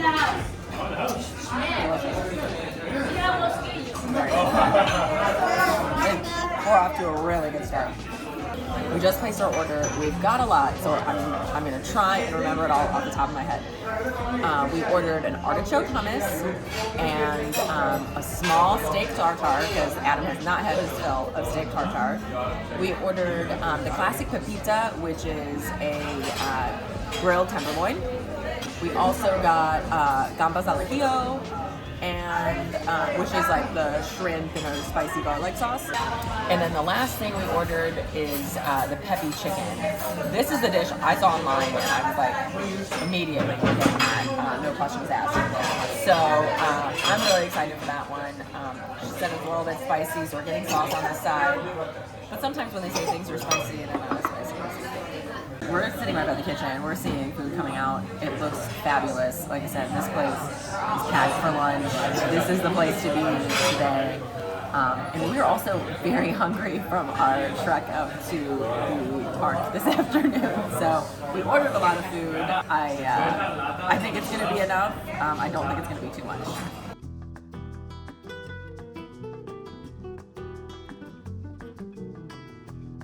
Our artichoke hummus has arrived.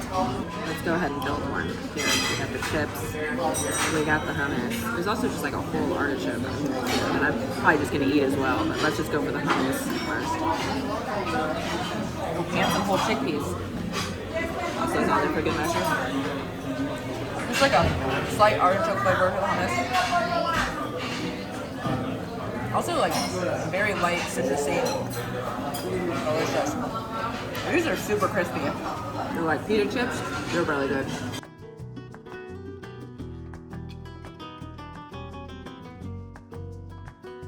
The gambas al ajillo has arrived. It looks amazing. There's so much delicious garlic in here and scallions, and I took one out, let it cool down. I think it should be cool enough now. Delicious. I absolutely love garlic, so this dish easily a favorite of mine here in Spain.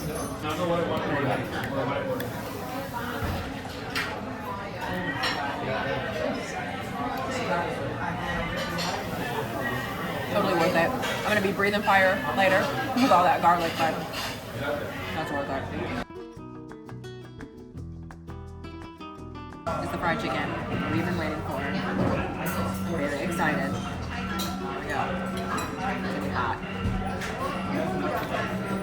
That is so crispy.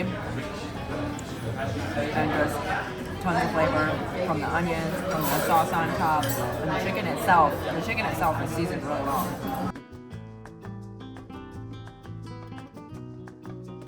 Steak tartare for one.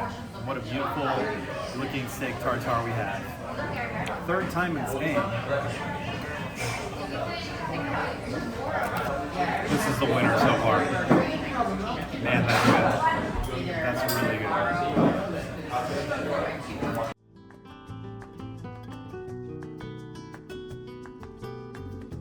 Our last dish has arrived. It's beef tenderloin, mashed potatoes, gravy, and a little bit of bread. I think we found the dish in Spain that meets the Midwest, so let's go right here. Beautiful bite. Spanish comfort food right here. Well, a fun lunch at La Pepita. It was a late lunch. Lunch typically is the bigger meal of the day here in Spain. I think that will be our biggest meal of the day today. Right next to the restaurant, there was a churro stand. So guess what we got? Churros.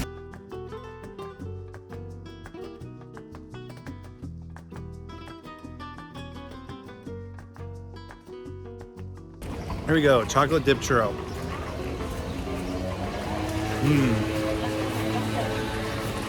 Kind of like a munchkin in Spain. Good way to end lunch here.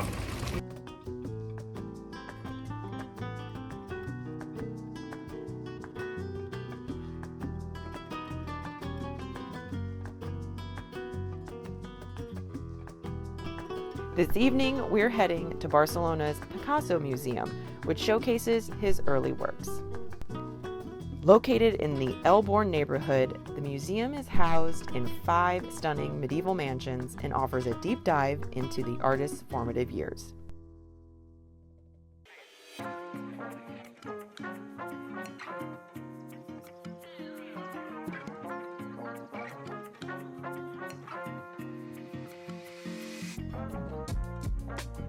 A bull by Picasso. I'm quite confident I can pull that one off.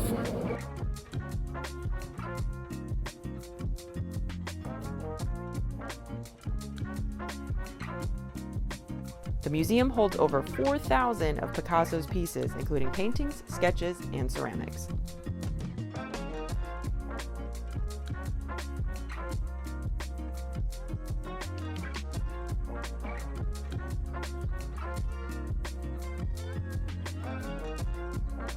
A quick trip into the Picasso Museum here in Barcelona. I really enjoyed it. We always like stopping in. I find him to be the most fascinating artist, mainly because he can be very detailed, but also his, obviously, because Cubism, abstract type paintings are quite wild. We're gonna figure out our next steps here, try to find some good food, and keep enjoying the city.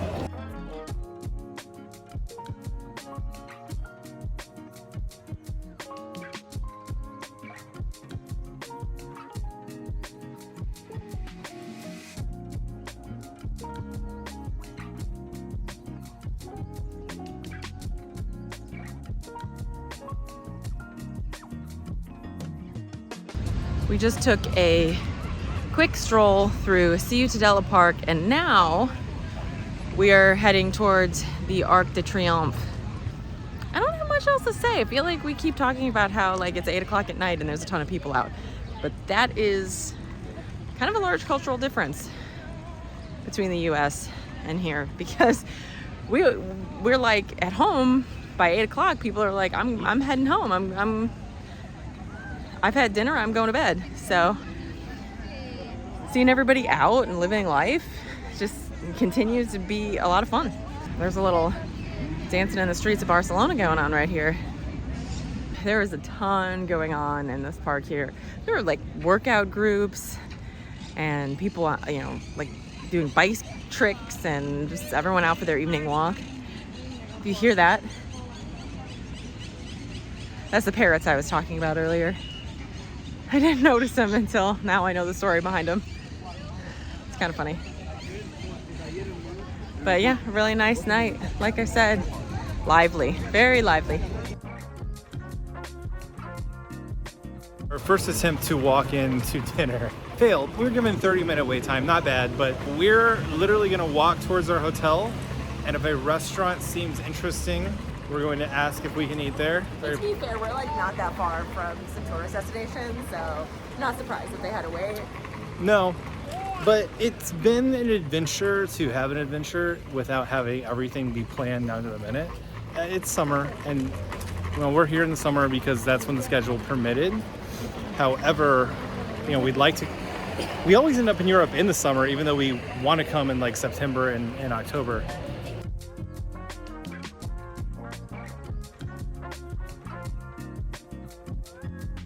Tonight we're popping into Tranquilo's Italian restaurant. We're actually at their little pizza shop yesterday. We walked about a mile back towards our hotel, trying to stop into different little places. The restaurants in Barcelona, they're fairly small. They had a table. We're just getting something real light. We ordered pizza with sausage. The sausage is most definitely, now, frankly, the menu said Frankfurt. So it's definitely a hot dog on pizza. You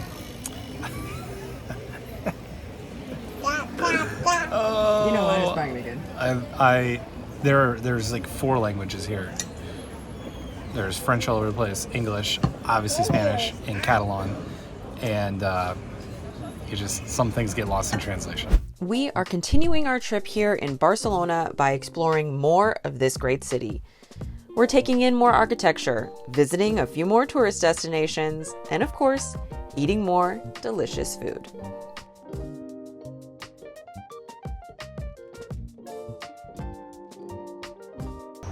Another beautiful morning here in Barcelona. We're starting off with another slew of baked goods. We got a little banana bread. Couldn't resist it. There's so many like awesome bakeries that we passed. It was so cute, I couldn't resist this one. These look great in the case. I think it's just onion, right? Onion focaccia? Yeah. All right. The onions are a little bit sweet, which kind of gives it a breakfast feel. I mean, I like to go sweet for breakfast. Adam likes to go more savory. Prove how much I like sweets for breakfast. I got a chocolate chip cookie. I say it a lot, but this is good morning fuel.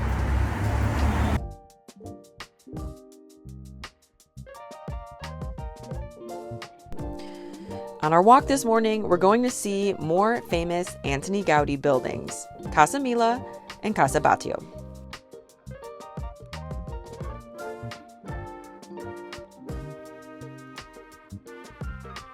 So behind me is Casa Mila, which is another Antoni Gaudí design building. He was a very busy man. This one was built between 1900 and 1912, which was also around the time that he was designing La Sagrada Familia and Parkway. So very busy, but it's kind of amazing. You're just walking down the street and his buildings are everywhere. He really left his mark here on Barcelona. There were 2 homes in this neighborhood that we wanted to take a look at, and this was just the first one. You could take tours of the inside of both of the houses we're gonna see today, but we just wanted to come by and check them out from the outside, take in a little more of that Gaudí architecture. Loving all the architecture here in Barcelona. Definitely find the Gaudí architecture to be absolutely fascinating.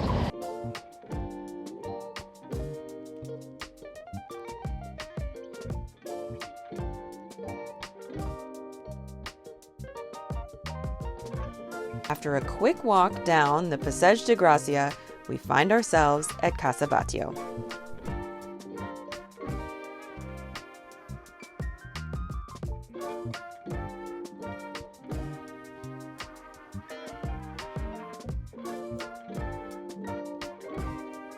We're here at Casa Batlló, another famous Antoni Gaudí building. This one is actually pretty pricey to get inside. I think the cheapest I saw was €33, but I think it went up to like €45. So very busy, packed outside, but another unique building. I guess nobody wanted to live in it when it was built, except the Batlló family eventually decided to move in because they called it the Bones House, because it kind of looks like, the architecture kind of looks like bones, like human bones.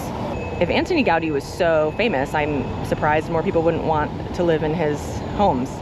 What I love is just how these buildings are so unique, set up against more modern buildings here on the street. Really unique to Barcelona architecture. You're definitely gonna stick out on the block if you live in that house. After our morning walk, we decided to take advantage of the hotel pool, enjoyed the bakery. Bakeries in Europe, A+. Now we're gonna get a pool drink. I'm getting sangria to keep the spirit alive here in Barcelona. Just enjoy some sun and we're gonna head out to lunch. So really nice start to the day in Barcelona. Sangria, because we can.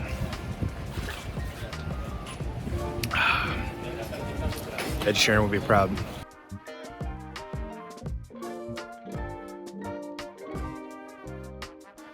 I will say I purposely booked a hotel with a pool, a rooftop pool here in Barcelona, and it is definitely paid off. We've probably spent an hour out here each day.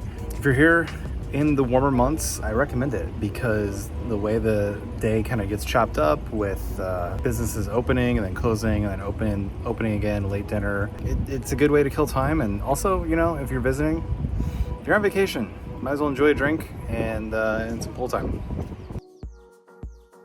After a terrific morning, getting some sweet treats from the bakery for breakfast, then going to the pool, having a little sangria while we're at the pool, we're gonna do a 13-course lunch at Teoric Taverna Gastronomic. Looks fantastic. I mean, I don't even know what we're getting. We didn't even see a menu. We just said 13 courses, let's do it. So we're gonna go in there right now, have a fantastic lunch, see what Barcelona's got to offer. First glass of vermouth here in Spain.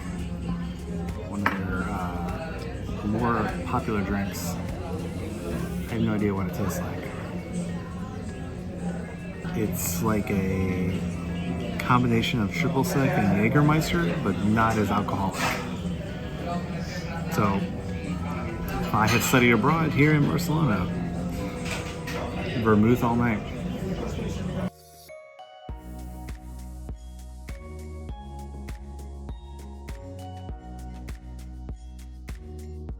Appetizer number one, we're just gonna grab it. I think it's a single bite.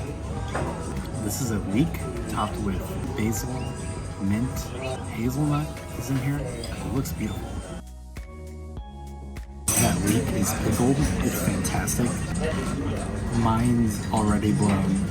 First dish, great one bite here. If this is any indication as how good this meal's gonna be, we're off to a fantastic start.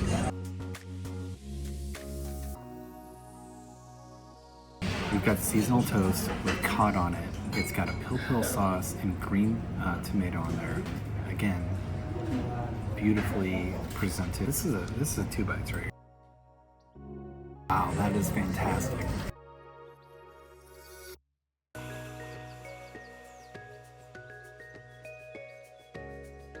For our third dish here, we have croquettes, and these are unlike any other croquettes that we have had so far on this trip. They are pork, cuttlefish, and squid ink. Here we go.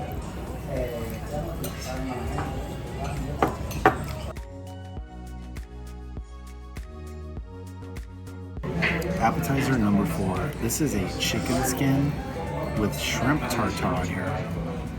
Now, since I've landed in Spain, I've had, I think, 3 different versions of steak tartare. It's my first shrimp tartare, so this chicken skin is very delicate. This is cherry gazpacho with tuna.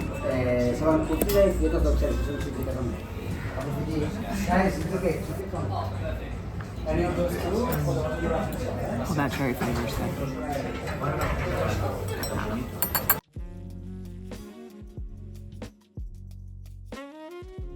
Our last appetizer has arrived. This might be the most beautifully plated dish we get. I mean, the colors are absolutely fantastic.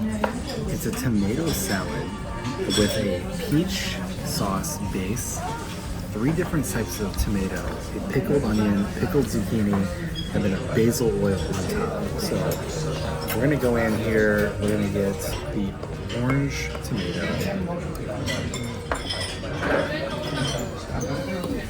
some of the sauce. This is the kind of dish that can convince you to become a vegetarian. Garden fresh tomato, absolutely fantastic. The peach sauce on the bottom goes perfectly with the basil oil. We do not have the talent to recreate this dish at home, nor do we have the tomatoes that are this good. Resources. So we're gonna savor every bite of this one because this is one of those you can only get it here type of dishes.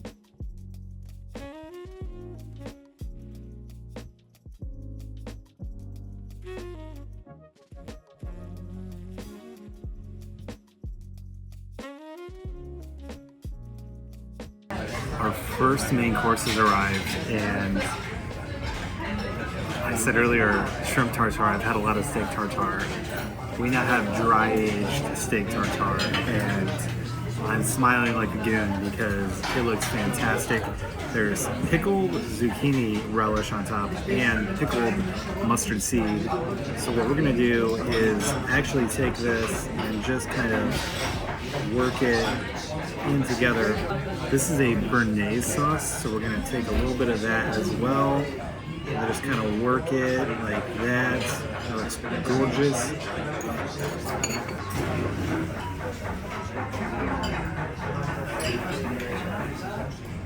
No words needed.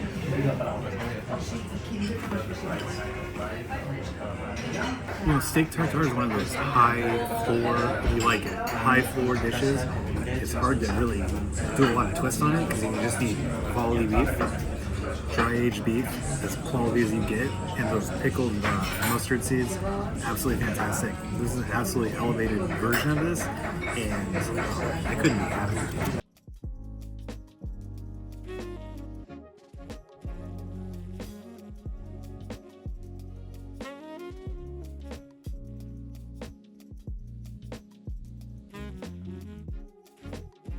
This is our second main course here. It is a beet extravaganza. We have beautiful beets here. The sauce is a beet, like a smoky beet puree, and then with cream. And then these are also like, I think pickled beets. So Dwight Schrute would be proud of the beets on display here. And very good. The beets are grilled a little bit, so they're warm. I don't know. Beets kind of seem like something my grandparents ate a lot. So it's not something I seek out. But this is really delicious. This could be like a dish that changes my mind. And maybe I try to incorporate more beets at home.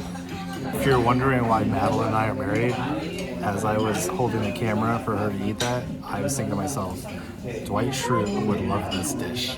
And she just said it. And that's why we're married.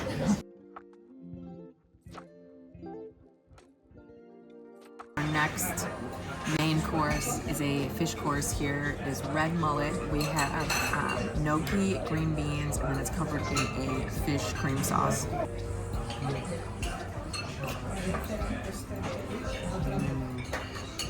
Very rich flavor in this sauce. Very good. A little smoky, pillowy gnocchi here. Sauce is really good. These gnocchi are just like literally like pillows. They're like softer than marshmallows even.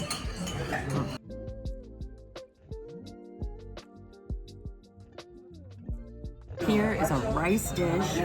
It's with pork and shrimp and then a paprika mayonnaise on top.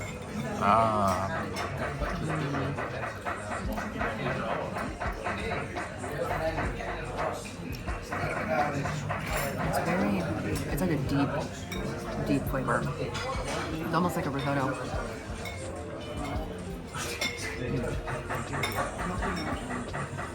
Yeah, there's another delicious dish.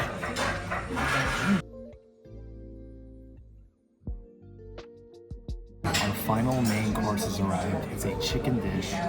It is a chicken breast, a chicken leg, the chicken neck. I didn't even know you could eat. So that's going to be an adventure. We're always up for an adventure. Chicken neck's going to provide one.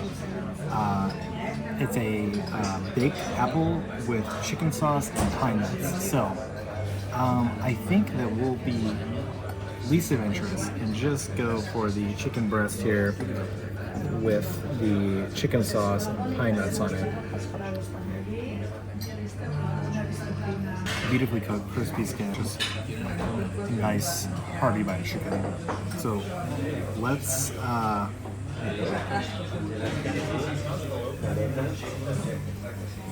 I do this for you. 1 million views. You have to like, subscribe, comment. Adam made the chicken neck. Can't believe Adam made the chicken neck.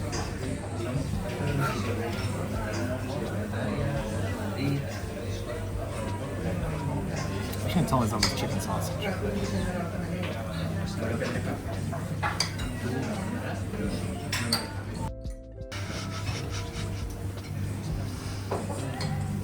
Tried it.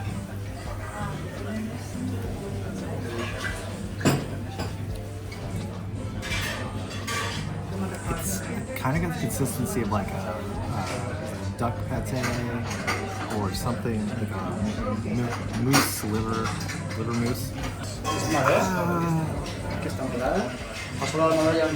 We're gonna pass on the rest of it. Try this baked apple. That's very good. The chicken sauce is really good. Like I said, 1 million views. Like, subscribe. I'll eat more chicken. Okay, here's our first dessert. We have melon on the bottom and an ice cream on top. And then this is like a wafer cookie.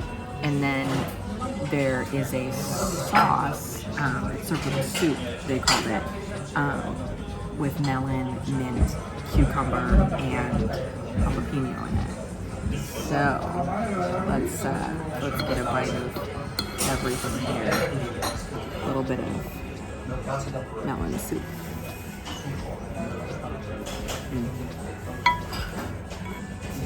It's very light, and then there's like the tiniest hint of jalapeno, like the mint and the jalapeno kind of play together.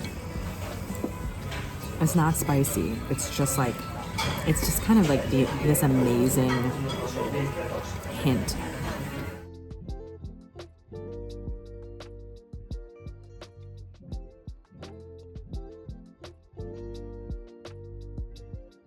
All course has arrived, and it's a beautifully plated dessert. It's taken on a very traditional Catalan dessert.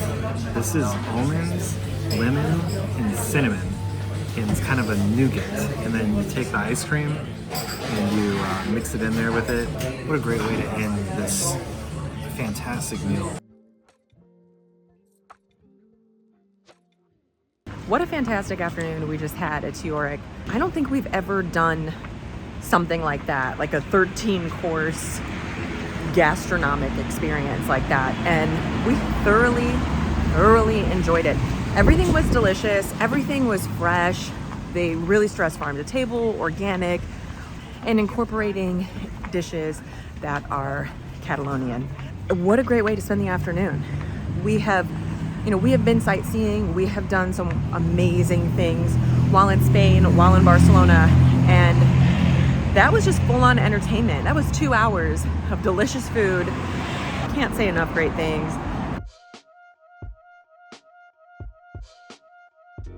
Also, our toddler fell asleep while we were eating, so that made the experience much easier. This evening, we're heading over to Cosmo Caixa, Barcelona's premier science museum.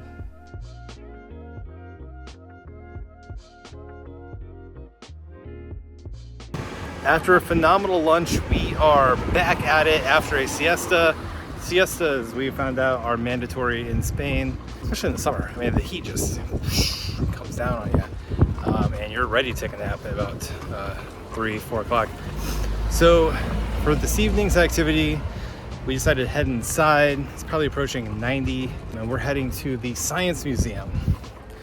One of the benefits of having a child is that you get to go do childlike things, and nothing brings out that sense of childlike wonder like a science museum.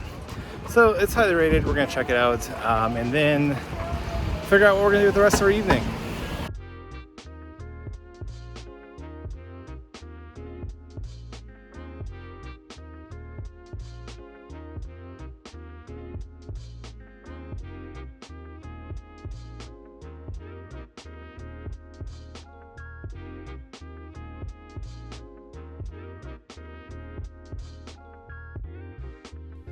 One of the key exhibits here at Cosmo Caixa is the Flooded Forest. It's a recreation of an Amazon rainforest, complete with tropical trees, fish, turtles, alligators, and capybaras.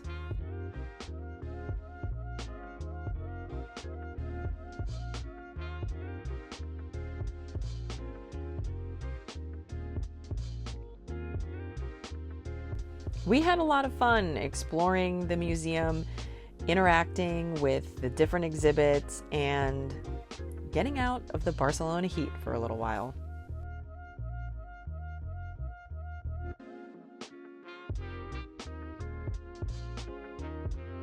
Fun stop into the Science Museum. Terrific air conditioning. We are still stuffed from our 13-course lunch, which is to be expected when you eat that many courses I for know lunch. you all think, oh, these people just eat all the time. You know, when we're traveling, we do tend to eat a lot, but we do get full, and we do have to shut off. We had to figure out what we're going to have for dinner, which is a challenge because a lot of the food is sit down. I think that's out of the question. So we're heading back. We're going to figure out when we get back towards our hotel. We're going to first figure out how we're going to get back to our hotel. Thank God for Google Maps.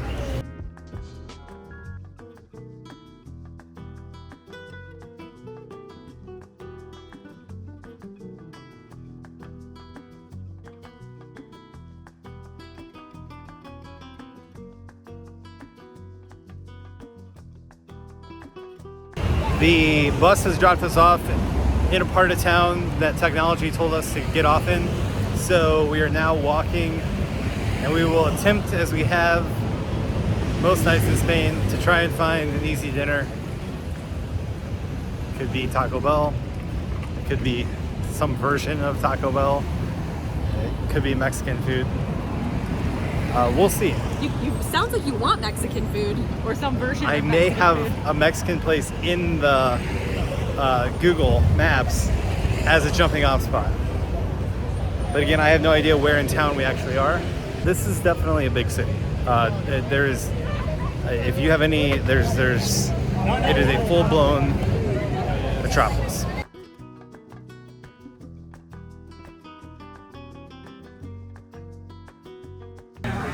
I wasn't kidding. We found our taco spot here in Barcelona. It looks like a pretty good taco spot. They got a flat top up front. They're cooking meats on. We're getting nachos. We're getting tacos. That looks really good. What can I say? It's a beautiful bowl of nachos, sour cream, jalapenos. I think it's I missed it. I think it's gonna feel like home.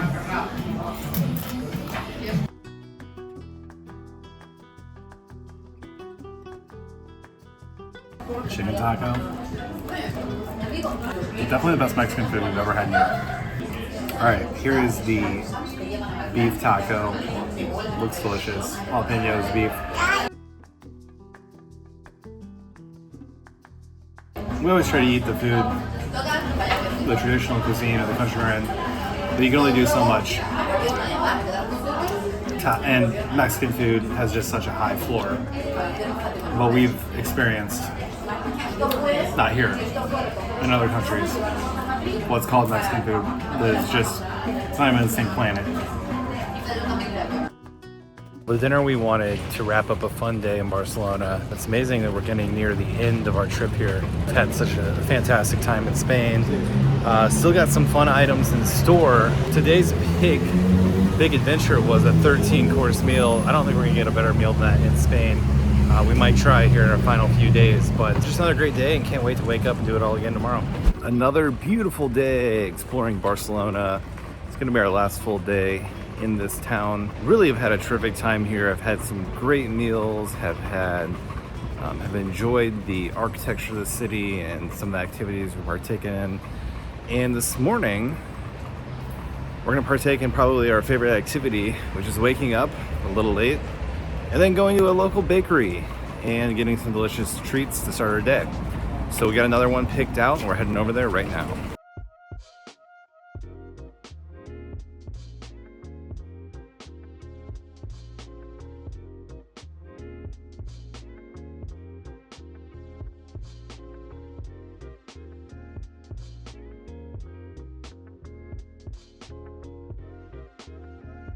For breakfast today, we have this cinnamon roll,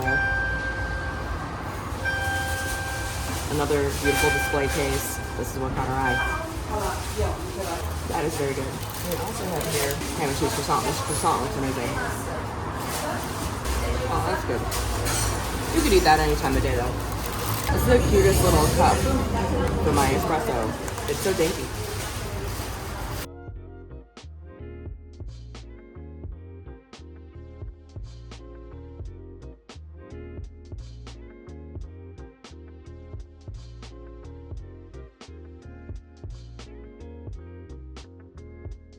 So on our walk this morning, we came over to the Plaza de Catalunya, which was actually shut down. It looks like maybe some sort of music festival or something is happening, so we could not enter.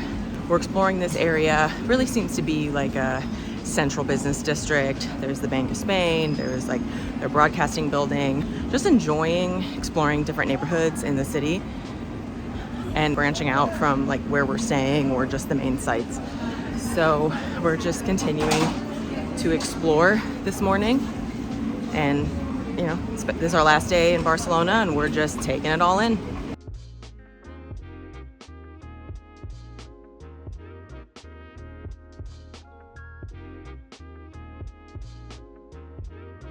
The Gothic Quarter is one of the most charming and historic parts of Barcelona. With its narrow, winding streets and medieval architecture, you'll find hidden plazas, old Roman walls, and plenty of little cafes and shops tucked away.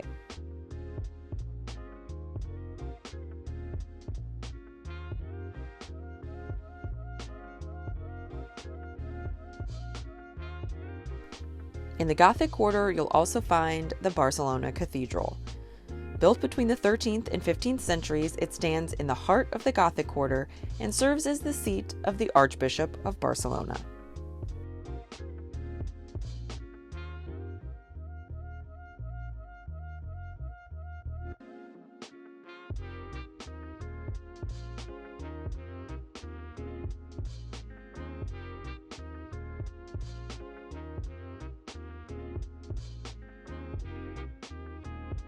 I'm very glad we walked over here this morning. We haven't really come over to this part of town and kind of seen the old architecture, the really narrow streets. They say the best way to get to know a city is to walk through it, and basically what we're doing this morning. You can see most of these shops are closed. It's not particularly early in the morning. However, as we've learned here in Spain, it can take a little while for the day to get going. And we are not early risers. I assume these are still like businesses. They're not just shut down. No, because there's like some shops open, Things like that. some restaurants open, but they just might not open till noon.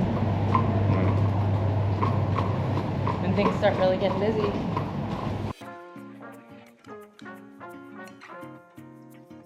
Well, a good walk this morning. It's about 3 miles. We're gonna go back to the hotel, do a little pool time, and then head to lunch. I don't think lunch will be as extravagant as yesterday, but I am excited for it. Should have local traditional Catalan dishes. Enjoyed walking around this part of Old Town in Barcelona. Definitely have really felt over the past 3 or 4 days we've gotten to know the city.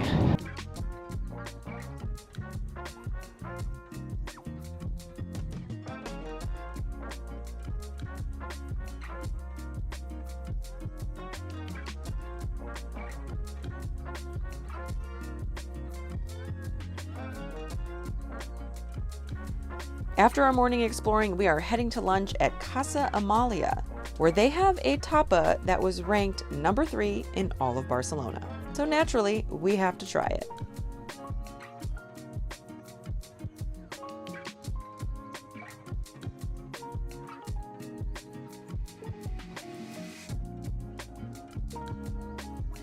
Today for lunch in Barcelona, we're at Casa Amalia, and I'm super excited for this lunch because this restaurant goes right next door to the market and gets all their ingredients. For lunch, I ordered a traditional Catalan dish called cannelons, and they are 3 meat stuffed pasta shells covered in bechamel sauce. Madalyn's getting an elevated Catalan dish. It's a roasted lamb served over au gratin potatoes. It looks absolutely fantastic. We're starting off with 2 tapas. The first one is the torpedo, mini pork sandwich. and it's actually just won last month the third best tapa in all of Barcelona. It's a 36-hour low and slow cooked Iberian pork on a soft bun, and then there's like a sauce on there. That was really good. There's like a sauce on there. It's kind of like a Thai peanut butter sauce. Just a phenomenal bite of food right there. I might have to order a second one. It's so compact. That is ranked number 3 in tapas in Barcelona. That's delicious. The second tapas is a spinach fritter. Love the color on that. We're in for a treat here. Every bite we've had so far, top notch. They serve bread with delicious olive oil here too. And that's all you need is good olive oil, good bread. I sound like Ina Garden, don't I? Oh, just some good olive oil and some good bread.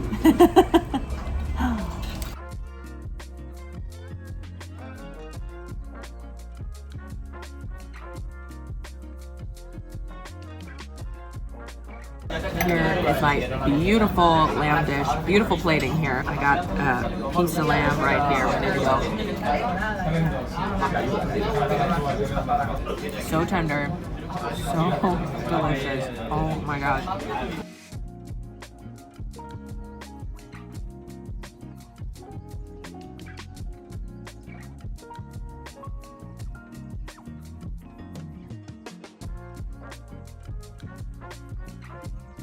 My chance to try a cannelon was definitely on my list here in Catalonia, and beautiful plating. It comes out very hot, covered in bechamel sauce.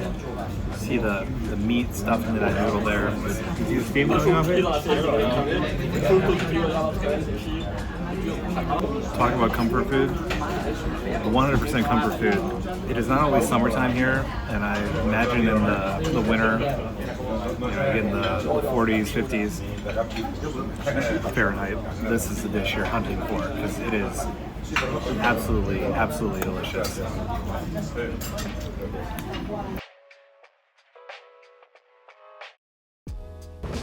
Absolutely fantastic lunch. Every bite was terrific. I think we're gonna go walk through the market next door where they get all their products from.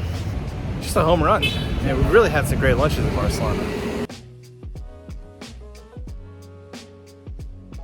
I gotta say, this is a true neighborhood market. Not a lot of stalls selling tapas or anything like that. There might be some more that are either open earlier or open later, but I really love this neighborhood we've stayed in. It's just fantastic restaurants, bakeries, markets. What a place to live.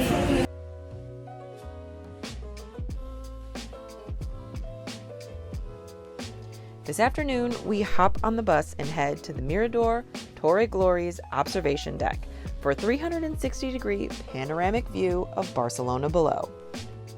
After that outstanding lunch, we're going to do another touristy activity, and that is go to an observation deck.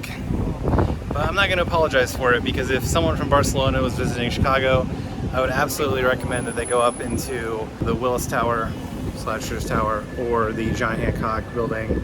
This one's got a 360 view.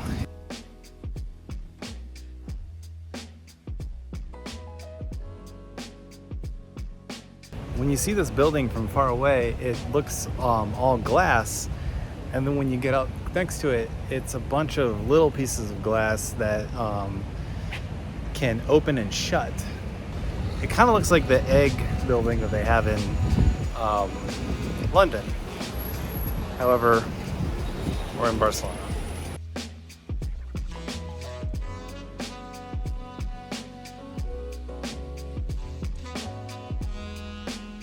The Torre Glorias is one of Barcelona's tallest skyscrapers at 144 meters tall, and the building's design was inspired by the Montserrat mountain.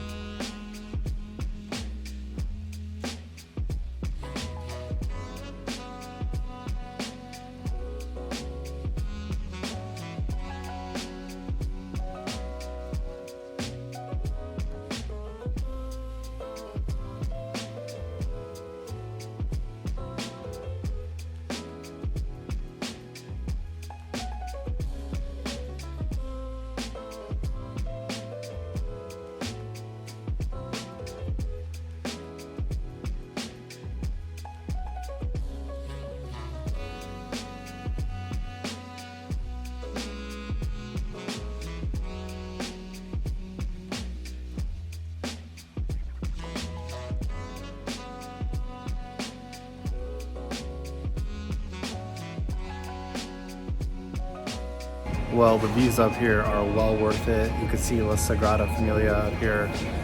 Here's you can see all of Barcelona up here because it's a 360-degree view. Evie loves it because she's running around like a mad woman. You can see out the Mediterranean, there's boats racing. The water's absolutely beautiful from up here. This is well worth it.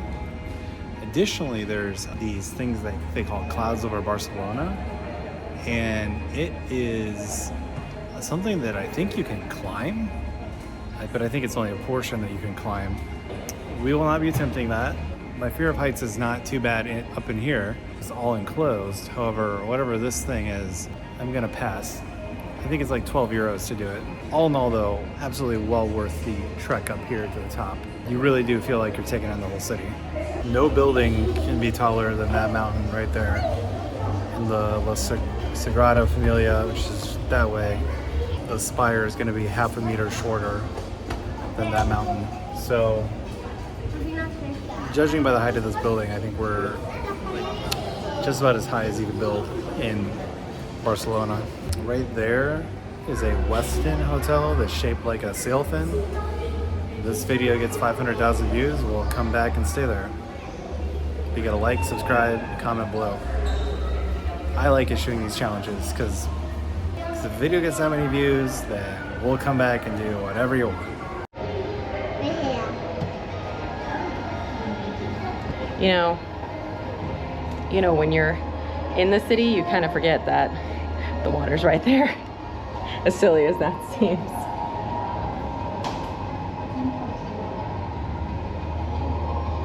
We have not made it to the beach in Barcelona. We've had great beach days on this trip, but we just didn't make it over there.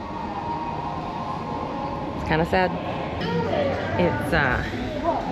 It's pretty fun to be up here and then see places that we've been this week on the trip. Like you can see La Sagrada Familia and Parkway over there behind us. This is a pretty cool spot, really.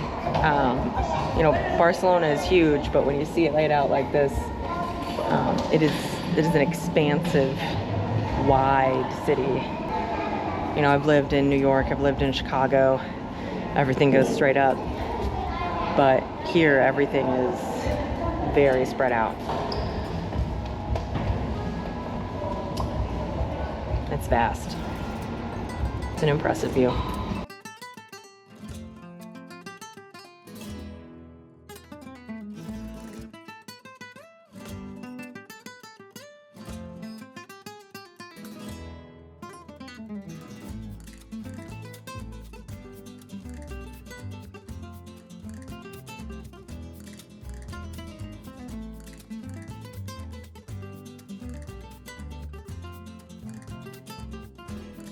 Barcelona, we stopped in at the Growler. It's got a bunch of different craft beers from, I think, all over Spain.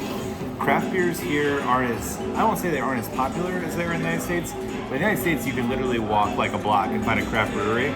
Not as common here. A good option is to come to one of these local bars that serve different craft beers. We've seen a couple of them throughout the city, so tonight before dinner we decided to hop in. I got a beer from Basque land. It's called Belgian Ale. Madalyn is a sour beer.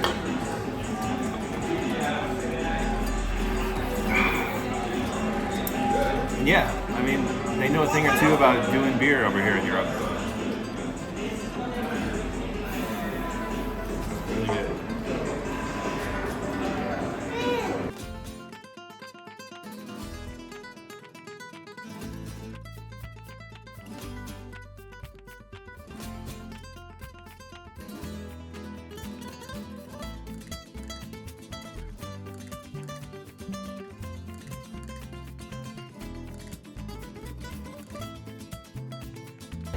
For dinner, we're gonna head to Restaurant Palermo. It's a local neighborhood spot.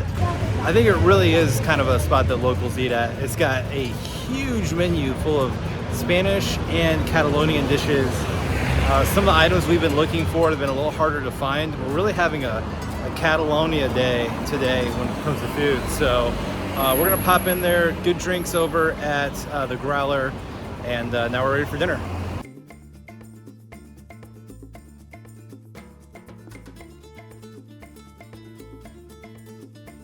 starting off here at Restaurant Palmero with a couple starters. One, we got the classic Catalan dish, bread. It's got tomato on there and olive oil. We also got some Catalan sausage. So I'm going to just do a little bit of that. Pop that on there. You see all these bakeries making bread. I wonder where it goes. Right in the restaurants. Delicious, delicious food.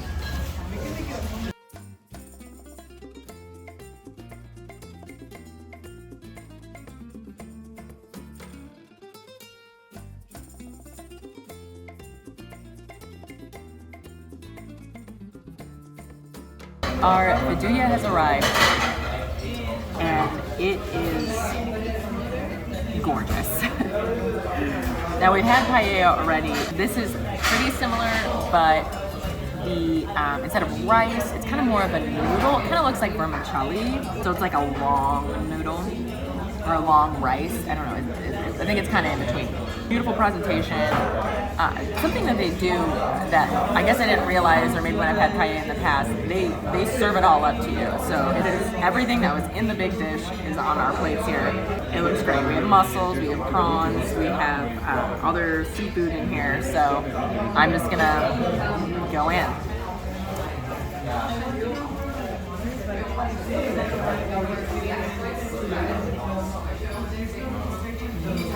It's a deep seafood flavor. I really like the noodles.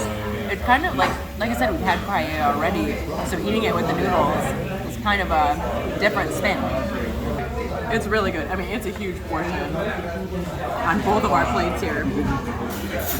So I don't know if I'm going to be able to finish it, but I am going to try. Tap it out. This portion could have fed 5. Fed 1 Adam.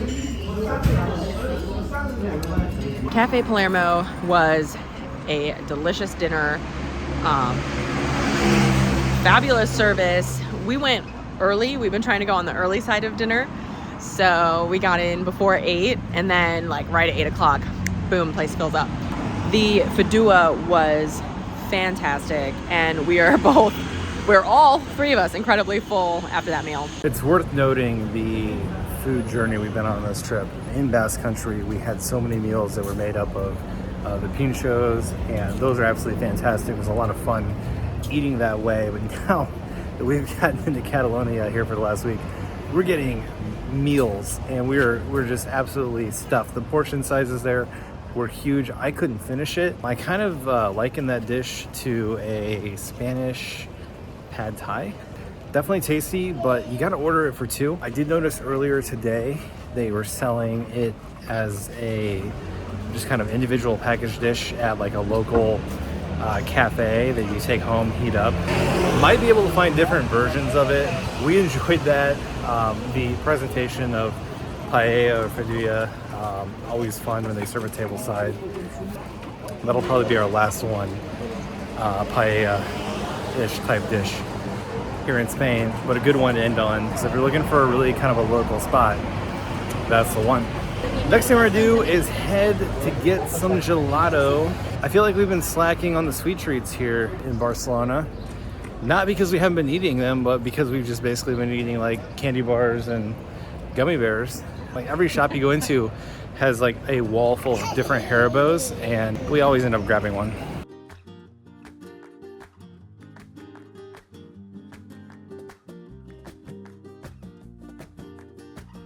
Here's my ice cream.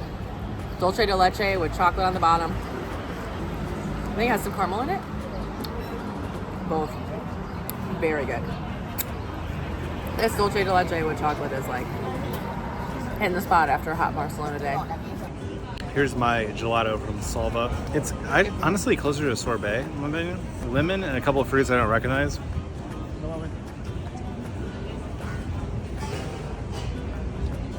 Very refreshing. After a warm Spanish day, it's a good way to end. This is our last morning in Barcelona, so we're grabbing a quick breakfast and then going to pick up our rental car before we head out of Spain and up to Andorra. Our last day in Barcelona, starting off very, very exciting. We're doing laundry again. We went through at minimum 2 outfits a day walking around this town. There's you know, a Mediterranean sea breeze, but it's still hot. We started off this morning getting breakfast at a local coffee chain. Might be a big coffee chain here in Spain called Vivare. Pretty solid. Fresh squeezed orange juice, which I like. Now we're gonna go back and get our laundry. We'll be leaving Spain, driving to Andorra. So we gotta pick up a car, check out our hotel, do all those fun logistical things, but that's part of kind of exploring, is you gotta do stuff like that.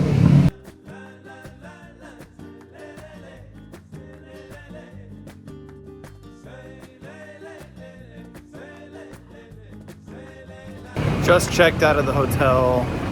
About a 10-minute walk over to the Sixt, which we have rented a car from. I'm doing it by hand, so just one of those little logistical things. You gotta suck it up and walk the streets of Barcelona with your luggage. Absolutely terrific time here in Barcelona. Really, we found the city to be very hospitable. Great food, great architecture, a lot of fun that's had by us here in the last few days, and we cannot wait to return. We have had a fantastic time here in Barcelona. We know we left some things on the table. We were only here for a short time, so it's hard to accomplish everything that there is to do in an amazing city like this. So let us know in the comments below your favorite things to do, what we missed, and what we'd have to do next time we visit Barcelona. We are in Andorra, a micronation located in the Pyrenees Mountains between France and Spain. In this video, we'll explore its mountain landscapes, charming old towns, and famous duty-free shopping spots. Get ready for stunning views and a taste of this tiny nation you might not even know existed. Thanks for coming along with us as we explore Andorra. We have arrived in Andorra. Andorra is the world's 16th smallest country by land, 11th smallest country by population, and we're excited to be here because we drove up today from Barcelona. It is a brand new country for us. It is one of Europe's micronations, along with countries like Monaco, Liechtenstein. The Vatican City is also one. About 80,000 people who live in Andorra. It's undergone a rapid growth since the 1960s. I think in the 1960s, it was about maybe 15,000 or less people. So in almost 60 years, has shot up to 80,000. A lot of new construction going on. Currently, we are located in Andorra La Vella, and it is the capital of Andorra. It's the highest elevation capital in Europe. There's a couple of things Andorra is well known for. One, it is a tax haven. Now, being a tax haven, it's famous for its banking. It's not a zero tax country. There's a tax, but there's a lot of shopping here. People come because they don't have the VAT tax.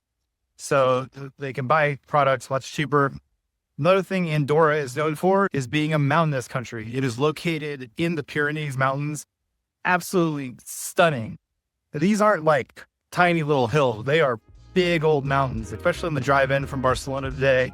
We were blown away at how beautiful the drive was in these Pyrenees Mountains.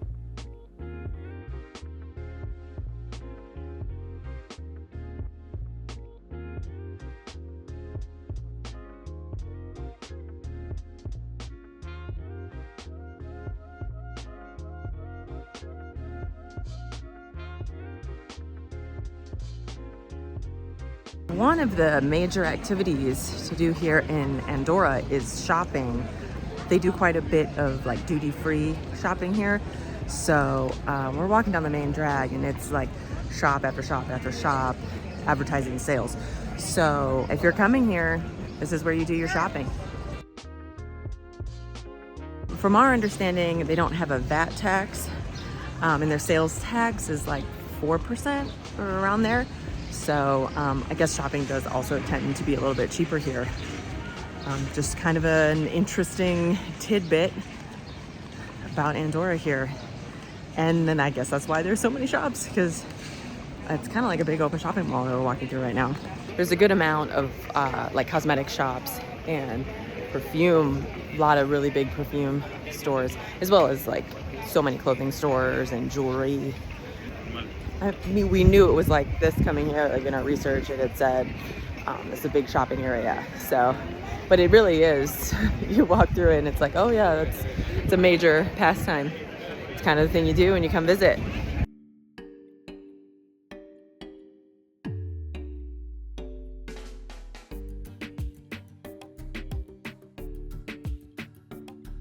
We had to stop off at the iconic photo spot with the Dali clock and the Andorra sign over the bridge. Pretty much a requirement to stop and take your photo there. It's an excellent spot. We're going to eat over by the stream that runs through town. There's a quick serve Thai restaurant doing Thai street food. You know what? It looks pretty good, and quite frankly, this setting, we just want to sit out here and eat in this setting. And when you see it, I don't think you'll blame me.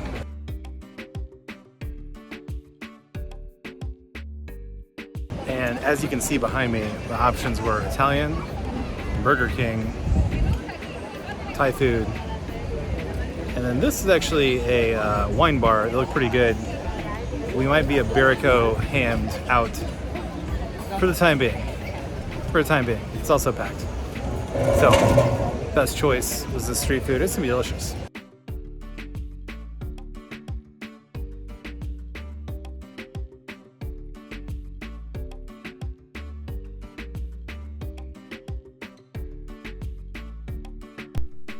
After our first night in Andorra, we wake up and head out into the mountains for a little hike.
This morning, after sleeping in a little bit, which we're not going to apologize for because what a place to sleep in, spa, mountain town.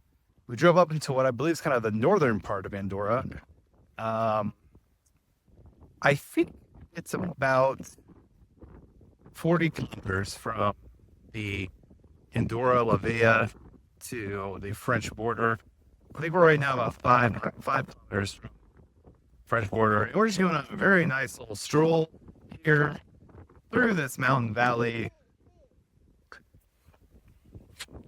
The views are fantastic. Weather is perfect.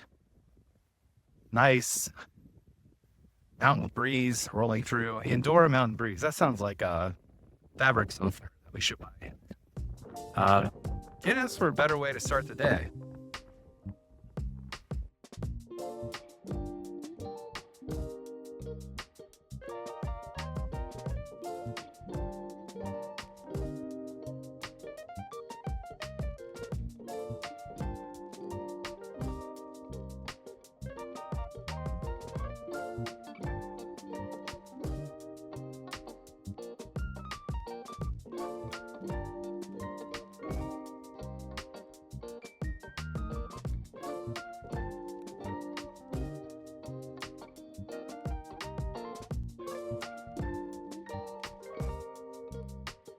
We are out here in the mountains, just hiking down a little bit, down by a creek. It is absolutely beautiful out here. There's homes in here, and they all look to be pretty new construction. There's some that are like being built right now, but they're these beautiful stone cottages, but very modern. Like there's a lot of construction going on in this area. It is booming.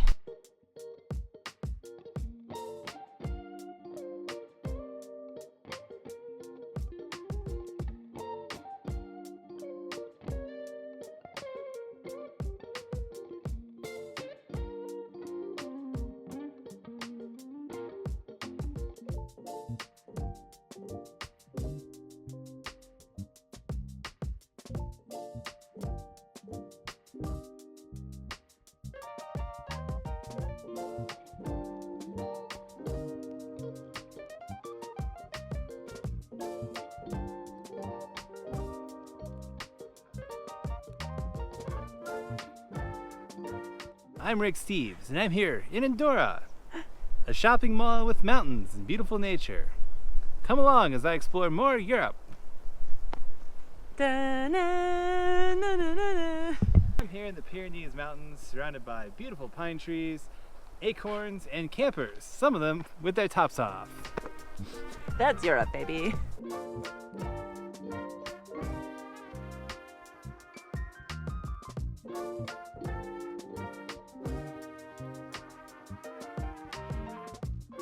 We are not the most seasoned hikers.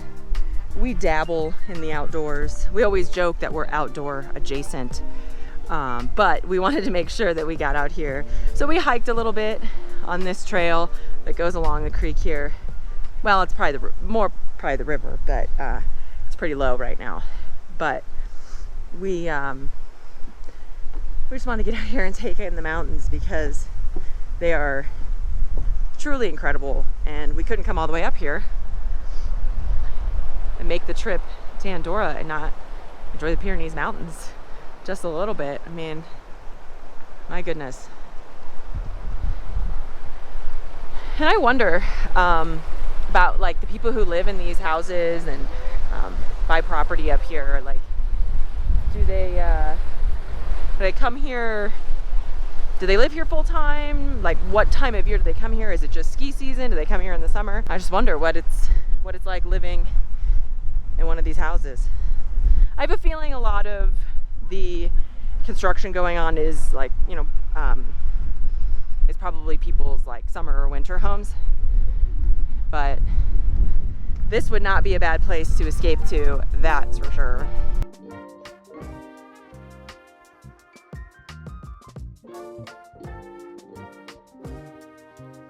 After our hike, it's time for a traditional Andorran lunch.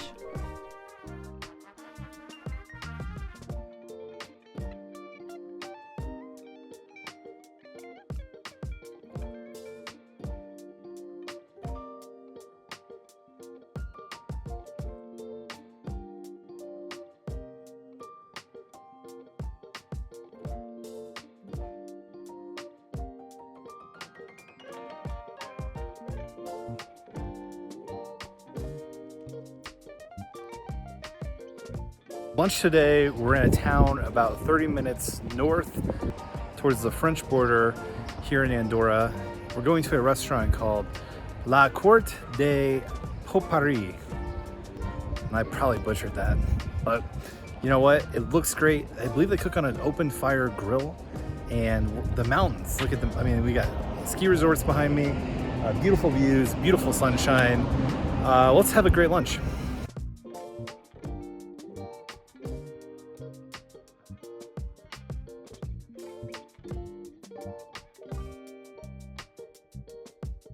We've sat down to lunch here in Andorra, and I don't think we could have picked a better spot. This is a classic setting for a mountain meal. In fact, right over my shoulder, we had an open flame grill going.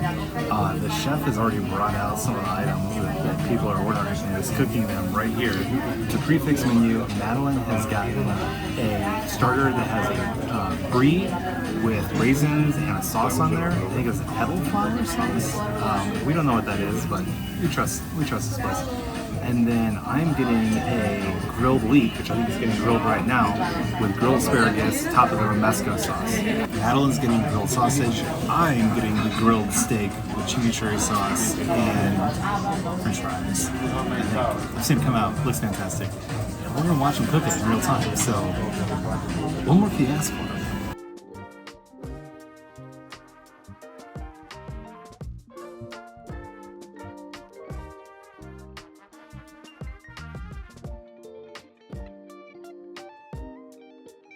Where on earth has there been a more exciting week eaten than right here after watching it get grilled and served on this plate and served on this beautiful plate of food?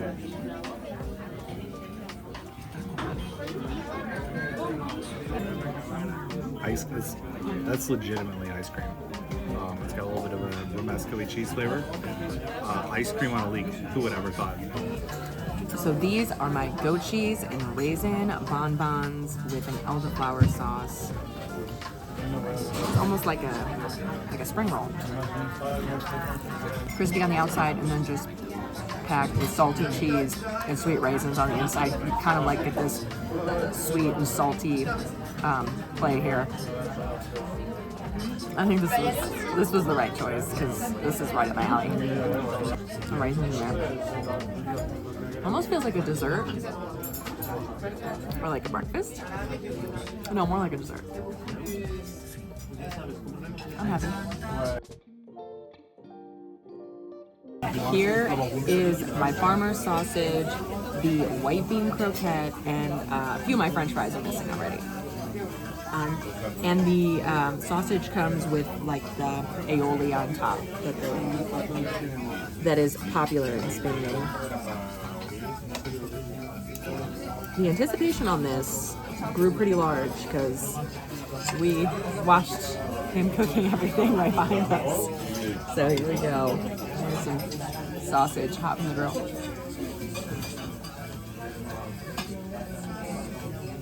That was delicious. There's some garlic coming in from the aioli. It's a really well-seasoned sausage. We were just saying, can we make it out of Europe without eating another croquette? But sometimes they just show up. Here is the white bean croquette. This is gonna sound crazy, but it's reminding me of like a French toast stick. Like there's a sweetness to it. If you know what I'm talking about, you know what I'm talking about. But it's delicious white beans inside. It's like a puree. So, white beans there. That's really good. Beautiful steak, perfectly medium. Chimichurri sauce right here. Got chimichurri on it. Let's do this.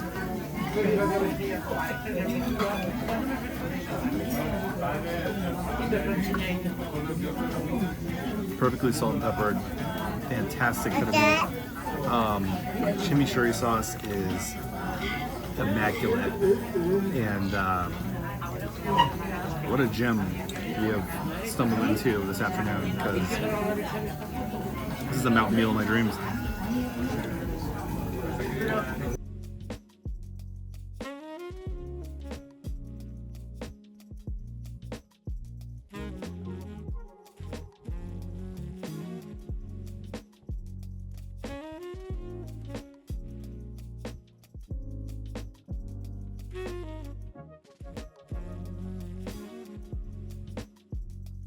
Well, here we go. Beautiful brownie. My perfect looking brownie, because it's a little ooey gooey in the middle. Just the way I like it. It's kind of hard to get on the spoon. Okay. Here we go.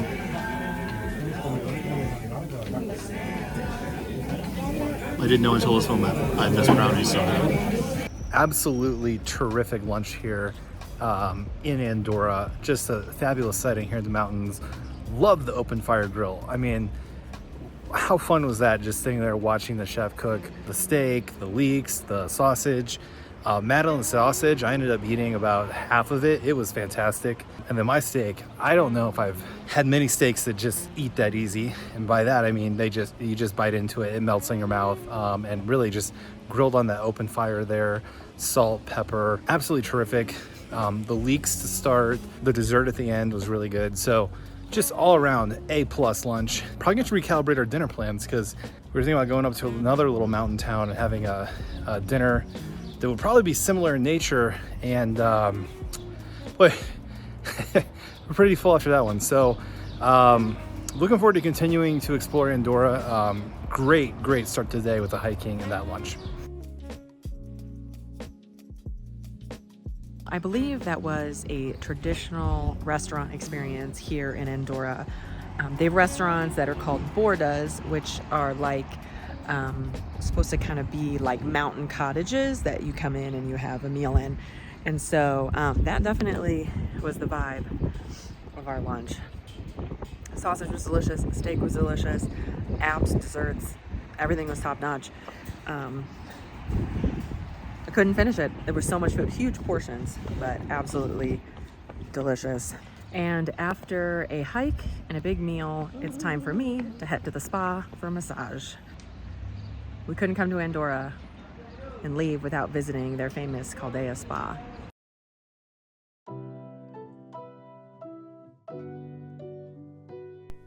Located in the heart of Andorra is Caldea, Europe's largest mountain spa, famous for its striking glass tower and naturally heated thermal waters.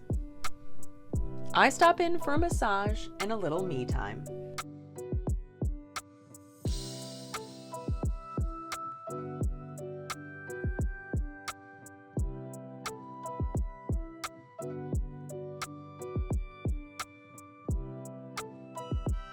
I thoroughly enjoyed my afternoon at the Caldea Spa. It is quite the operation. It is several floors. You can book treatments, or you could not book a treatment and just book a day pass. They are in like 3 or 4 hour increments. So you can book classic, premium, or I think there's like premium plus or classic plus. And they give you access to different areas in the spa. I booked a 20-minute massage just for my legs. We've been walking many miles across Spain in the last few weeks. And so I decided to just get something simple, focus on my legs. I wish it had been an hour just on my legs, but 20 minutes was pretty glorious. I actually booked the massage and the classic pass, but they had some areas under construction, so pretty much everyone right now was bumped up to premium. So I got to access all the pools upstairs. I did not record inside, privacy reasons, relaxation reasons, but there's an upper level that's huge pools. They do have hot tubs, but the pools are just heated. It feels like a big bathtub. It's pretty awesome. And then they have saunas and steam rooms and a room that was just like full of a block of ice, which I absolutely loved. And then they had like this area that was different showers. Like you do them in a row. It was a hot shower, and then like it was like an exfoliating shower, then a freezing cold shower, and then like another warm shower to send you on your way. I just had fun trying it all. Having a few hours just to relax to myself was really nice as well. I know I'm been traveling and been on vacation for the last few weeks, but just to shut your brain off for a few hours in this beautiful place. Also, like upstairs, it's all glass, so you're looking out at the mountains and the city below while you're relaxing in these pools or these relaxation rooms. If you're in Andorra, I would recommend at least booking, a few hours just to hang out in the spa amenities, because what an afternoon. And like, so the indoor outdoor pool, it's like 75 and sunny, so the outdoor pool was heated and a little too warm. But I think if you were here in the winter and you were skiing all day, that would be like the place to be. I also think they were getting ready for an event tonight because they were setting up like a DJ booth. So they obviously have different events that go on throughout the year as well. But can't say enough great things. I would recommend it. I'm not really, like, I don't go to the spa that often. I don't get massages. That's not something I do regularly. So that was a special treat to be able to do that this afternoon.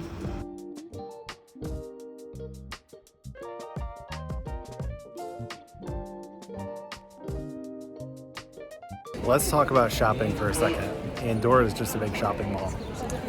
That's clearly not entirely true. Beautiful, beautiful mountain ranges, whether you're here in the winter for skiing or here in the summer for hiking. If you actually get out of Andorra la Vella, the city center, there's a lot more to do than shop. However, if you are here in the city center, it is a giant shopping mall. I'm reminded of the Tom Haverford quote in Parks and Recreation when he's like, you go to the Eagleton Mall, you gotta say which Burberry. They got 3 Burberrys. There are so many perfume stores. I don't know if we could actually count them. So much perfume, so many weaponry stores, like to buy knives, and like self-defense stores. I think they might have guns in there. We haven't gone in them. Found that to be a little strange. We're gonna pop into some stores and see if there's good deals to be found. I'm skeptical. We're also not bringing a bunch of clothes home, so we're not really looking for clothing.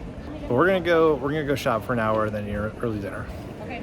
We don't typically shop on trips, but Madalyn just went to the spa, and Evie, we think this might get some energy out.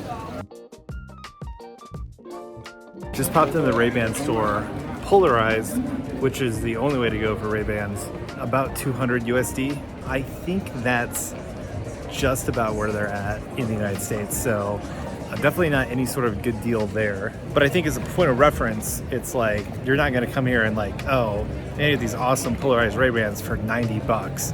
At least that's just not what we found. Because if we did, we'd certainly both be getting some new Ray-Bans, right? I mean, we're gonna keep walking, pop into some stuff. We'll say 75 degrees outdoor mall, beautiful mountains in the background. That's not that bad of a thing.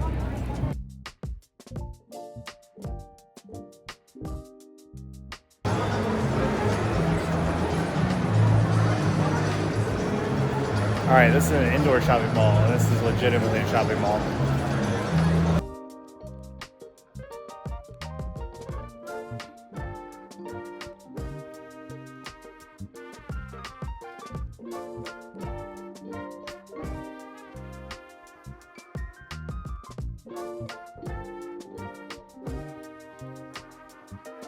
Well, it's been, I think, 17 or 18 days since we stepped off the plane in Spain.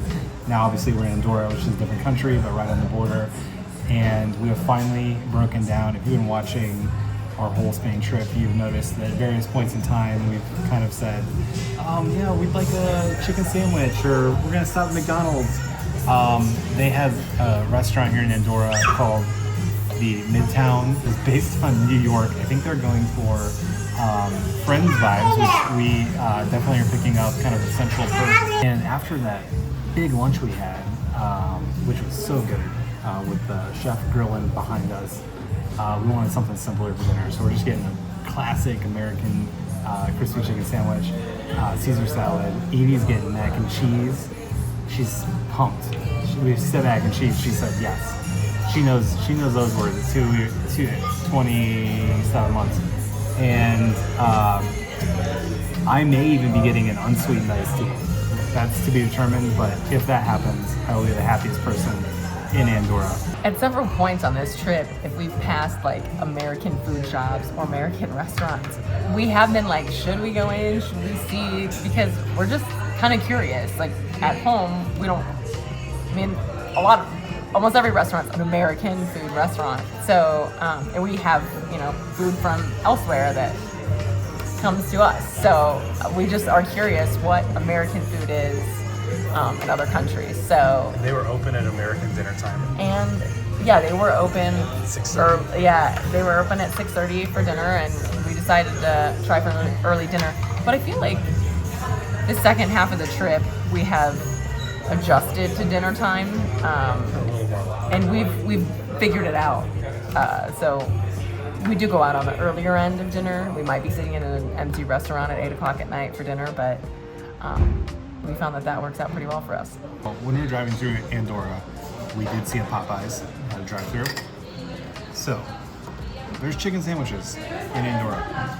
This one's actually looks fantastic. bacon. That's the crispiest bacon we've seen in Europe. Huge double slice of chicken. Oh my God. Was not expecting that. That's a little too much. Yeah. That's more than we eat in the US. More than we bargained for. So this is like the double decker from KFC.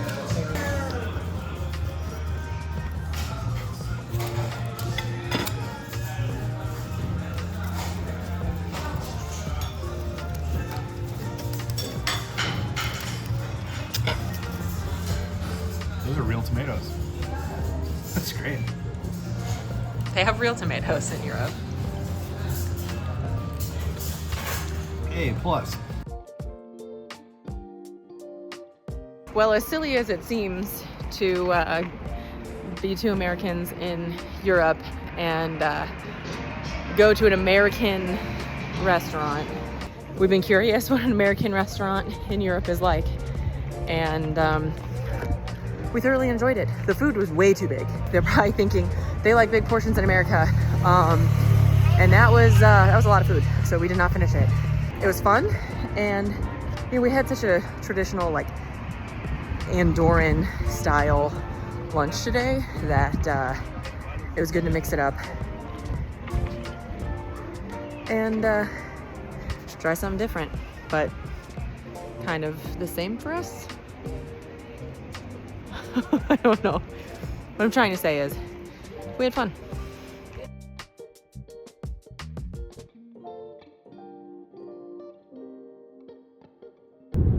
Our Pyrenees Mountain Andorra adventure has come to an end this morning, and we are heading back to Barcelona.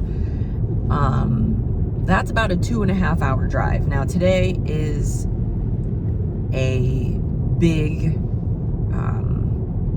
sort of logistical travel day for us. So we started the morning in Andorra, we're driving to Barcelona, we're dropping off our rental car, then we're heading to the train station and taking the train back to Madrid. We're heading into the end of our time in Spain. These are kind of like our Amazing Race travel days where we have to get from point A to point B, and it's kind of a creative way to get there. Again, these are days that I give Adam all the credit in the world because he puts these puzzle pieces together. They're sort of less fun days on our trips because there's so much involved in getting where we're going, but it does allow us to see different parts of the country. And right now we've been driving out of Andorra through the mountains, and we actually took a different route than we did on the way in, so we're seeing even more beautiful landscapes and weaving in and out of different small towns here between Andorra and Barcelona. And then when we take the train from Barcelona to Madrid, we're going to see a whole different part of the country, and you know, we just get to relax and watch it go by on the train. We really enjoyed our time in Andorra, and I'm glad that we ended up there on this trip. We weren't sure. We had talked about it before we had left to come to Spain, and it was sort of in the back of our minds, like, can we get there? And we were close enough that we said, let's do it. And I can only imagine that in the winter when people are there skiing, that it is even more beautiful. It seems like that is the time to be there. Although it was fairly busy while we were here on this trip. I think the winter months and skiing. We're not skiers. We've never been. So obviously, going to Andorra, that seems like kind of a skier's paradise. And it seems like there's definitely some challenging slopes, but it's such a beautiful place, and we enjoyed being able to just walk around in nature and take it all in. We are back in Madrid for one final day here in Spain. We've now been in Spain for 3 weeks and are heading back through Madrid to fly back to the United States. We have a full day planned. We'll explore Retiro Park and Plaza Mayor, eat some delicious Spanish food, and make the most of our final day here in Spain. Good morning from Madrid. It is an absolutely beautiful morning in the Spanish capital. We're gonna start off with some breakfast today in a market. We're going to a breakfast spot. We're gonna have some Spanish tortilla. We're gonna have a great day here, our last day in Spain. We've got so much fun planned, and we're gonna get started here with a tasty, tasty breakfast.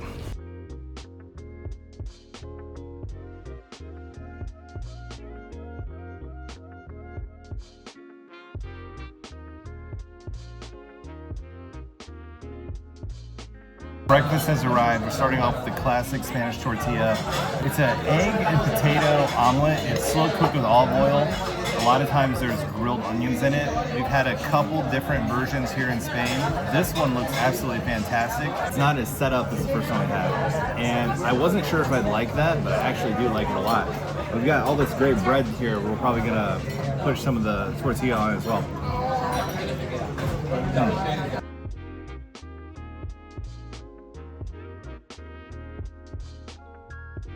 We also have a breakfast sandwich, ham, egg, and cheese, nice runny egg, and I'm already loving the bread. I haven't even tried it yet, but I can tell I'm gonna love it. But yeah, this is our first egg sandwich that we've had on this trip, and it's really hit the spot.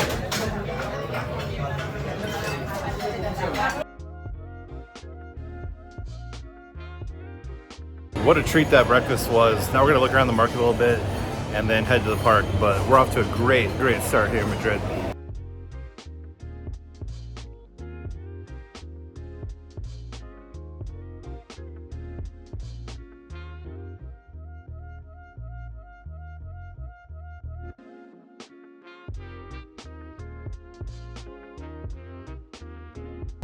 After that delicious Spanish breakfast, we are ready to go here in Madrid.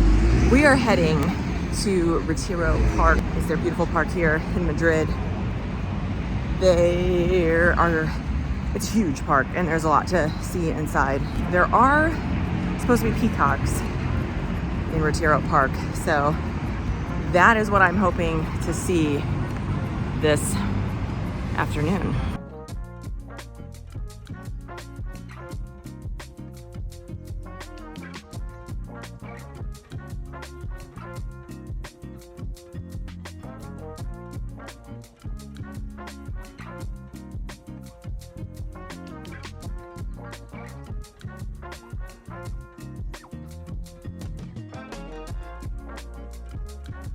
Retiro Park is 309 acres here in the middle of Madrid, so a fairly large urban park. And it was built in the 17th century as a royal retreat for King Philip IV. And then after the Spanish Glorious Revolution, it became a public park, and a lot of interesting history. There's a zoo here at one point. It has the Crystal Palace, which I think we're gonna go find, which is closed, but it was like a greenhouse for exotic plants. There is a peacock sanctuary in one part, and there's supposed to be a beautiful rose garden. So there's a lot to do here, and we're really just getting inside here, starting to explore. Like I said, there are a few things I want to see. I want to see the Crystal Palace, and I want to see the peacocks for sure. I think there's also like a lake in the middle with boats. We'll go find that too. But after spending time out in the city, it's definitely a nice retreat to come into the park and relax a little bit. It's pretty full this morning. Well, it's 11:30. Yeah, I can see this being a really popular escape for locals.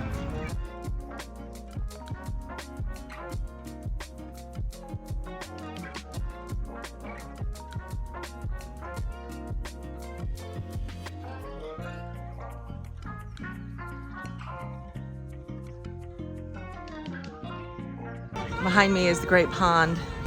There are tons of boats out there. You can rent a rowboat and get out on the water. It's pretty awesome. Retiro Park is reminding me a lot of Central Park. A little smaller, but it's got a lot of the same vibes.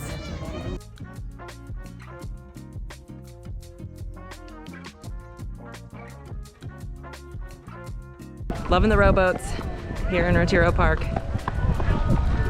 It's like 100 of them out there. Looks like fun.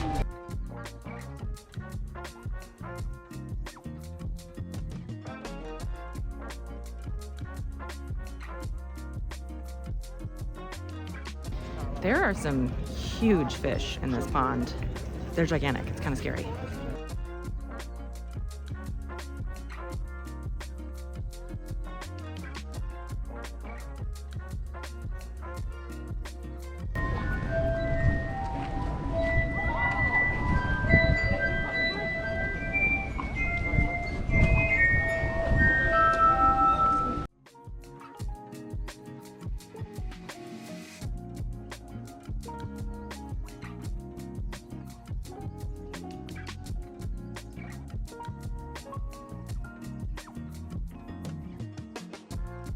Beautiful day here in the park. We decided to have a seat and stop off for an ice cold Coca-Cola. There's not much better than that. They serve like beer and wine and snacks, but we opted for lemonade slush. That is refreshing. It's kind of the perfect drink on a warm Spanish afternoon. Just a pit stop. And we're gonna keep exploring the park. I've seen a lot of Coca-Cola served here in Spain the way it's meant to be, in a glass bottle, poured into a glass full of cold ice.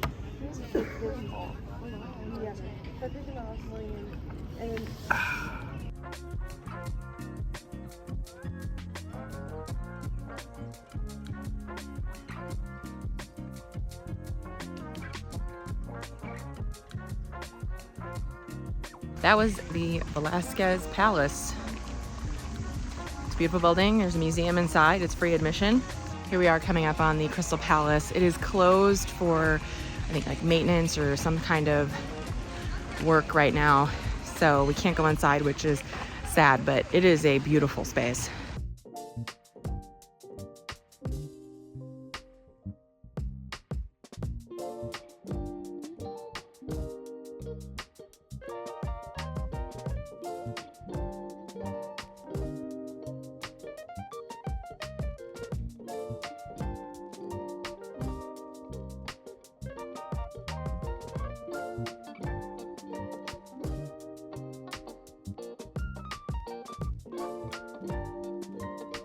I wish we could go inside, but it is beautiful to look at from the outside. It's definitely like I think it was initially like a greenhouse for exotic plants. So you can definitely get those vibes because it looks like a conservatory, similar to ones that we have in Chicago. There's the pond in front and everyone's taking pictures. So that's a popular spot here in Retiro Park. And we are going to keep rolling. We are having a fabulous time here in the park so far. Just a beautiful day and such a gorgeous park. We're like in the middle right now and you kind of forget you're in the city. It's a nice little respite from the hustle and bustle. You don't even like hear cars or anything. It's nice.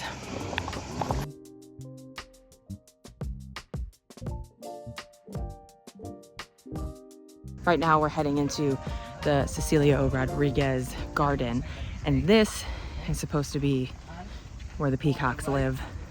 So we're gonna walk around, see if we find any. I don't know if you can tell, but I'm overly excited about this. This is something I really wanted to do.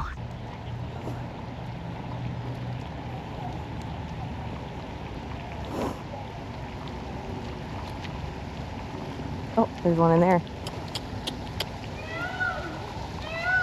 There's one over there.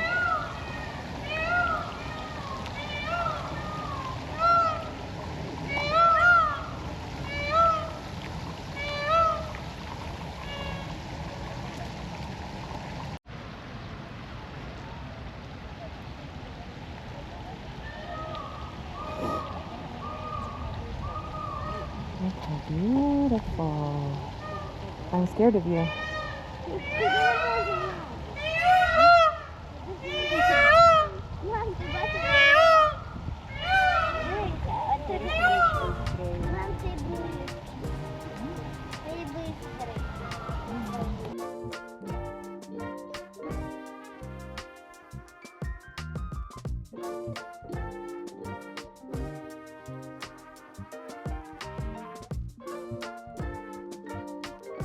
Well, I have to admit, the peacocks in the park, quite fun. We try not to disturb them in their garden habitat. I'm really scared of birds right now. They are bold, they will approach you. I wouldn't find them to be aggressive. You know, just look from a distance. As a reminder, the male peacocks are the ones with the very beautiful feathers, and the females, very gray. Madalyn finds that to be unfair. I can't say I disagree.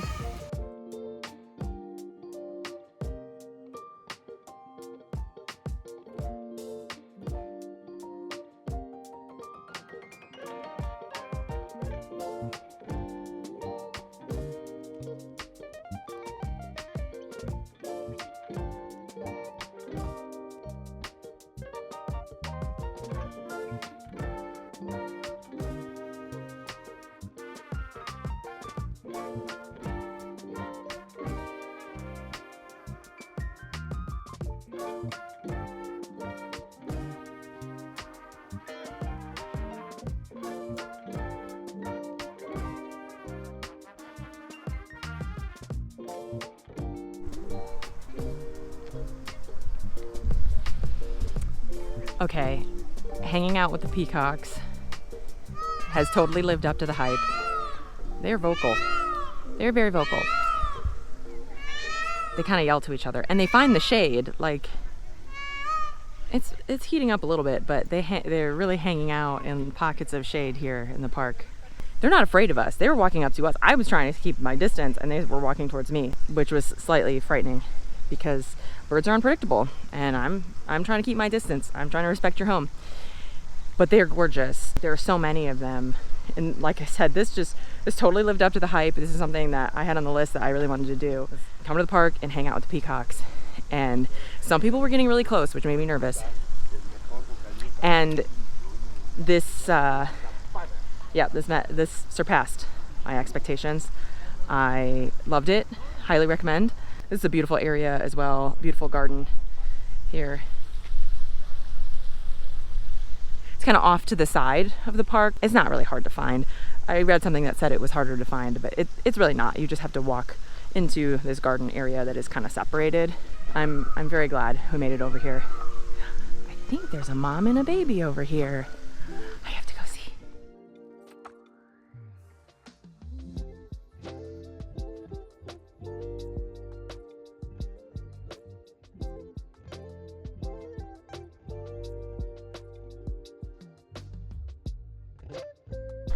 That was a whole family right there. Mom, dad, baby. Love it. Absolutely love it. I could stay here for a couple hours. We won't. But I am, you know, the female peacocks, they do have some green feathers. They just don't have the beautiful blue feathers on their tails. But I could stay here. I could stay here for hours and watch them. This is fascinating. And this gentleman is taking photos right now, and he's probably got like the best pictures. He's up close to the peacock family. Wow. This is fun. This is really fun.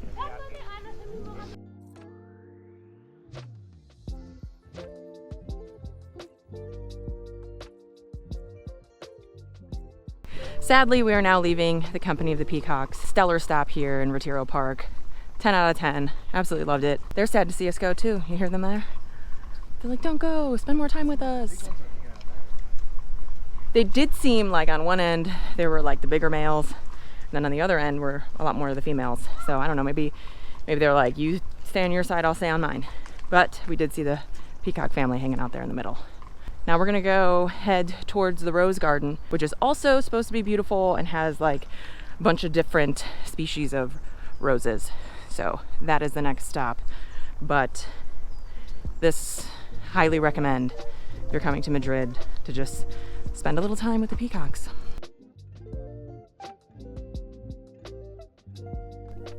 The Rose Garden was created in 1915 by the Spanish gardener Cecilio Rodriguez. It was inspired by other famous European rose gardens and features over 4,000 rose bushes.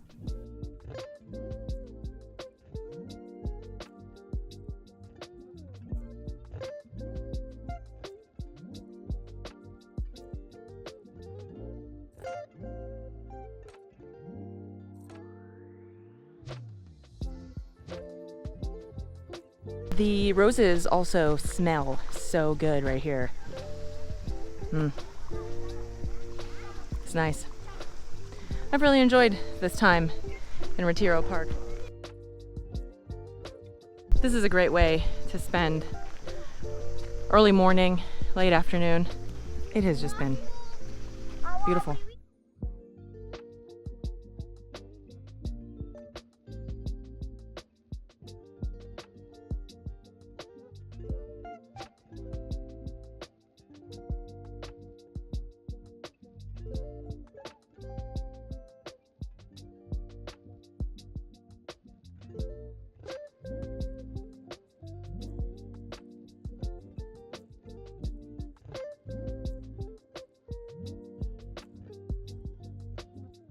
That's gonna be it for us here in Retiro Park. We're now, I believe, going to catch a bus to Plaza Mayor and do a little exploring, maybe get something to eat, as we're known to do.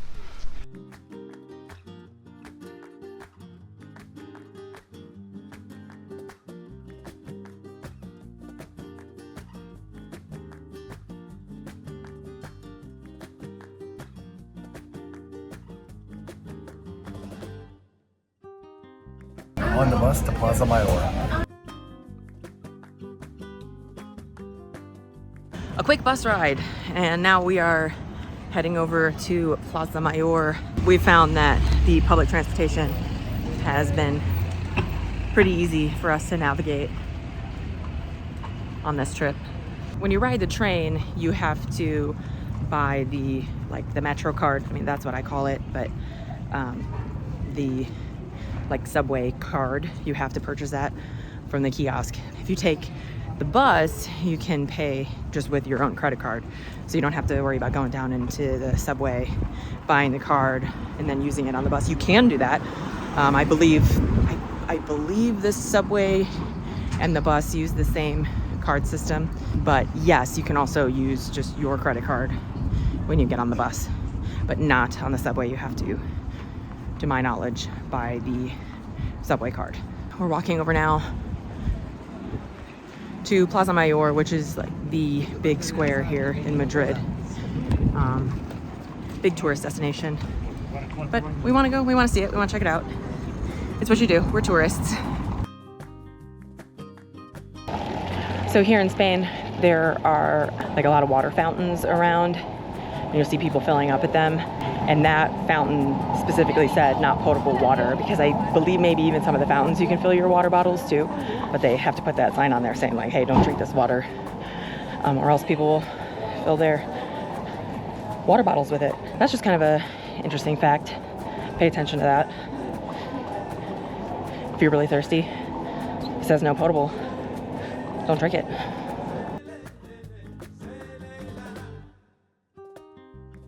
This is the line for La Campana. It is where they serve the calamari bocadillos.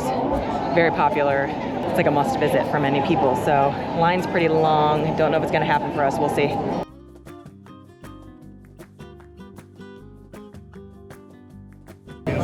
Currently in line for the calamari bocadillo. One of those things that you gotta do right here outside the plaza. One of their must-eat sandwiches.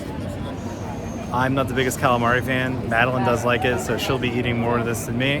When in Madrid, to try the classics. I don't think I have to wait too long. There seems to be a line to eat inside, and I think I'm in the line to just get it to take away.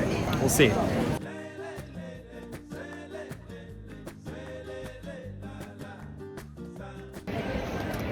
One sandwich accomplished. We're gonna go eat it. Took about 5 minutes max, or maybe 5-7 people in front of me.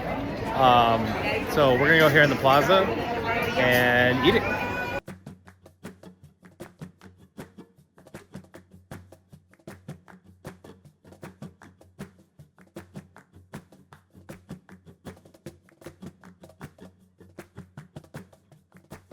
We stopped at bar La Campana for their famous sandwich here. It is a calamari bocadillo, very, very famous sandwich. There's several places that serve them, but this is the place to go. It's pretty straightforward. Fried calamari on a baguette. They do give you mayo with it. I'm gonna eat it without mayo, and then we'll put mayo on it. So here we go. The beauty here is in the simplicity. It is fried calamari on bread. You know exactly what you're getting, and it's only €4, so absolutely worth it. The line to eat in was a lot longer than takeaway, so I think takeaway was kind of the no-brainer. Come over here to the plaza, watch out for pigeons, and just enjoy your fried fish sandwich.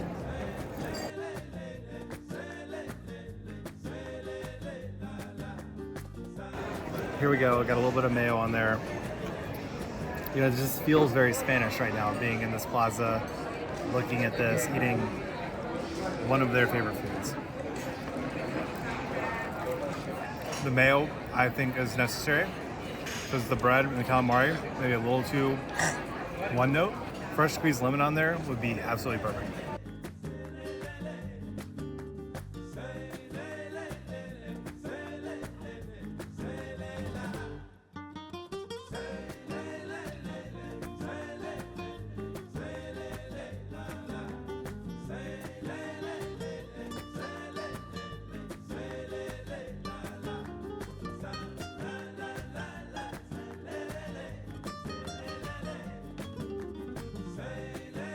This is Plaza Mayor.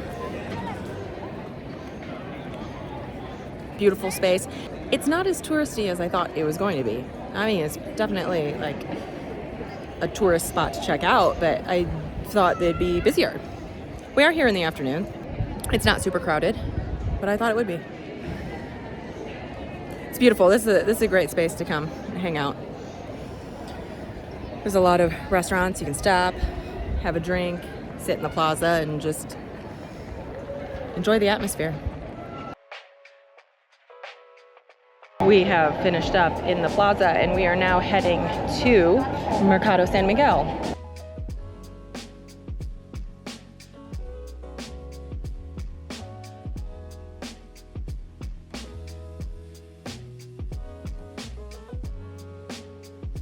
We've just walked in to the San Miguel market, and you walk in and you're just hit with the beautiful sight of this fruit, and we had to stop. It's so colorful, so bright, so vibrant. We have strawberry, watermelon, mango, and then I think that's cantaloupe as well. It just looked incredibly fresh and just kind of hits you right in the face when you walk in. So we're gonna have some fruit. That's good. Watermelon's good. Strawberry.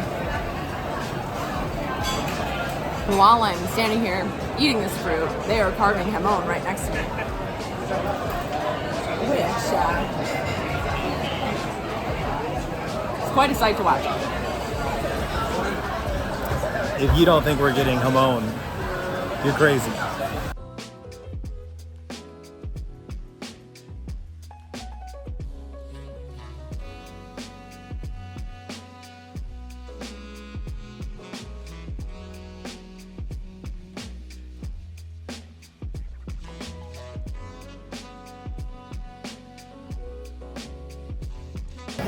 All right, we've got our daily croquette in Spain.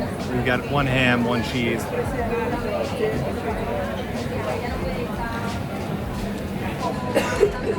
The best croquette you can get is the one that you're eating in that moment.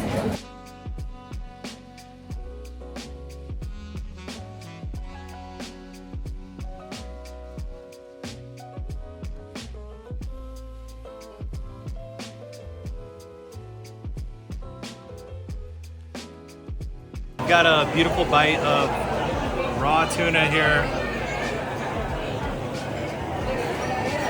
One bite. All in. I'm not actually sure what that was, but one of the fun parts about the market is you just kind of point and you get it.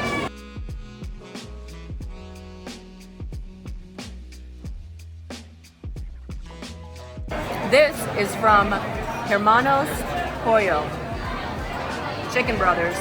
here in San Miguel Market. This is a chicken burger, fried chicken, and then there's a delicious like aioli sauce on it. And then this is brioche with pulled chicken on it.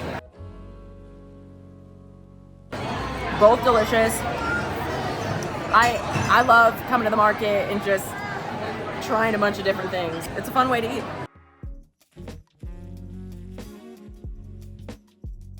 All right, last bite here in the market. I got some Spanish chorizo, maybe a little bowl of them, like mini hot dogs. Probably a lot better.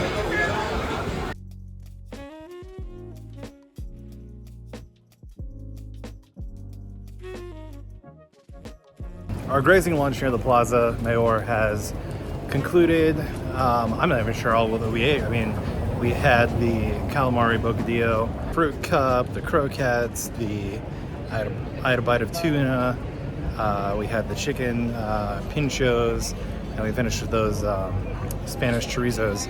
It can seem like an odd way to eat. It's a very grazing culture. As we're in our final day, that culture shock of that, what we're used to with traditional meals, we've been able to adjust. Now we're going to try and pull off a thing we read about, which is getting cookies from a monastery baked by nuns, and you pass them money through a secret door and then cookies appear. So we're not even sure if it's open, but we're near the church, and I feel like this is something that you would find in the National Treasure version of Spain. The clue would be to get the cookies from the nuns at the monastery. They're sequestered nuns, so they can't see us.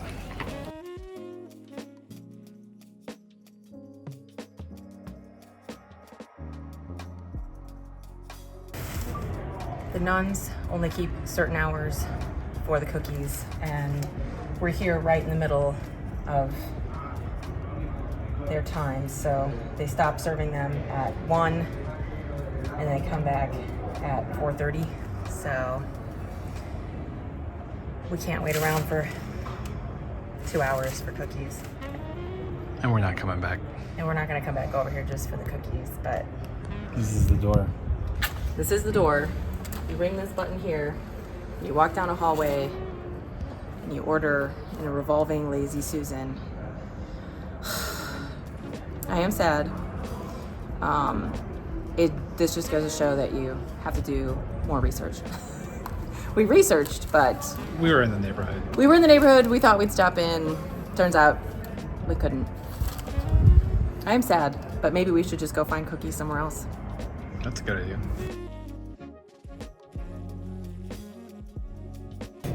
Now it's time to head back for our last siesta in Spain.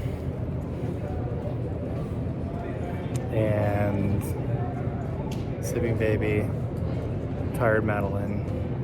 A fun morning, afternoon of exploring. So far. Yeah, a fun morning and afternoon exploring here in Madrid.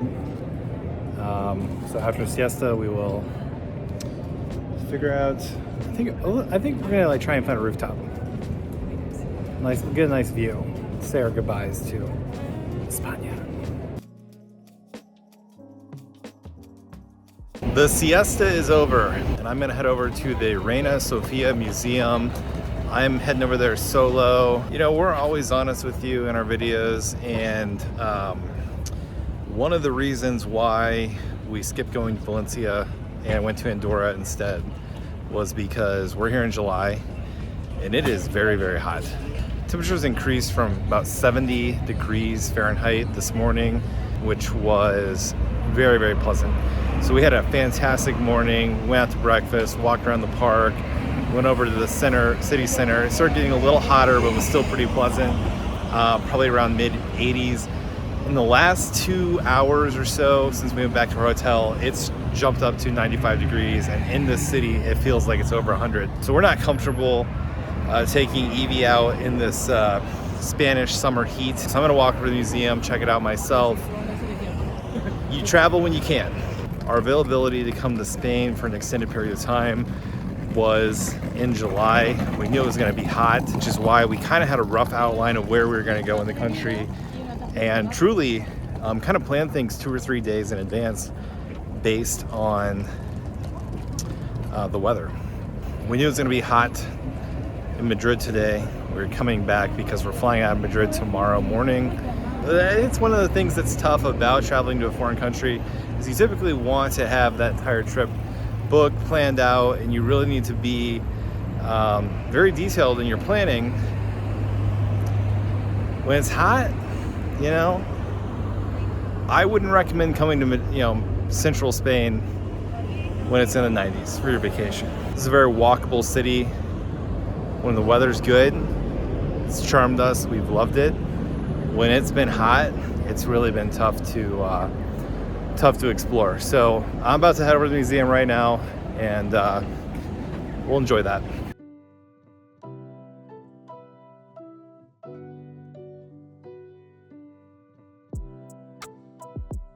To go in the Reina Sofia, I never know if museums are going to be super chill on the inside or they're going to watch you like a hawk every step you take. They've got some more modern pieces, Picasso's. I'm just going to go see the big paintings and then probably head out. It's about 14 euros to get in, so not too bad. And our hotel's right next to it, so I think it's a good way to kill some time in the afternoon. I think one of the best parts about visiting museums is sometimes the actual building more than the contents itself. And this building used to be a old hospital, and when you get inside, the hallways are very cool.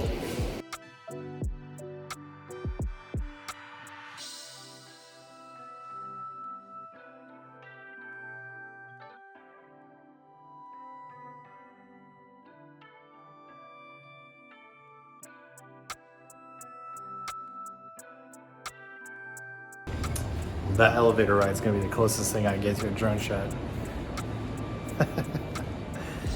Don't even try to bring a drone to Spain.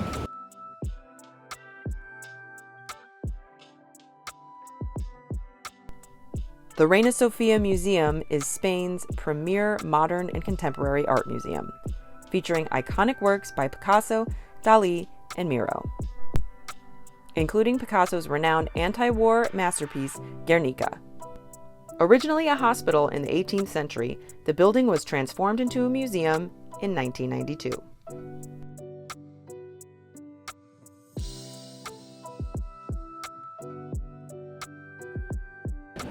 Well, that Cubist exhibit, that was pretty good. That's definitely my favorite art style.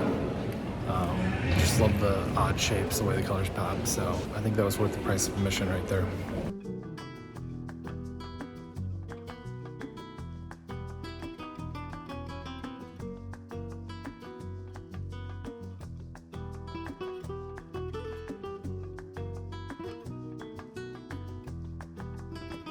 Guernica by Pablo Picasso is a powerful anti-war mural created in 1937. It's a response to the bombing of the Basque town of Guernica during the Spanish Civil War. The painting portrays the chaos of war through distorted symbolic figures, including a screaming horse, a mourning mother, and a fallen soldier, making it one of the most poignant and widely recognized works of art in history. Well, definitely worth the price of admission for Picasso's Guernica, which is based on a World War II bombing of a Spanish city named Guernica. I didn't realize that it was an entire wall that they had moved here. So walking and seeing that thing, it takes up the entire room. Really impressive.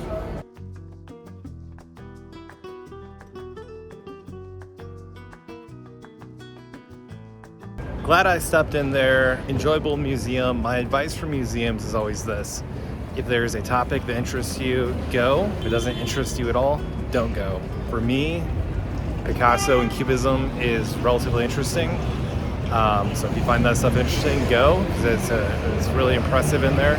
If you find that to be not interesting at all, don't force yourself to go just because it's on the list of things to do.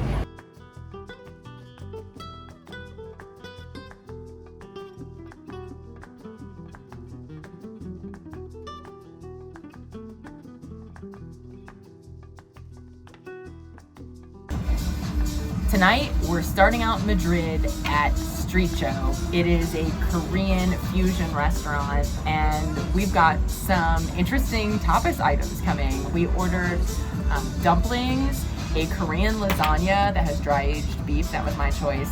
And then It's called a club sandwich. a club sandwich. But it's not. It's not a club sandwich, but it's called the club sandwich. So we're gonna see what that looks like when it comes out. And we're finishing up with a brioche dessert. This place is awesome. The music is loud. The decor is super fun, and it's actually like in the top of a department store. So kind of like it's not a hidden gem because it's a popular spot, but it's definitely bringing some cool vibes tonight. Here is our club sandwich. Oh my gosh, it's so good. The mayo and the mascarpone cheese just like balances so well. You've got a bao bun that's all stuffed inside. This is so good. That pork inside with seasoned so perfectly.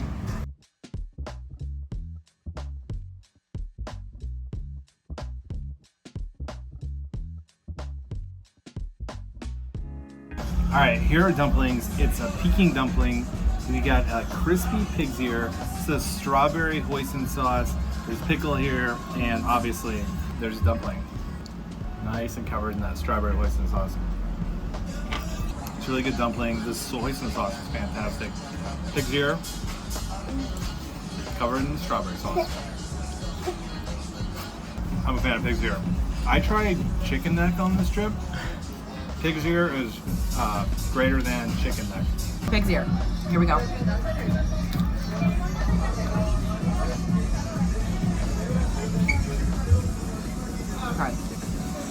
That is so crispy. It's like pork rind, but on steroids. It is so much flavor.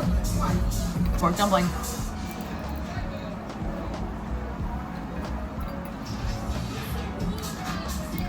There's some good bites here. We're having some fun tonight.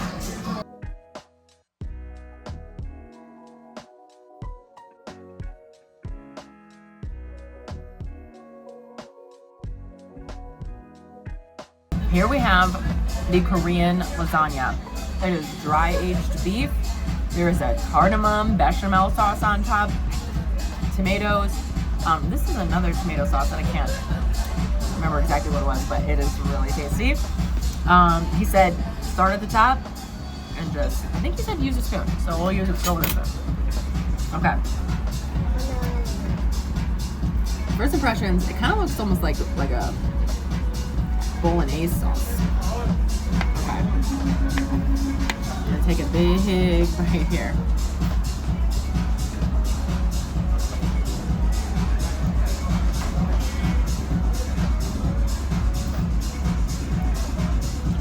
That is incredibly flavorful. The beef is seasoned so well. This cardamom sauce, bechamel,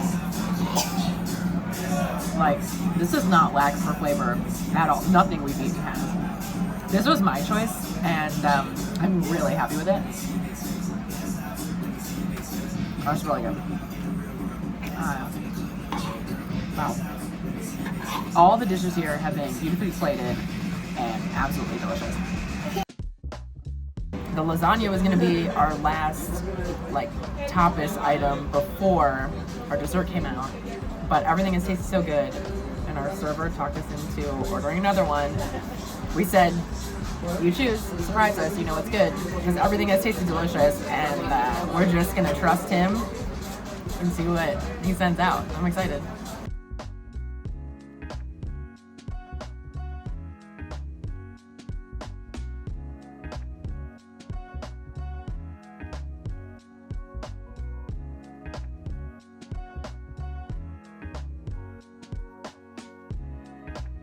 These are duck egg rolls. They are topped with shrimp, and then we've got a green oil and kind of a spicy mayo to dip them in.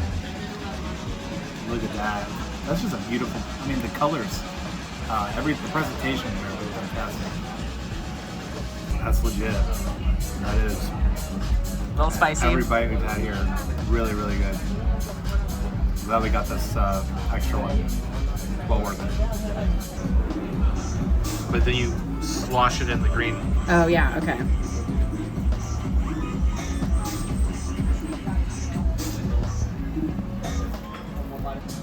The outside is crispy, the inside, again, just full of flavor. We have shrimp on top, duck inside. How many dishes do we have? 4? Yeah. 4 for 4. Easy. Walk in the park. This is a really great spot. Good job, Adam. You found us a good spot here in Madrid.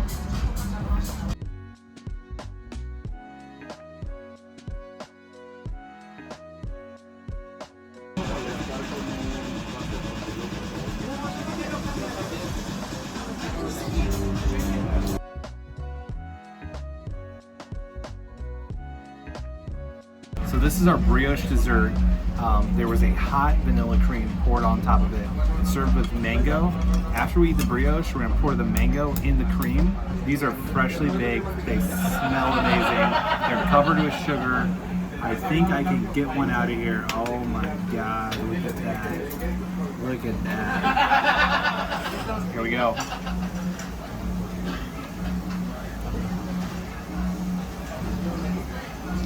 This is unlike anything I've ever had. It is so good. The way that this brioche soaks up the cream, you can just see there. What a bite. What a great spot this has been. My turn for the brioche. It is hot.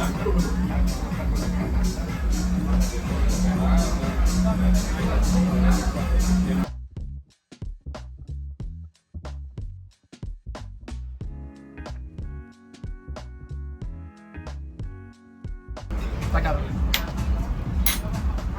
whole new experience, like whole new flavor. It's sweet, it's sour. It's weird because it doesn't even taste like the cream that was. I don't know. I can't really explain it.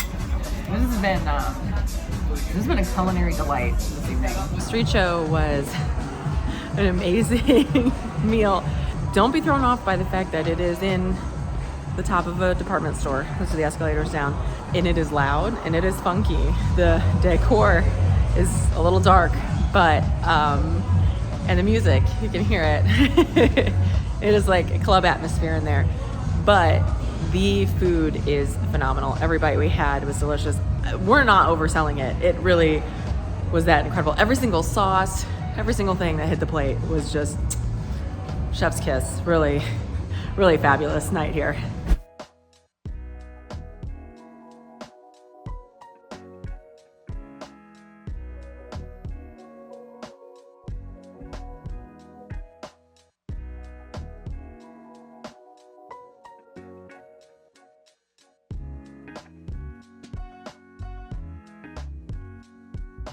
We've arrived at the airport and we're getting ready to say our goodbyes to Spain.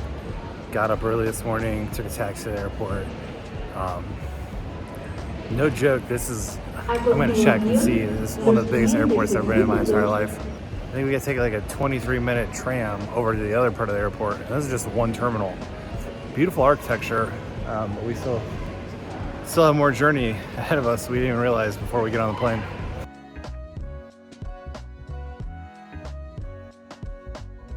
That's a wrap for Spain. What a fantastic trip. From the first moments we landed, seeing all the beautiful Spanish architecture, the mountains, exploring Madrid, Bilbao, going to San Sebastian, which was fantastic, absolutely beautiful city. Pamplona, the running of the bulls, Catalonia, Barcelona, wine region, Costa Brava. I mean, just beautiful sights. Great food, very friendly people. We absolutely love Spain. And if you made it this far in this video, you must like us a little bit. So go ahead and like, subscribe, leave a comment. That helps us go on future adventures like this. And we'll keep this adventure rolling.